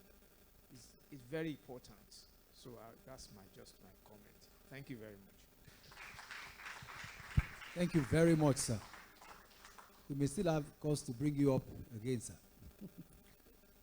All right, while we wait for the judges, I would like to have inputs, observations, not anything that would, we're not here for, we're not going to do another debate, but you just want to also make your observations known to us, maybe our teachers, maybe, the teachers present, any observations, any contributions, not on the topics, maybe some feedback from teachers, from... Yes. Please come. Please. Let's have you.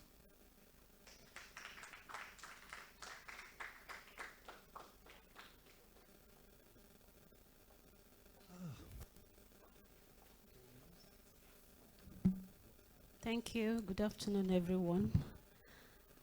Sir, you pointed some of the aspects where the students had some error while they were speaking. I noticed that about 2 or 3 students used the word bona fide, but they didn't pronounce it correctly. They were like bona fide, and some other way they pronounced it. The word is bona fide. Thank you.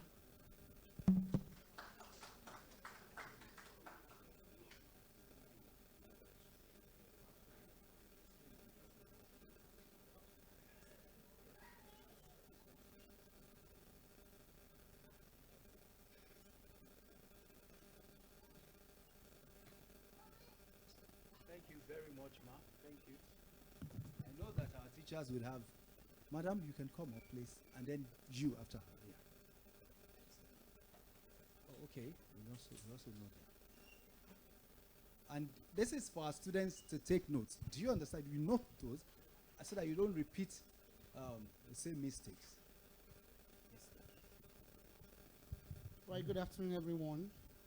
For me, I just want to say that I'm quite impressed being here today, that for everyone that's participated, I want to say, please, guys, can we clap for ourselves? We've done so well. And I can see that the way Nigeria is moving gradually, we're getting there by the day. So please, just keep putting on, keep pushing on. Be more confident when you come out. Present the best you can do. As to what I saw here today, it means that we can compete with the outside world, either from the government school or private school or a government school. We're trying so hard. And coming here to see that, even I apologize, I don't mean to be rude, but the government schools participants I saw, they did so well to what the government schools used to be. So that means there's a lot of improvements in the government. So let's just keep praying for Nigeria, and I believe by the grace of God, you seated there, and you will make Nigeria the better place. Well done, guys. Thank you very much. Where's that? Yeah, after her, then you. So those are good observations. Yes, you may use that. Good afternoon, everyone. All protocols duly extended. My name is Mrs. Adele, and I'm from Abeson Senior High School. I actually want to applaud all participants here today. They've shown to us that they've really researched and they came here to project properly. We say thank you to all teachers, including myself. However, I want to quickly chip in this, that it is a debate competition where we engage in intellectual combat, not aggressiveness. I saw some schools being aggressive. You know, we are not fighting. We are only here to enlighten one another. Also, let me quickly say this. With due respect, ma'am, that word is pronounced as bona fide. and not bona fide, according to Longman Advanced Learners Dictionary. Thank Okay. you very much. All right, thank you very much. All right. Okay. Now let's have you come up too. Yeah. We all live here learning. Good afternoon, everyone. I'm Miss Cynthia. I want to correct this word, develop. I was hearing develop. I heard it like 3 to 4 times or so. So I want to correct that word, the pronunciation of develop, not develop. Thank you. Thank you very much. Finally, we'll have you, sir, to come up and make your observation. All right. Good afternoon, everyone. And I must say that our protocols daily observed. Actually, I want to actually commend every speaker, everyone that has spoken today.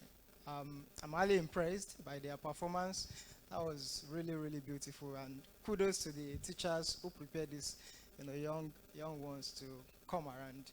However, my point was actually mentioned by, I think, the second to the last speaker.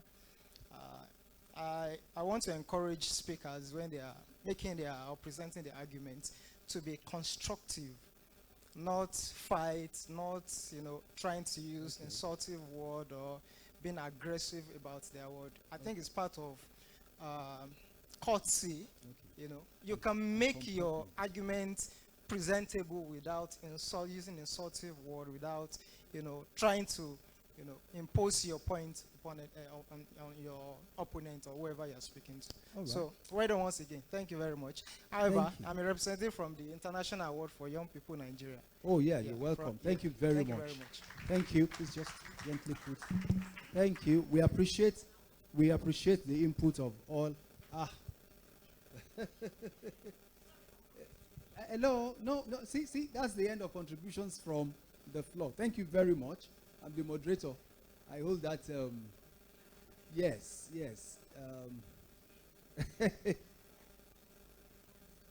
We're going to have. I know that there will be a debate, but we would have that debate after. I'll sit down with teachers who would actually settle that particular issue. Yes. I'm interested. Yeah. It doesn't. All right. So, I have on strong authority that results are ready. That the results are ready. I want to especially appreciate NEM Insurance PLC, British Council, also, and all other partners. And presentations would be by our partners, NEM Insurance PLC and British Council. We will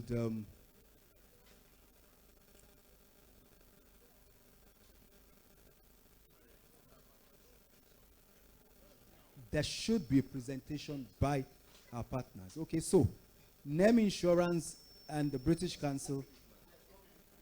Yeah, please, so pardon me. I think you'll be fatigued or something. Let's have, yeah, you may use that. Hello. Good afternoon, everyone. You're sounding as if you're tired. Good afternoon, everyone. That's better. My name is Pius Azoronwa. I represent NEM Insurance PLC. My chairman and my managing director, they are not available. Ordinarily, they would have been here, or the executive director. So I should have done this at the, the opening moments. I want to, on behalf of them and the entire staff of NEM Insurance PLC, welcome everyone here. We are partners. We have been serious partners for over 10 years, and I've been attending their functions. And what is happening today is not a surprise to us. I'm quite impressed by the quality of what we have seen today. And I want to encourage our young ones, as you do this, continue to, read your books and hope for the best I heard all of you, many of you saying that Nigeria is a broken country, but then whatever is broken can be mended. So let's pray for the best. Let's not be negative in all our thinking towards Nigeria. So please, NEM, like you have seen us, this is our building. We're into insurance. We've been around since 1948. I don't want to tell you all about NEM. Just go and Google and you know all about us. But one thing I want you to leave here is that NEM is the #1 general insurance company in Nigeria. You can fact check that, yes. Yes, we have broken so many records. We have many firsts. NEM, as of today, is the first insurance company in Nigeria to pay out ₦1 as dividend. Please go and fact check it.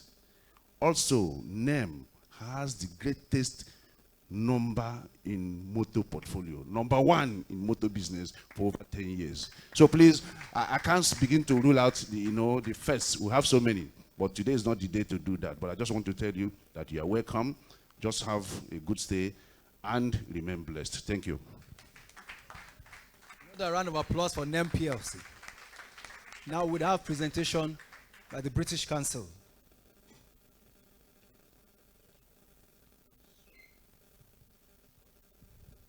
Good afternoon, everyone. My name is Joy, and I am here on behalf of British Council. I would like to say that we are honored to be partnering with NBA on this celebration of the power of voices, the power of critical thinking, and the future of leadership. I am mind blown. You guys did amazing. You guys did fantastic, right? And it doesn't matter if you win or you don't. You've shown so much courage to come out here to speak on what you believe in. And just know that whenever you speak on an idea you believe in, you are inspiring change. So don't let your light go dim. Like I've heard a lot of you say, oh, Nigeria is broken. It's actually not broken. Because if you keep saying it's broken, you start internalizing it. So you need to see Nigeria as a great nation. It doesn't matter what is happening around you. And the amazing thing about it is when one person comes out to speak, I'm like, oh, I'm mind blown. I think I'm going to follow this one. And then another person comes and I'm like, I'm having a second thought. So it kept changing, which means that there are so many things that needs to be done. And you guys have identified a lot of issues. And the first step about bringing change is identifying the problem. So once you identify the problem, you now start bringing out the solution, which you've all done today. And I appreciate you for being courageous. I appreciate you for being thoughtful. I know you must have put in a lot of work in preparing today's presentation, and you must have learned a lot of things through it. So well done, everyone. Briefly about British Council. British Council is a UK international organization based in over 100 countries. We prioritize relationship with cultural engagement and educational opportunities. You can check out our website to see various ways you can benefit from us, partner or collaborate with us whenever you want, right? Thank you all so much. Thank you very much. British Council, we appreciate you. Now, at this juncture, it is now the announcement of results. I believe that the judges are ready. They will make the announcements of results themselves from there. And then we'll do awards and presentations afterwards.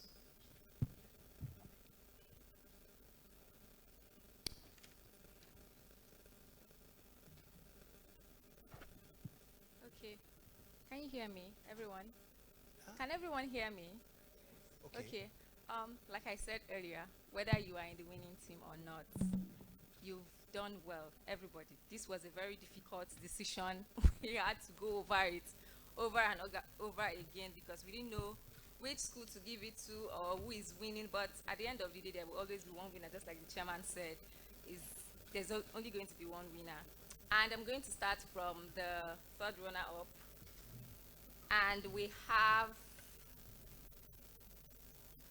Oriwo Senior Model College, Ikorodu.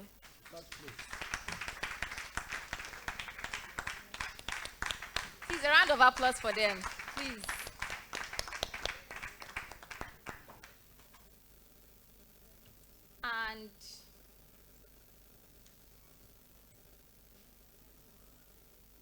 Suspense. Okay, the second runner-up for today's debates, we have Rainbow College Surulere. Please, a round of applause for them. Ready? Okay. Okay, and the winners for today. Are we ready? We don't look ready. Are we ready? We are ready. Okay. And the winner goes to Keke Senior High School.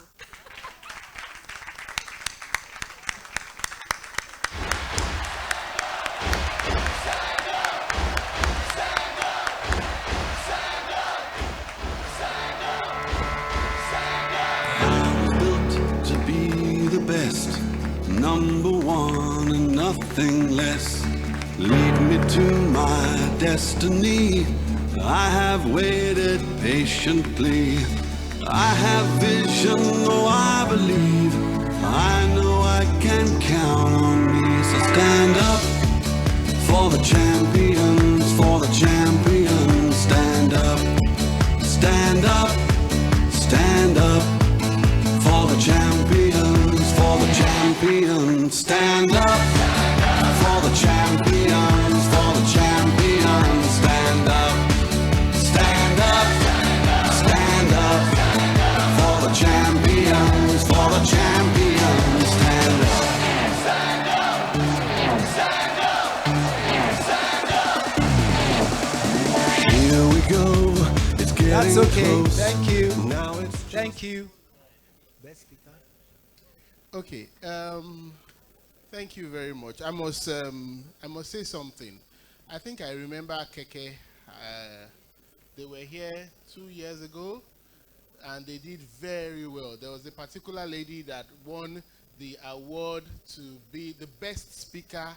The last they did it last year. They went the year before the last, and the lady that won was the one that won the award of the best speaker, and she was the one that went for the training at the British Council.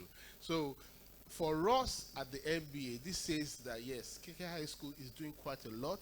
And you see, Madam came out to speak and said that she's really impressed at what the public secondary schools are doing. And I must say, yes, this is a reflection of what the judges have done, that we have a third as a public school and a private school coming second and the public school coming first.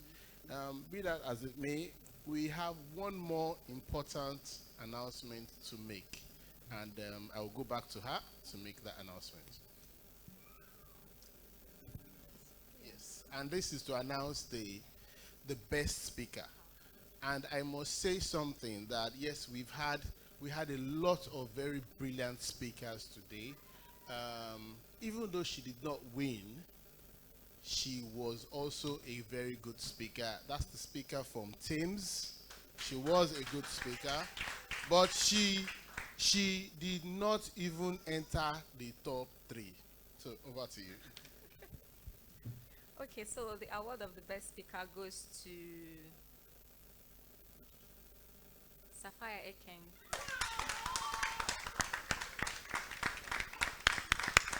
And this was I must say this was a unanimous decision by all the judges. It was not based on, she spoke very well. However, we all agreed she was the best speaker. So please put a round of applause for her as a champion for today. I'd also like to recognize another very good speaker, and that's the boy from KK High School. Very good speaker, very, very good speaker. I'd also like to recognize all the speakers that had some form of traditional, will I say, proverbs that they used in arguing their points. It shows that and you also translated it. You also translated it. So that goes a long way to tell us that you are relating not just your thoughts, but your expressions, and you're explaining your expressions locally and also globally accepted. I must say this has been a very fantastic debate. We'll now call the president for presentation of awards.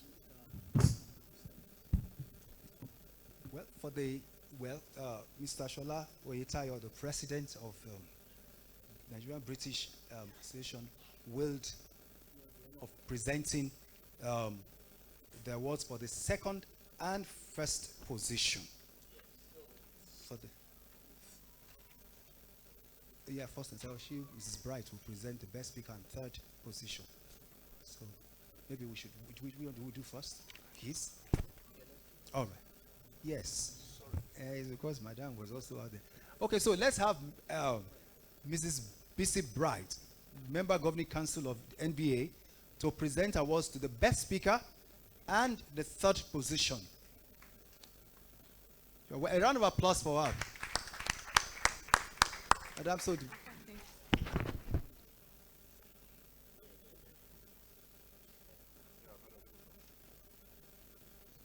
best speaker, where are you? Sapphire Ekem.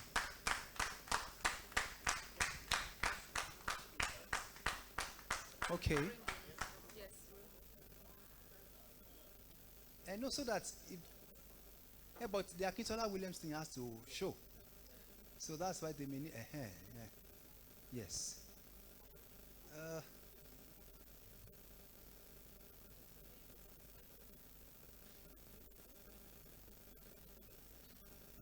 Yeah, that's great. That's great. The third position, please wait, madam. The school that came third, that's no, not Rainbow. Oriwu Senior Model. Oriwu Senior Model College, please.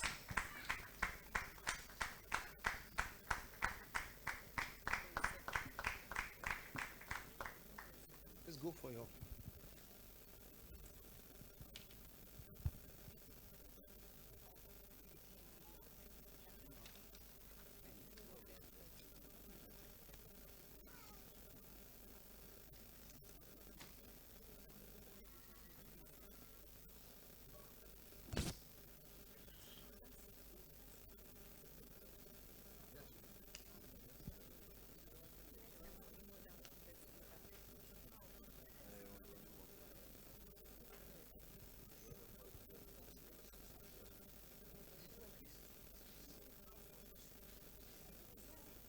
Okay, the team members, every other person can join. Even include. Hold on, let your teacher.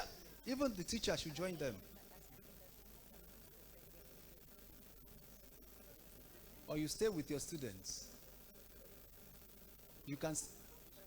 No, we want that thing to see. You need to let the Akintola Williams thing show. Yeah.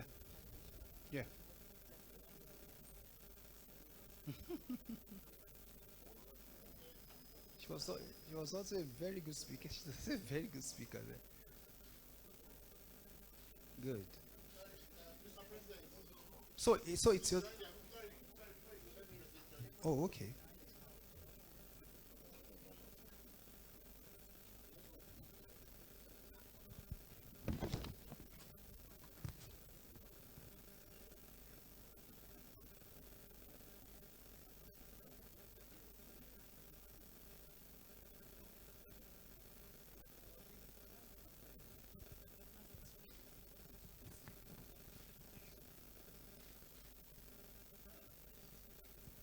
Okay, so the second winners, Mr. President, Mr. Bisi Oyetayo will be giving the award. Thank you very much, ma. Yes, we announced. The third position, what prize? We gave phone. What kind of phone? We gave Nokia phone. What? We're supposed to have announced the prizes so that people would know what actually we gave. So the best speaker, please come. What? You haven't given me. Oh, it's okay. Okay. Yes, the third prize. What do we give you? It's a phone. Okay, you have your cup and the phone, Abby. The second, what are we giving the second? So we are giving you Samsung Tab for the two. We are giving the Samsung Tag for the speakers, of course, and then the cup for the school.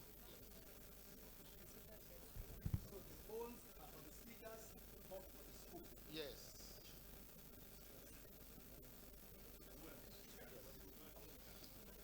The two speakers. That's the second speaker. All right. Wait, so take a picture.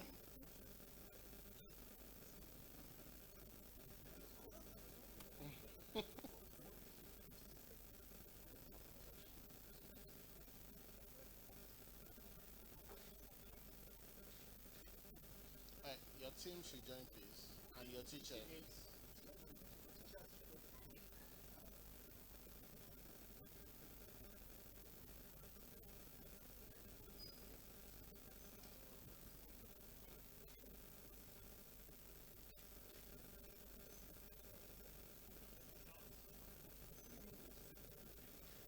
All right. Keke Senior High School. So the Keke Senior will get a Lenovo laptop. You get laptop. Yes, and these items are for the speakers. The gift items are for the speakers. The trophy is for the school.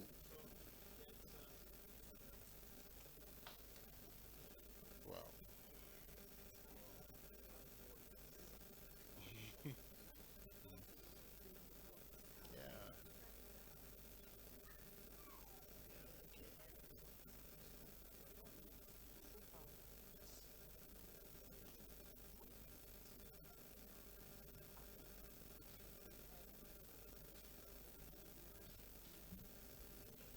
Yeah, Tom, hold on, let me help you.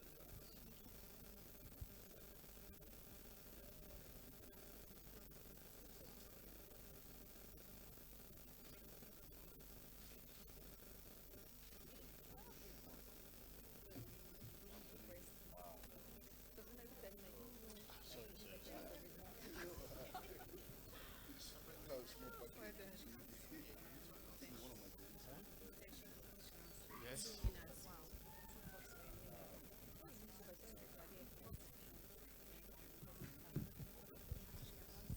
Okay, I would like the winners, the two speakers from the winning school, please come. And then the best speaker, please come. So, please, British Council, because the three of them are going for internship at British Council.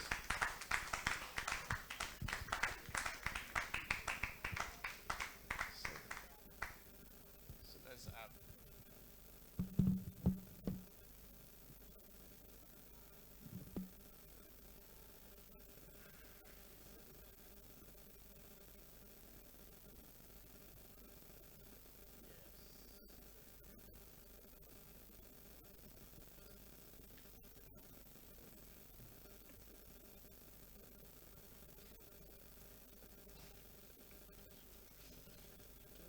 Sorry, 1 minute. Let the moderator join them.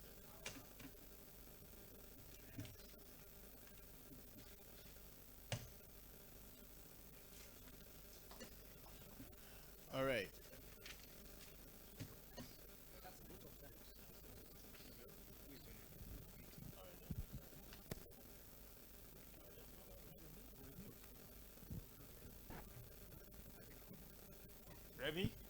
Remy Drujaye, can you please come?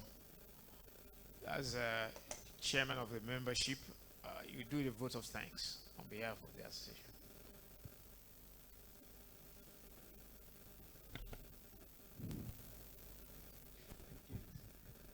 On behalf of the Nigeria Britain Association, I'd like to say a big thank you, firstly to the students and the teachers who came here to wow us. We experience this every year, and we do commend each and every one of you. And of course, congratulations to the winners. Congratulations to all the students who came. We also like to say a big thank you to NEM Insurance and the British Council. And of course, to our coordinator for the afternoon, a big thank you. So as we all go back to our respective homes, we wish you well, and we hope to see everyone again next year. We'd like to say a big thank you to everyone. Thank you, and have a wonderful, I think Mr. President still has a word or two. Yeah, I think, sorry, there's a big omission. We have a representative of Ministry of Education there. Please, can you please, or do you want to give us one word, please?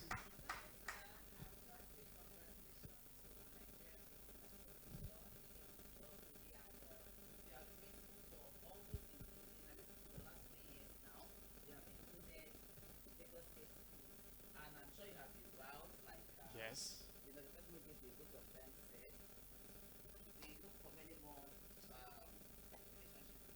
Thank you very much. Thank you very much.